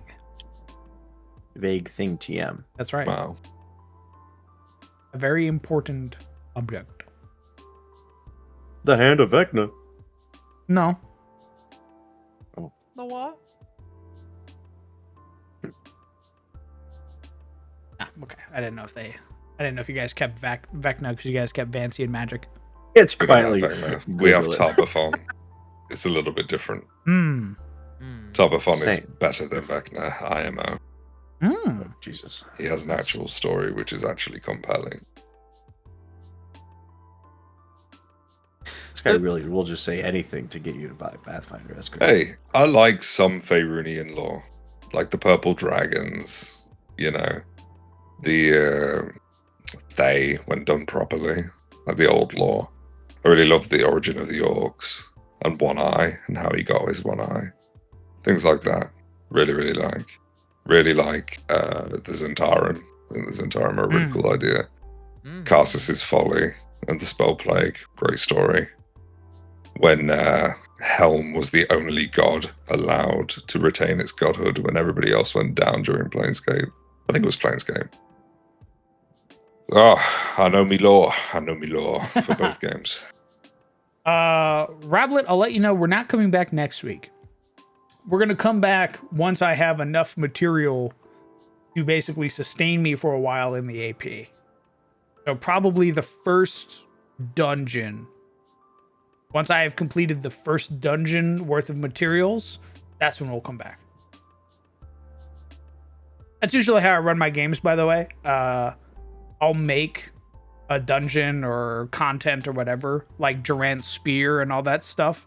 And then that's what I'll run. And then once I'm out of that content, I take a break. I make the next adventure, basically. I tried with CTF before to prep everything. Fucking nearly died. So never again. I prep whatever the players are going to do. Welcome to freedom. Rendering distance. It's my favorite thing. Don't look too far that way. The LODs will kick in. everything's a blob, and I go, yes. You Why is didn't mention there everything was purple a... and black squares? Exactly. Yeah.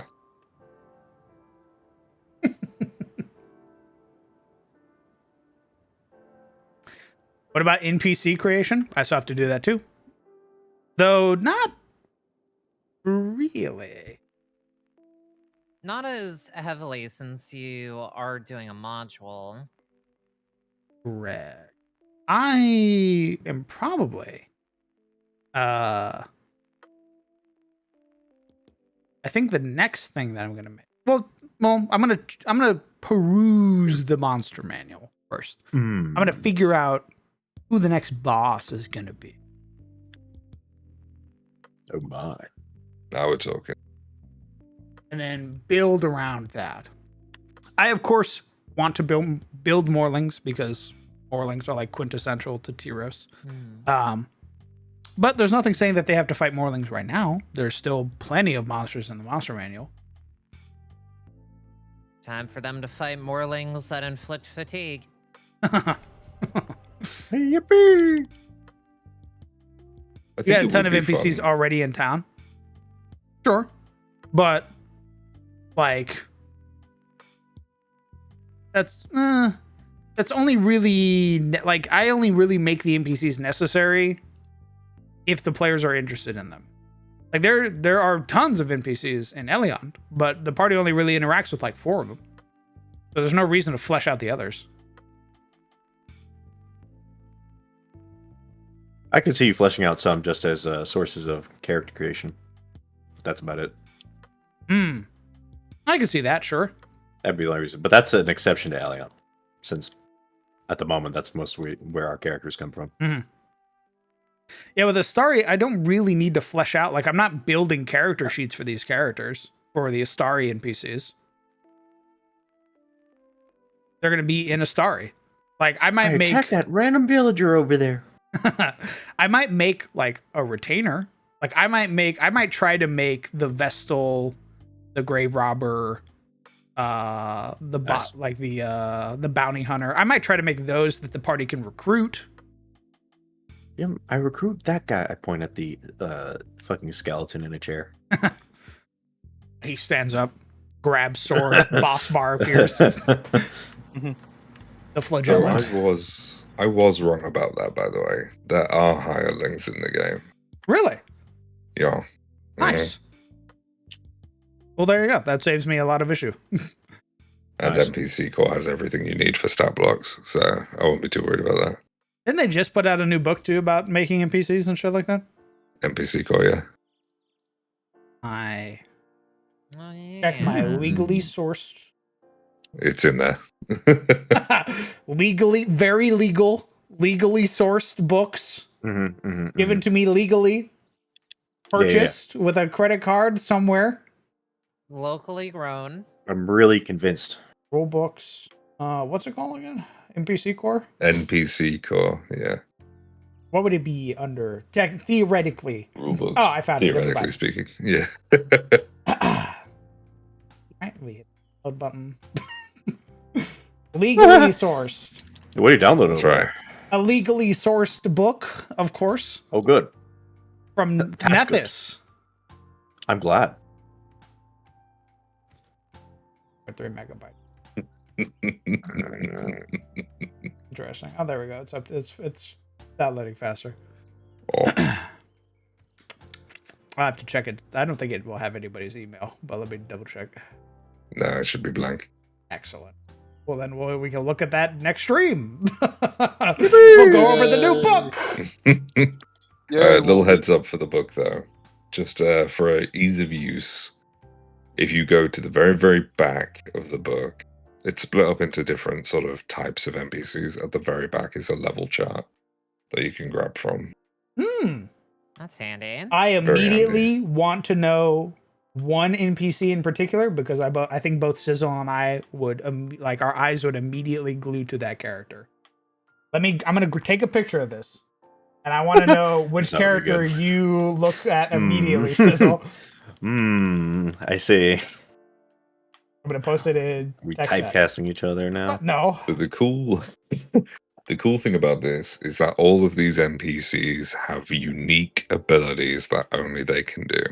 So a drunkard, for example, this is from before this book existed, but a drunk guy had an ability to like throw drinks at people, for example.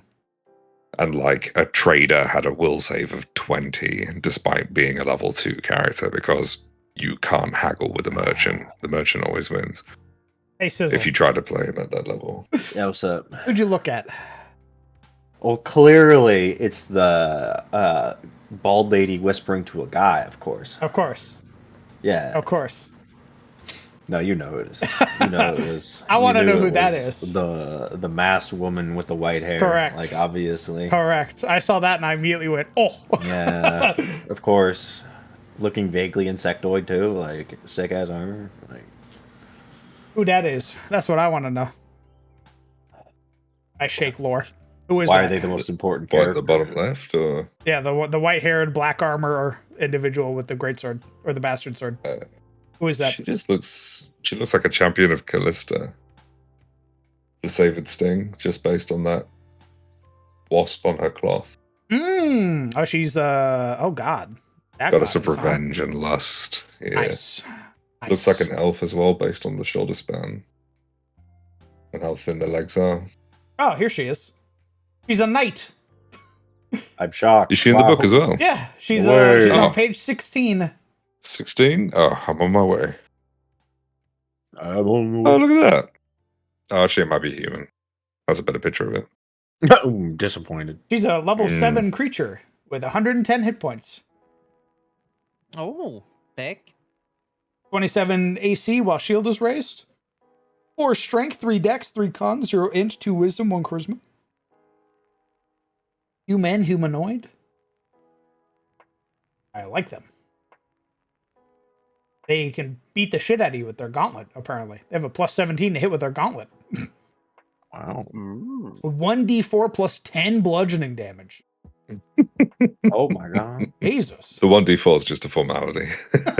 What's her likes and dislikes? Just asking, you know. That's the handshake. The knight strides or steps. During this movement, they can interact or swap from wielding their bastard sword in 2 hands to wielding in 1 hand and wielding their shield in the other, vice versa. Oh. As they walk they're towards really you, they basically... well-trained. Damn, that's sick as fuck. Mm-hmm. As adjacent to a willing ally, the knight moves an adjacent willing ally 5 feet in any direction and can step into the space the ally vacates. Get behind me. They're really cool. And it works exactly the way you think a knight would. I love that. The magical bastard sword. I guess at level 7 they'd expect you to have a rune or something like that on your weapon. So you'll notice in stat blocks for enemies specifically, they'll Yes, only you ever have foundation runes. So +1, or +2, +3, striking, greater striking, whatever. They'll never have property runes on them. They'll have abilities that give the weapons they wield property runes. Oh, interesting. I think it's for like monetary balance, because runes add quite a lot of wealth to an item. That makes sense. Plague Breaker. What are you looking at now? I scrolled down, page 21. Yeah, well, I wouldn't get in the way. Sweep the leg. Her arms are massive. she's She's nice. got her biceps are fucking huge. Nice. Why haven't you shown me? I'm starving. You can always tell because the inside of the elbow is 3D. Show me the completely legal document now. Oh, there we go. Here we go. They're a level 6 NPC. We're just out here teasing chat, I see. All right, guys. On Sunday, we'll go over this book in earnest. Hey, And I again. want. I need them to squish my head with their maul. What? They will. My I think god. that's a quarterback, if I'm not mistaken. Is it a mole or a quarterback? It honestly, it looks like I guess I would almost say it's like a war pick, but Or back to Corbin, I yeah. should say, not a quarterback. Where's her stat block? they're Leg like breaker. like There a you go. half thingy. It's like on one Yes, page and it's scrolled into another. +1 maul. Oh, it's a maul. He's rocking a maul, but she has an ability called break legs. Femur breaker. If it hits, the creature is knocked prone and becomes clumsy 1 for 1 minute. As long as this clumsy condition lasts, the creature also takes a 5-foot penalty to its speed and is a weakness 5 to the leg breaker strikes. There's a reason she's grinning in it. So I hit you once, and now every time I hit you afterwards, you're going to get hurt even more. That's messed up, man. I like to think that's her switching the sides of the maul. She also gets rushing strike, so she gets use ability to stride twice and then beat the shit out of you. But that's also 2 actions, so she has to choose. That's messed up, man. That's really messed up. How does a troop work? Troops, I'm glad you asked. So troops have their own set of rules, specifically for movement. The way that troops work is you'll notice they're all gargantuan. Every single troop is gargantuan. And that doesn't mean that they always occupy a 4x4. When a troop moves, they do something called a form up, which basically means every single member of the troop gets in that 4x4 grid, and then the 4x4 grid moves. But once they're stationary, you can split the group into smaller, connected tokens. So they can spread out like a puddle. Ah. Like individual 5x5 squares can move around. But then when they move together. So Oh, it's that's a cool. very interesting way of doing things. But typically they'll have these big actions that they can do where depending on how much you put in, you'll get more out. And then they typically have something where it's to do with how much health they've got, where at least with some troops, the more damage you do to them, the less bodies they have. So because they have less bodies, they either lose size or they lose their ability to deal damage over time, that sort of thing. Depends on the troop, though. Okay. There's cavalry troops, footman troops, zombie hordes, all that sort of stuff. Attempts to demoralize 4 creatures. Just hell's insults. There's also like new spells and stuff in this book too. Pilgrims, Babbage of Abadar, Acolyte of Blasphemer of Don Kutan. Kuthon, the god of torture. Oh man, why is it always the god of torture? Why can't they be the god of croutons? Hey, Zonkuthon's lore is fabulous. He used to be this elven god called, I think his name was Brodul or something like that. And his sister's the goddess of art and creativity. Oh. There was so when Rovagug, the rough beast, tried to devour the gods, after he devoured a few of them, a sort of a collection, a pantheon of deities got together, the big boys, the Shaker the Moves on Galarian, decided to cage Rovagug in the planet's core. And the dude who crafted the nails that would hold him in place was Brodul. Anyway, after all that happened, Brodul sort of had time to reflect on his place in the pantheon. And he had always basically heeded his father. His father gave Shaylin, his sister, the sort of things that Brodul wanted, and then gave Brodul duty and care and things like that that he didn't really care for. He was basically given his domains rather than him choosing his domains. So he decided to go on a pilgrimage to the Great Beyond, which is the space between realities. And bearing in mind, the only sort of things that we know about the Great Beyond is that the previous universe that Pharasma left and started this one from is sort of lost to the Great Beyond. And we also know that there's eldritch horrors in there that sort of have cracked their way in. Anyway, he leaves willingly and he goes and sees some shit. By the time he comes back, he's no longer Brodul, he's Zonkuthon. And the first thing he does is he walks up to his dad and turns him into the Prince in Chains, which is a massive dog-like deity wrapped in chains that rip across its skin constantly. It's a heavy metal god for sure. Damn. And he has his own country called Nadal too. I could go on and on about Zonkuthon and how like he met his previous universe's self in the Great Beyond, killed him, and like Zonkuthon himself was a god from the previous reality who met Brodul in the Great Beyond, murdered him, and took his place. Or like they merged and he won, essentially. It's a whole thing. And that's the god of torture. You know, somehow I'm going to put Chain Boy in front of me here, point at them. How did you end up in my head? What? When I have a Nocturne that went through a very similar life path. There you go. Because the gods from my world generally also do not choose their domains. They're born out of purpose and concepts.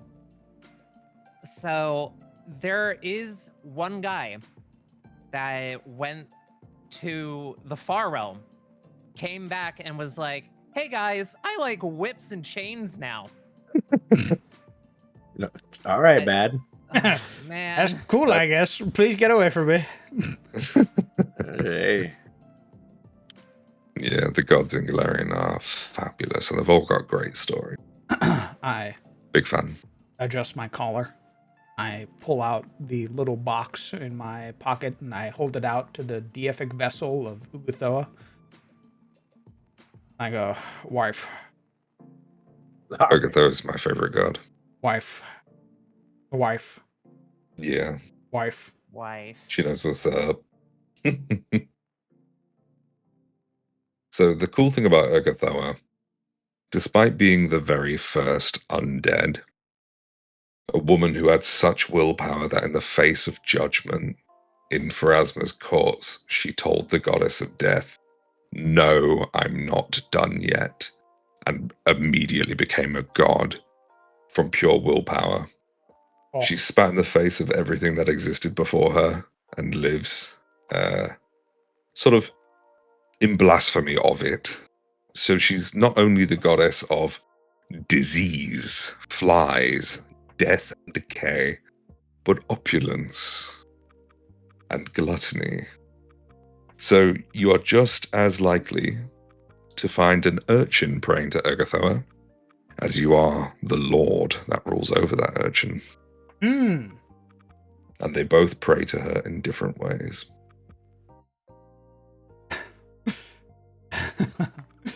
Decaying Frost Scythe. Plus 28 to hit. Death is just a nice little tag there. So we'll come back to that. 3d10 plus 11 slashing plus 1d6 cold plus 1d4 void. And then she, I don't know, wheels around and hits you with her fist, which also has the death tag, healing 3d4 plus 11 plus 1d6 cold plus 1d4 void.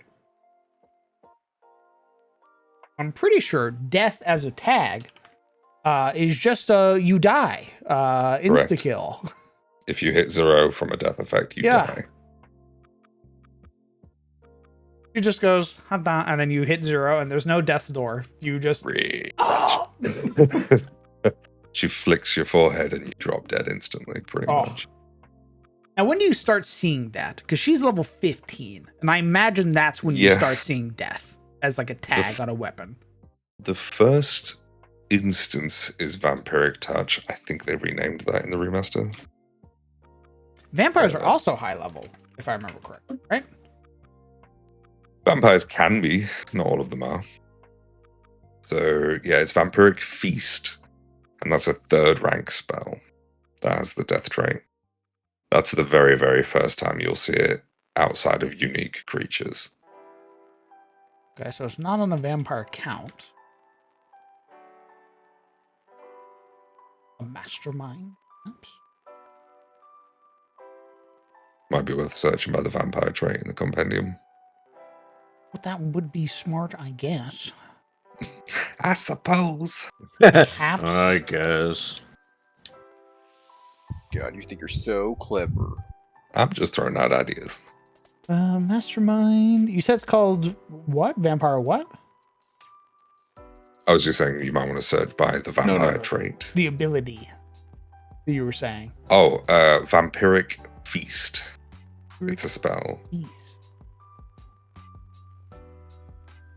It's a rank 3 spell on the Arcane, Divine, and Cult. The vampiric exsanguination. That's on a Nosferatu Overlord. That's got death on it.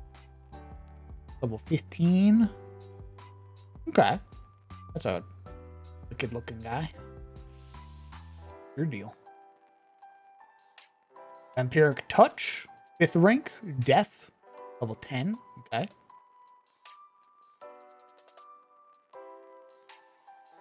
Malfactor. Ooh. I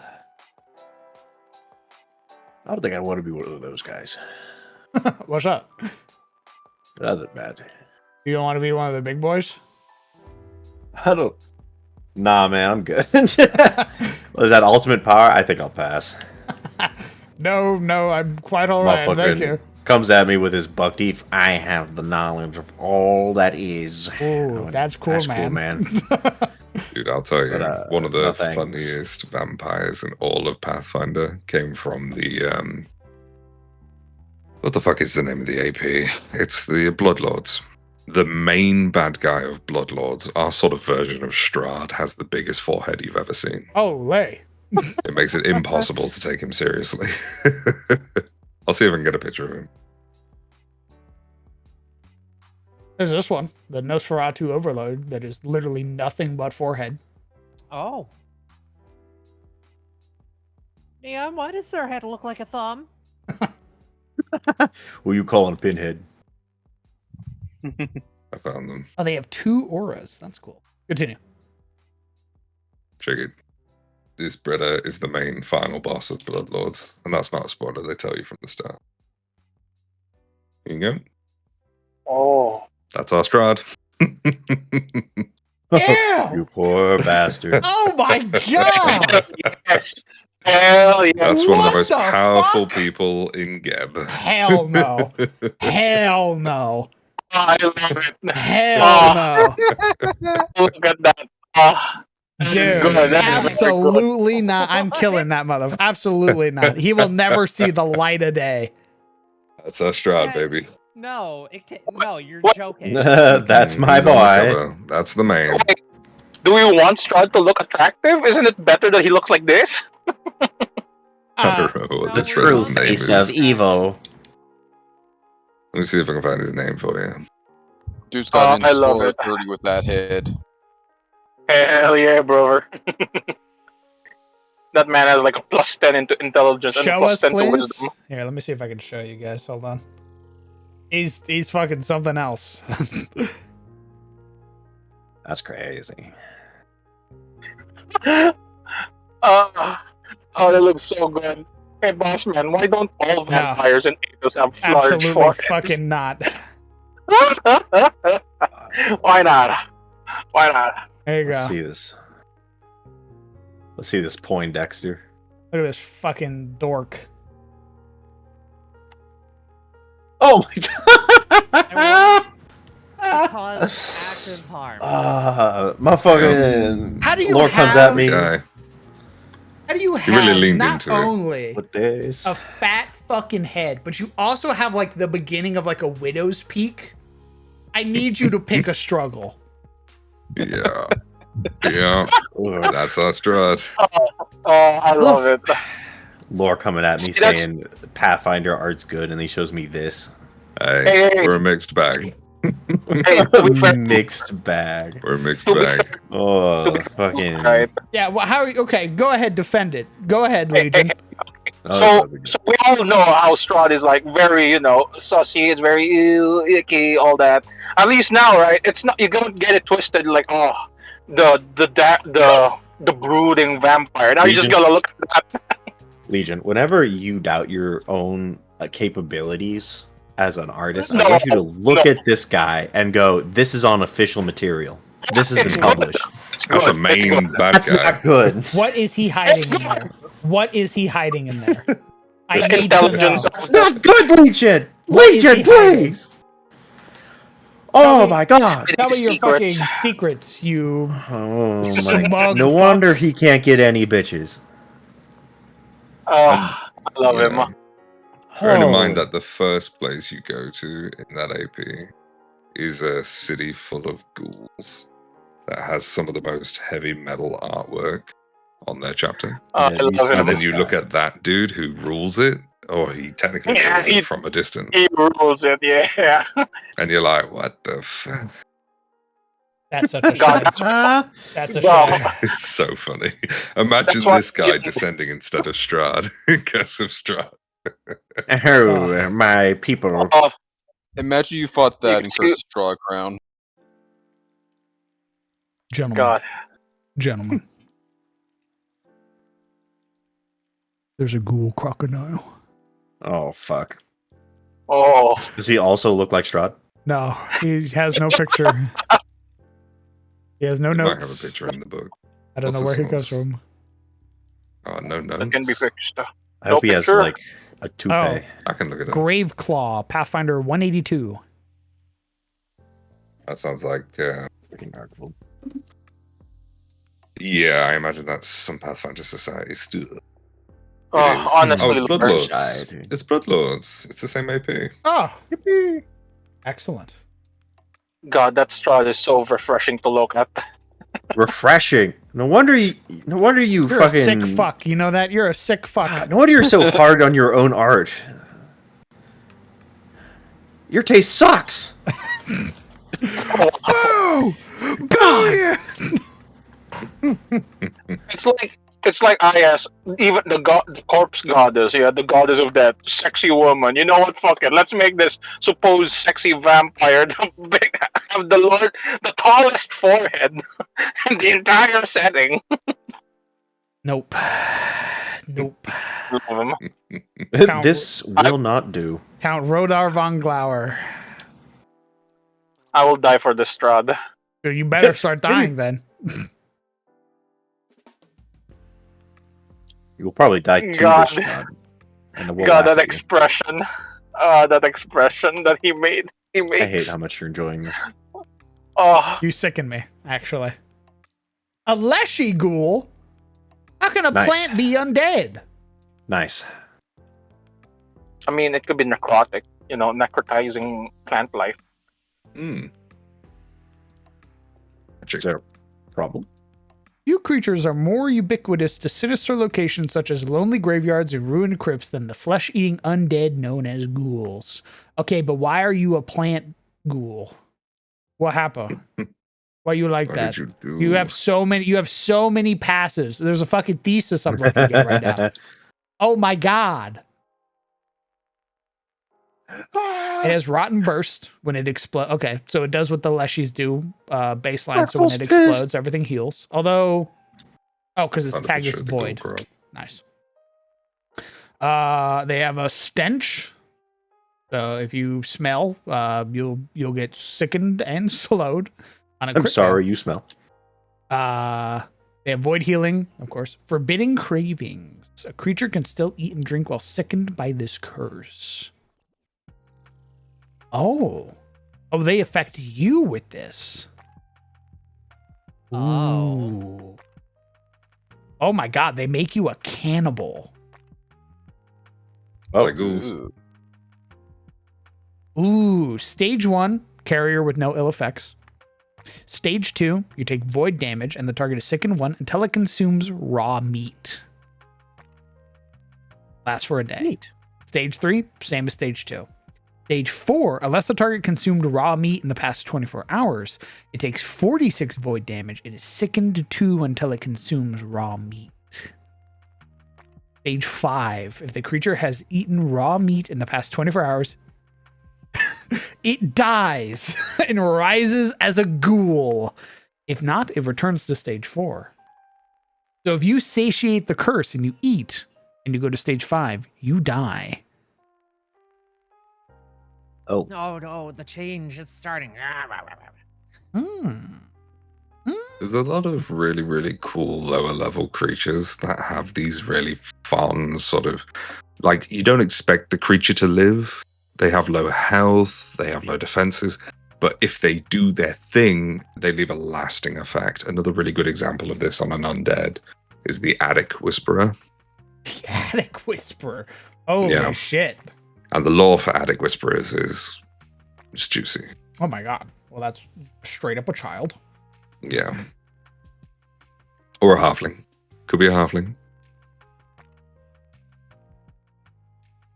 Why do they have like a canine head? It's very, Yeah, very well, interesting. if we go to the notes, beware the haunting sobs of the Attic Whisperer, for they carry the pained wrath of an abandoned child who perished due to the neglect or absence of their caretakers. Animated by loneliness, the embitterment spirit binds itself to the material world in a body made of bits and oddments of a lost childhood world, of wooden blocks, scraps and blankets, ratty dolls, buttons, carved trinkets, and glass marbles. To give themselves the semblance of a head, they top their patchwork bodies with a small animal's skull. There you go. They lurk in old infirmaries, orphanages, and other institutions where children are forgotten. There you go. 60 hit points. Yeah, they chonk. A But chunky they're basically child. they're basically bards. You don't use Aura them of as like sobs. tanks.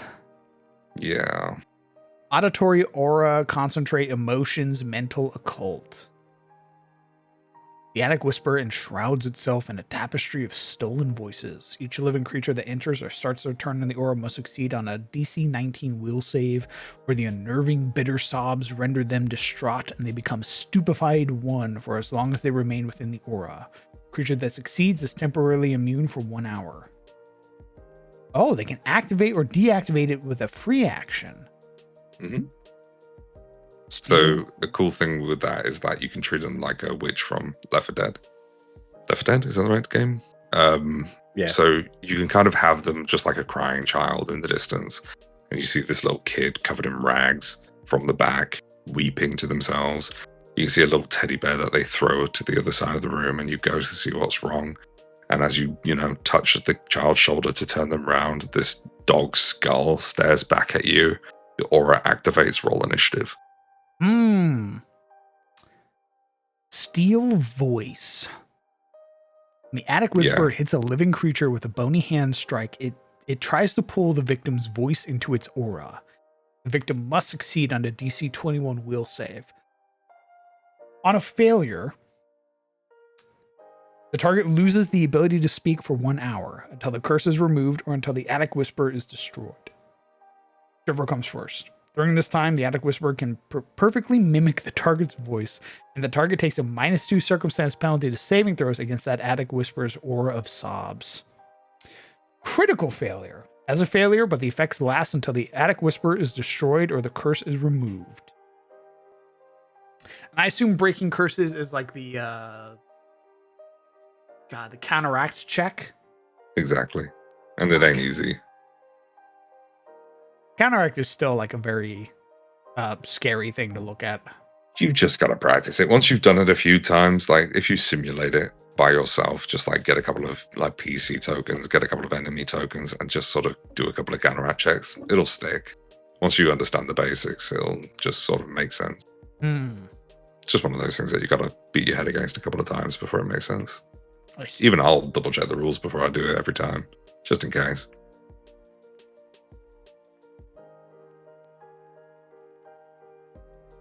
I see. You must be a servant of Asmodeus.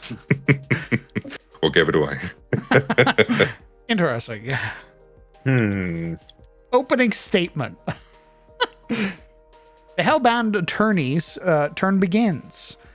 The attorney enumerates the alleged crimes of a creature they can see and attempt a legal lore check against the creature's will DC. On success, the attorney strikes deal an additional 2d6 precision damage to the creature until the end of the attorney's turn. This is what I'm talking about. This is why I love Pathfinder. Your NPCs and your enemies are actually doing really funny stuff. like in the notes section for the Hellbound Attorney, it mentions a Phistopheles. That's a contract devil. They also have similar sort of abilities where they can control what you do and make contracts with you, essentially. Oh. I see. Oh Woman. my. Thank you, Stella. Sorry, somebody had to.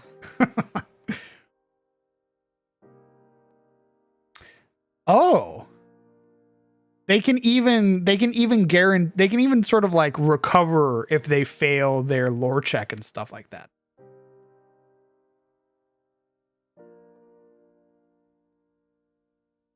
Finds a loophole in the wording of the effect, turning the success into a critical success or a critical failure into a normal failure.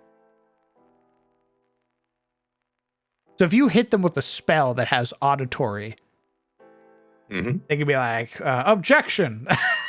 Exactly. Oh, that's so fucking funny.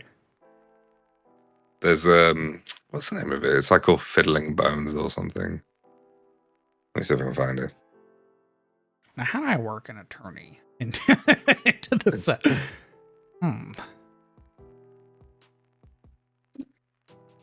Yeah, there's an enemy called Fiddling Bones, which is also a very, very funny enemy. They're an undead bard, basically. And if you actually have a bard in the party, you can have a dance-off, basically, where the two of them will use their reactions constantly to try and out-sonic each other. Dance which with is really, death. really funny. The Fiddling Bones play a catchy song that compels others to dance. Each creature in a 30-foot emanation must attempt a DC 19 will save. Fiddling Bones are immune. The effect lasts until the end of the Fiddling Bones' next turns, but the Fiddling Bones can sustain the effect on all affected creatures that remain within the emanation. Success. The creature can't use actions with the move trait except to dance, which uses the stride action to move up to half the creature's speed. If the creature has other speeds, it can also dance while using those modes of travel.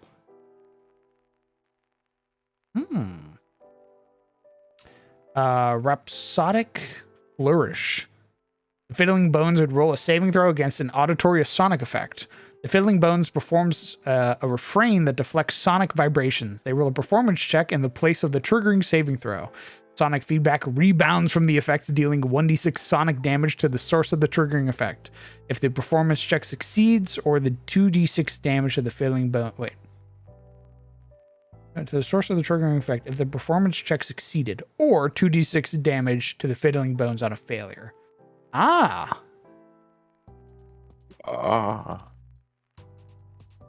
A destructive finale. Dance with death is in effect. Effect. The Fiddling Bones performs a boisterous finale. They choose a 30-foot cone or 15-foot emanation and deal 46 sonic damage to all creatures in that area. 21 basic reflex save. Dance with Death immediately ends, and the Fiddling Bones can't use Dance with Death or Destructive Finale for 1d4 rounds. They get to use it in one more round. Yippee. Oh, dude. So that Yeah, was the I other feel. thing. That was the other thing that was going to happen that she prevented by critting the Shadow Drake is when I rolled its recharge on its breath, it rolled a 1. Oh, good. It's a d6 roll, by the way.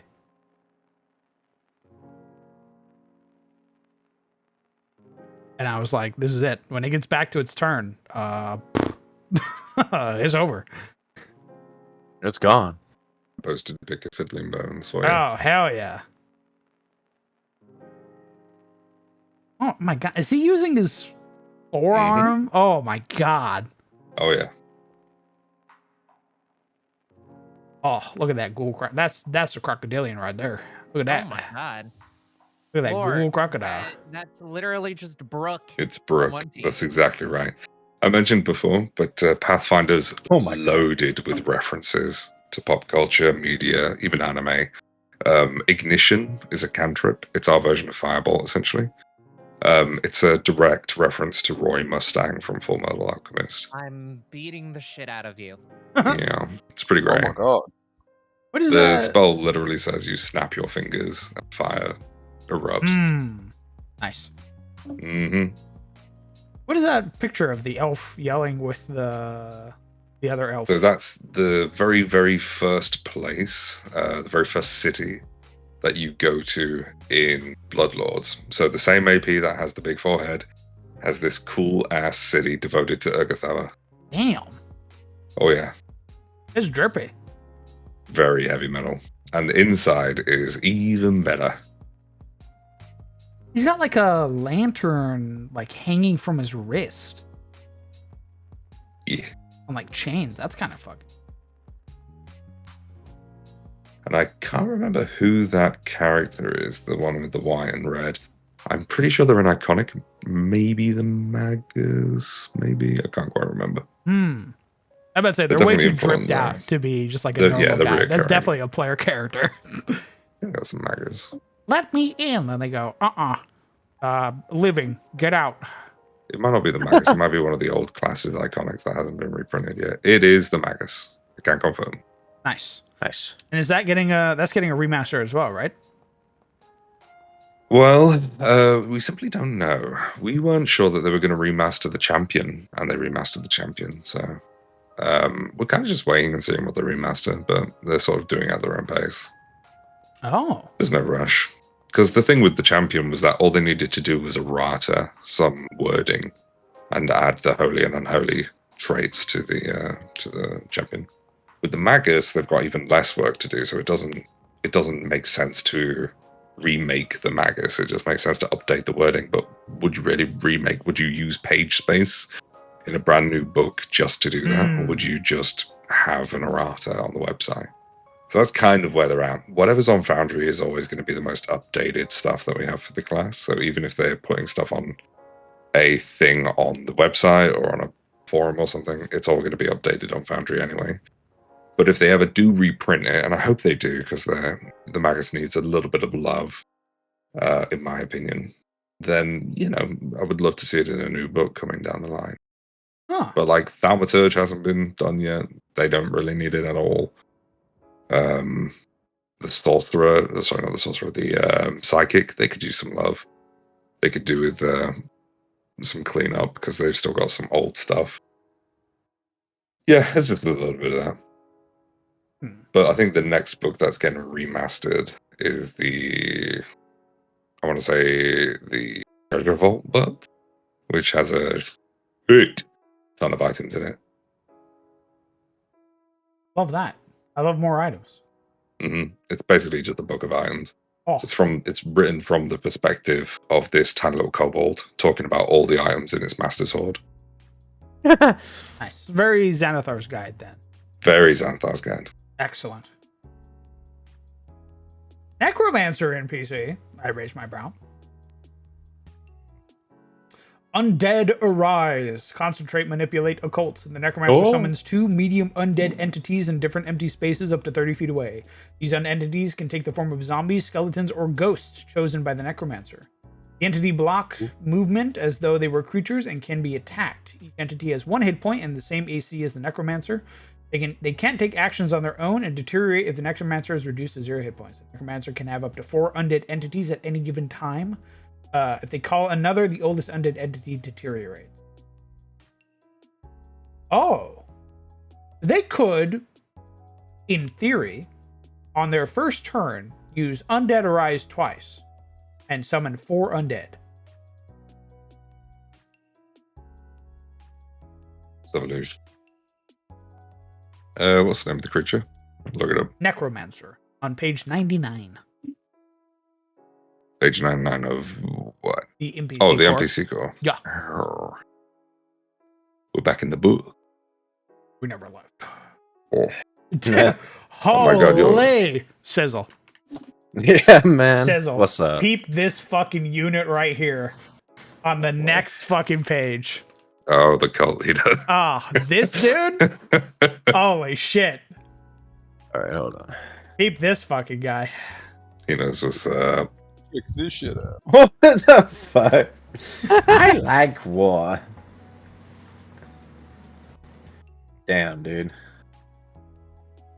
My man, that's Redditor Prime. My man has argued every argument there is to be had on Reddit. He has modded every subreddit there is. Wild. This is the reigning champion of r/politics. I have Reddit gold in every r slash. Meh. No, that guy holds the one Reddit platinum. Oh, my wait. God. My God. It's him, John Reddit. To answer the question, yes, they can summon 4 undead Nice. in their first turn just by using Okay, 2 okay. actions. Oh yeah. Is he vulnerable to women? What? weakness 10 to women. Weakness 10 to grass. Yeah, it's kind of funny though, because this guy's stat block is one of my favorites. At least it used to be. I don't know if they've carried it over. Yeah, they've got pretty much everything in here. So I have a big bad in one of my campaigns that the players don't really know about yet. One of the players has seen it once in a one-shot, called Rancid. And Rancid basically is a cult leader. And their whole bag is that I've like done up the levels a little bit and I've added a couple of spells, but essentially they're a terrorist. Oh. And cult leaders make incredible terrorists. You can use their abilities to basically put them, like the worst place you can have a combat in a TTRPG is the middle of a city with bustling trade happening, because suddenly you've got a bunch of innocent people nearby. Now, what do you do when those innocent people get brainwashed by somebody to jump in front of their sword? And suddenly the town guard are chasing you because you've killed an innocent person. That's the power of the cult leader. That's the power of this nerd. Just fucking dork. So if Robogug evil, why is he handing out like World of Warcraft style fucking armor sets? Because that's drippy as fuck. Who are you looking at now? Oh. If Robogug evil, why is being a champion of Robogug Why he looks so immediately good? like a +10 aura? Why does this ugly hellspawn have such handsome followers? My goodness. You were on fast travel through this book, my guy. I look at Oh the my pictures gosh. first. You look at the pictures. I just look at the pictures. I look at the You pictures skipped first. a bunch of really, really cool ones, but okay. So, fun fact about champions of Rovagug, clerics of Rovagug, anybody who prays to Rovagug, even his own spawn, like the Tarask, Rovagug doesn't give a fuck about you. If he gets out, everyone's in the firing line, including the people who pray to him. The highest of the clergy believe that Rovagug, once released, will create a new world with them as their leaders, as the leaders of this new world. The truth is, Rovagug will kill everyone. Huh. Rovagug once had a part of him stored in Gorum, the god of war.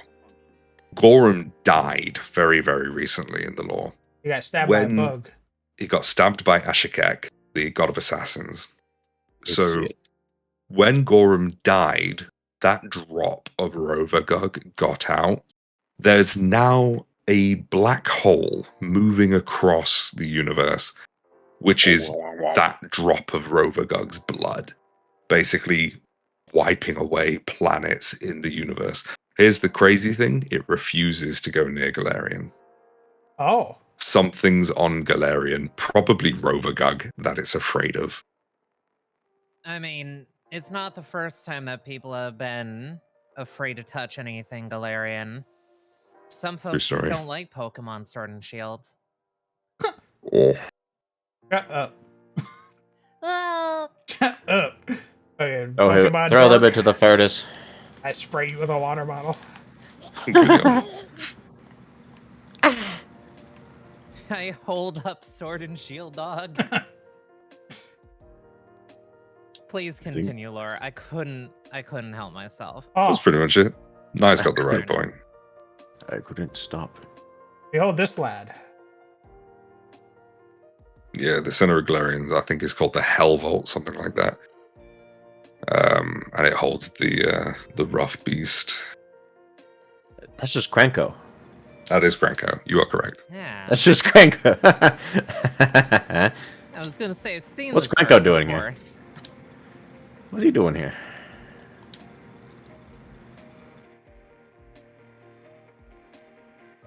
Freaking more. Krenko. There's more kobolds. Why do I get the kobolds now? I hate it here. Oh, there's also more kolos too. More Morling Lord. bases. I've been thinking about Maulings, by the way, and I think I know how we would do that bloodied bite. Oh, I've just been thinking about it. I've excellent. been thinking about Maulings recently. So whenever we make Maulings, I'm going to make a suggestion for the bloodied bite that we take something from the barber zoo and change it slightly. Very good. Oh my god. Legion, are you here? Is it another massive forehead that he'll be able to appreciate? This is also for Zebus. Yes, Oh, goody. I'm here. It's for Legion and yippee. Zebus. Behold. Oh my I can't goodness. behold. Oh, Yo, nice. Yo, he's dripping. He's What a is it? very what a dapper dapper gentleman. lad. Damn. Is it a rat? It is a rat. Guessed it. Oh. Not just any rat.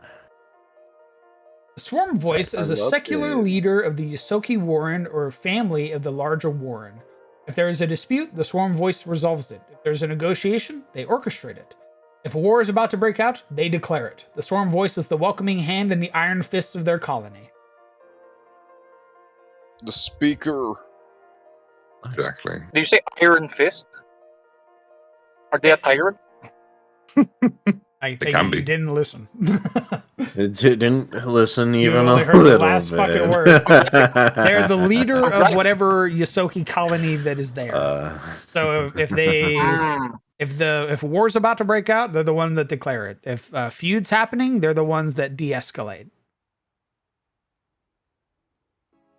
They are judge, jury, and executioner. And I'll follow them to the end. I don't know what Joy I see, has I to do see. with this. I like how my eyes immediately lock to it as I'm scrolling through my eyes.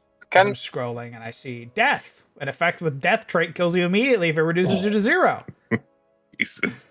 Yeah, I just flew to the word wait, death. Corner Hey, of his boss. eye saw. What? does it indicate how many swarm voices can there be in like a warren? It's Is one, always just one. it's one per colony.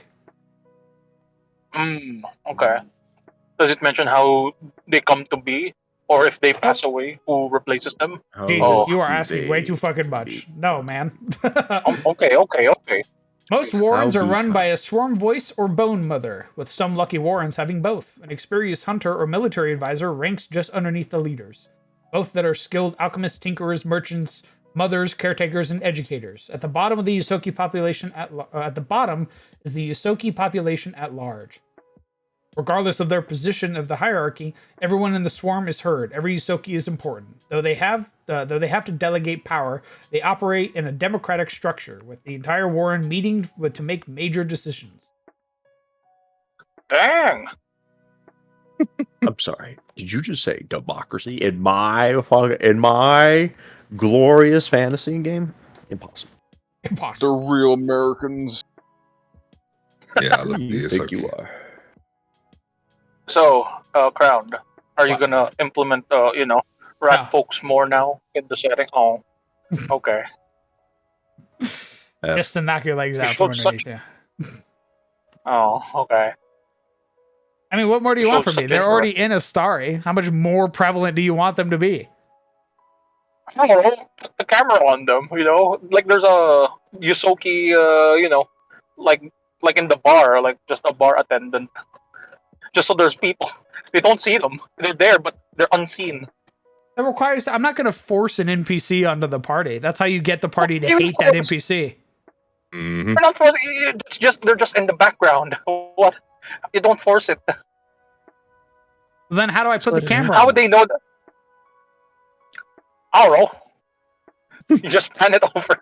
Pan it Look, over. I thought of Why? this. Why would I pan it over if they serve no purpose? We love Then they'll never vignettes. pop up.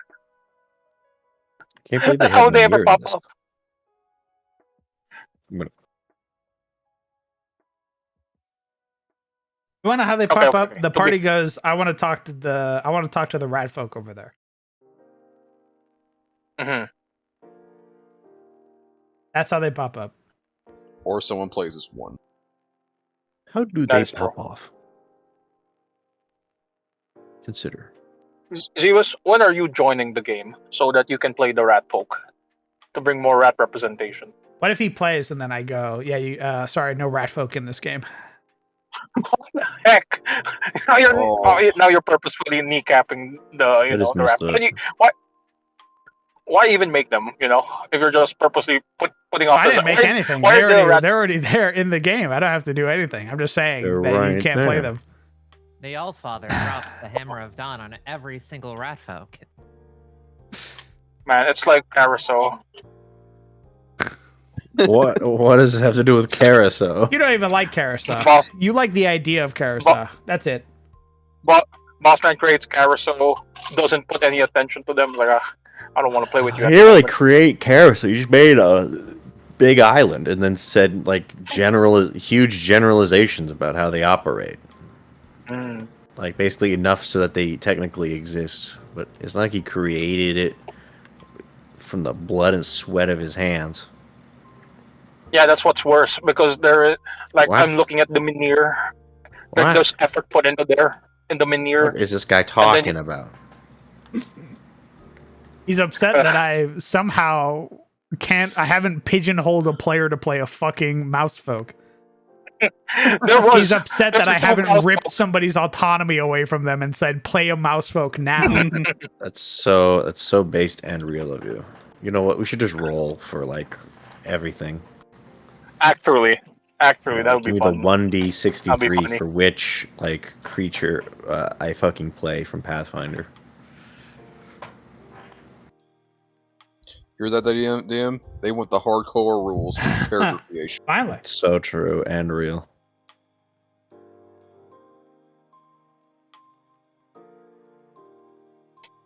I missed the. I do it, but I'm Raven not Guard paying Legion a commission. Sorry, Legion. Nah, it's okay. You guys won't. They won't probably make- survive that long. Yeah, your characters will probably be changed every 3 sessions.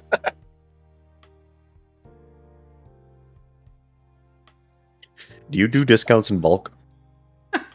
I did do discounts in bulk. Remember the first go around with the CIC Oh, crew. perfect.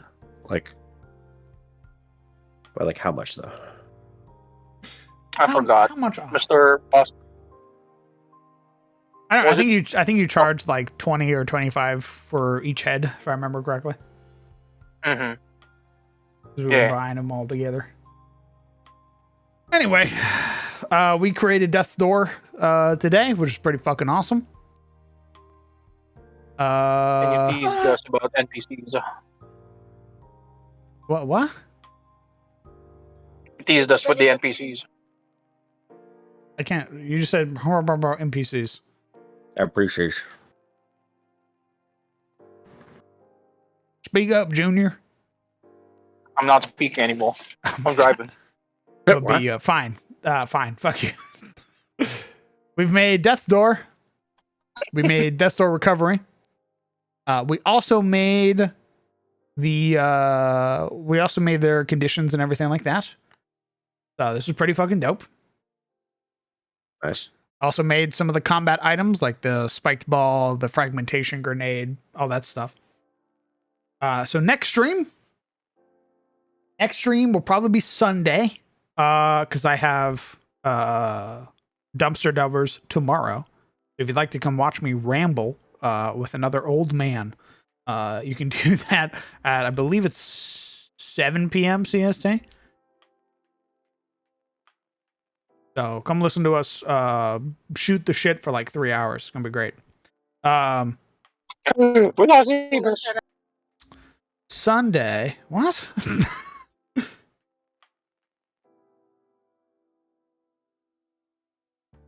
Yes. Zebus died. Oh, Zebus died. I Oh. see. Okay. Zebus gone. Bedge. Oh, he went to go. Oh no, he did just die. I thought he jumped down to the channel, but he didn't. Hey, Crime, So- you want to know what the? Oh, go ahead. No, pop off. You know what the end game headpiece is in fucking Monster Hunter? It's an eye patch. Oh. Explain. It's a black eye patch. Oh, that's it? Don't you get that for like pre-ordering the game? Yeah, but this one's better. Oh. Curious. It shows how much of a gamer you are. I see. Very cool. So this Sunday, we're gonna probably work on the like first dungeon for Chaos and Caledor. Because the party need to go acknowledge what the AP is about. So I don't think we're gonna be doing. I don't think when we come back, we'll be heading into that immediately because there's still gonna be role play and everything like that, dealing with, aftermath with all of the captured Herngar being, rewarded by the town, enjoying the festival, all that stuff. The next stream is going to be us basically starting to hammer out the details of the AP.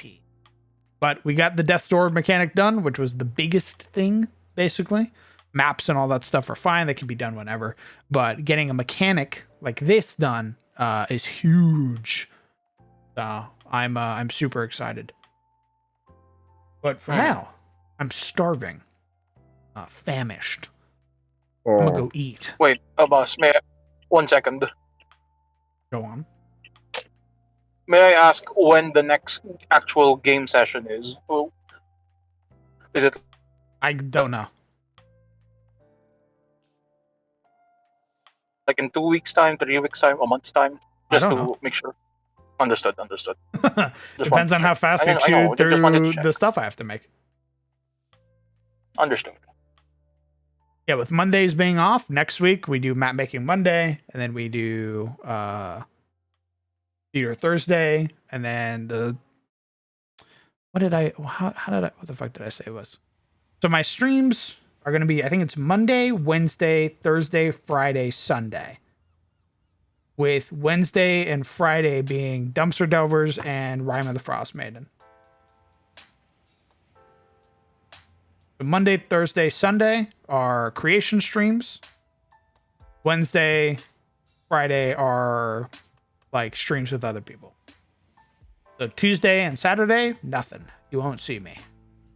Although you might see me in the Discord because I hang out in the Discord. Yes. All right, why don't you guys go ahead and say goodbye to chat? Goodbye, chat. Okay. Bye-bye. Bye, chat. Dream of Pathfinder. Lads, I'm gonna be honest, I'm probably gonna go eat and then go to bed. Oh. Oh. Or I might be wrong. I don't know. Last night I stayed the night before I stayed up till 2. Then last night I went to bed at 11. So I have a weird fucking rotating sleep schedule. I've been on a normal sleep schedule for the last week. So I've been waking up at 7, 8. Which is very unusual for me. Tomorrow. It's time to game. The spring Yeah. equinox was hitting you. True. Actually, the spring forward fucking sucks. I hate daylight savings. But yeah, I don't I don't have anything. I basically just vibe until Dumpster Dovers. So yeah, we can play some stuff. Vintage or Monster Hunter or what have you. Man. That Jinta hot armor's not gonna farm itself, and you want it. True. I'm telling you right now. That shit hot. But also, Ray Dow. Also, We need to what? make a Ray Dow. We can do that. Ray Dow? Yeah. Oh yeah. I need to make Ray Dow in Pathfinder. Yeah, Nate, Oh, Southern fuck. Bullet. You do. Oh. 100%. I thought you about the harbor. I was like, oh yeah, I guess that's cool. No, I want the rail cannon moment. dragon in You want the Pathfinder. cannon? Of course, you want the cannon. I want you guys to Maybe. roll up to a dragon and its horns fucking lock in, Brr. and you hear it go, and you feel your skin begin to crackle. The smell of ozone. Oh, I open my Patreon. Hang on. oh! Did somebody already make a fucking Ray Dow? I'm fairly certain that a Melwind has done something. Hang on. Yep. First 11 Monster Hunter Wilds monster stat blocks. That was back on the 12th. See. Hmm. Oh, I need I need to fucking upgrade my member chat. I forgot. I lowered everything. Hang on. It's okay. Unfortunate. It's okay. I'll look at it. Don't worry. And I'll share it once I get my hands on it. No, I've been meaning to upgrade. I like supporting a Melwint. They have Foundry modules. Then I wait with bated breath. But until then, I'll see you lovely folks later. Thanks for hanging out. Gabe. Bye bye. Bye-bye. Bye-bye. Bye. Gamers, friends, companions, thank you guys so much for coming out, not only supporting the stream, but also helping. You guys bouncing off like ideas back and forth, helping me create these systems. My God, I would literally get nowhere if you guys weren't here, like giving your opinions, helping me, all this stuff. Jesus, you guys are a huge help. And I'm going to need more of your help in the future. So I very much appreciate you guys hanging out, and I hope to see you guys again. That's it for me tonight. The next time you will see me will be tomorrow, where I apprise my role as a bear sitting on some tires next to a burning dumpster for dumpster delvers. That'll be hosted over on the World of IO or Mr. Brett Ultimus's channel. I don't know what we're going to talk about. We're probably going to talk about everything under the sun as we usually do. So if you want to listen to some friends ramble and just shoot the shit for a couple of hours, that's where you can do it. After that, the next creation stream will be on Sunday. You'll probably see a bunch of the players around as well. I'm going to try and start stream earlier in the day. So probably around the same time we'd start CIC, fingers crossed. And we're just going to do creation stuff. We're just going to do maps. We're going to get back into map making. Lord knows I haven't made a map in God knows how fucking long. It has been ages since I've made a map.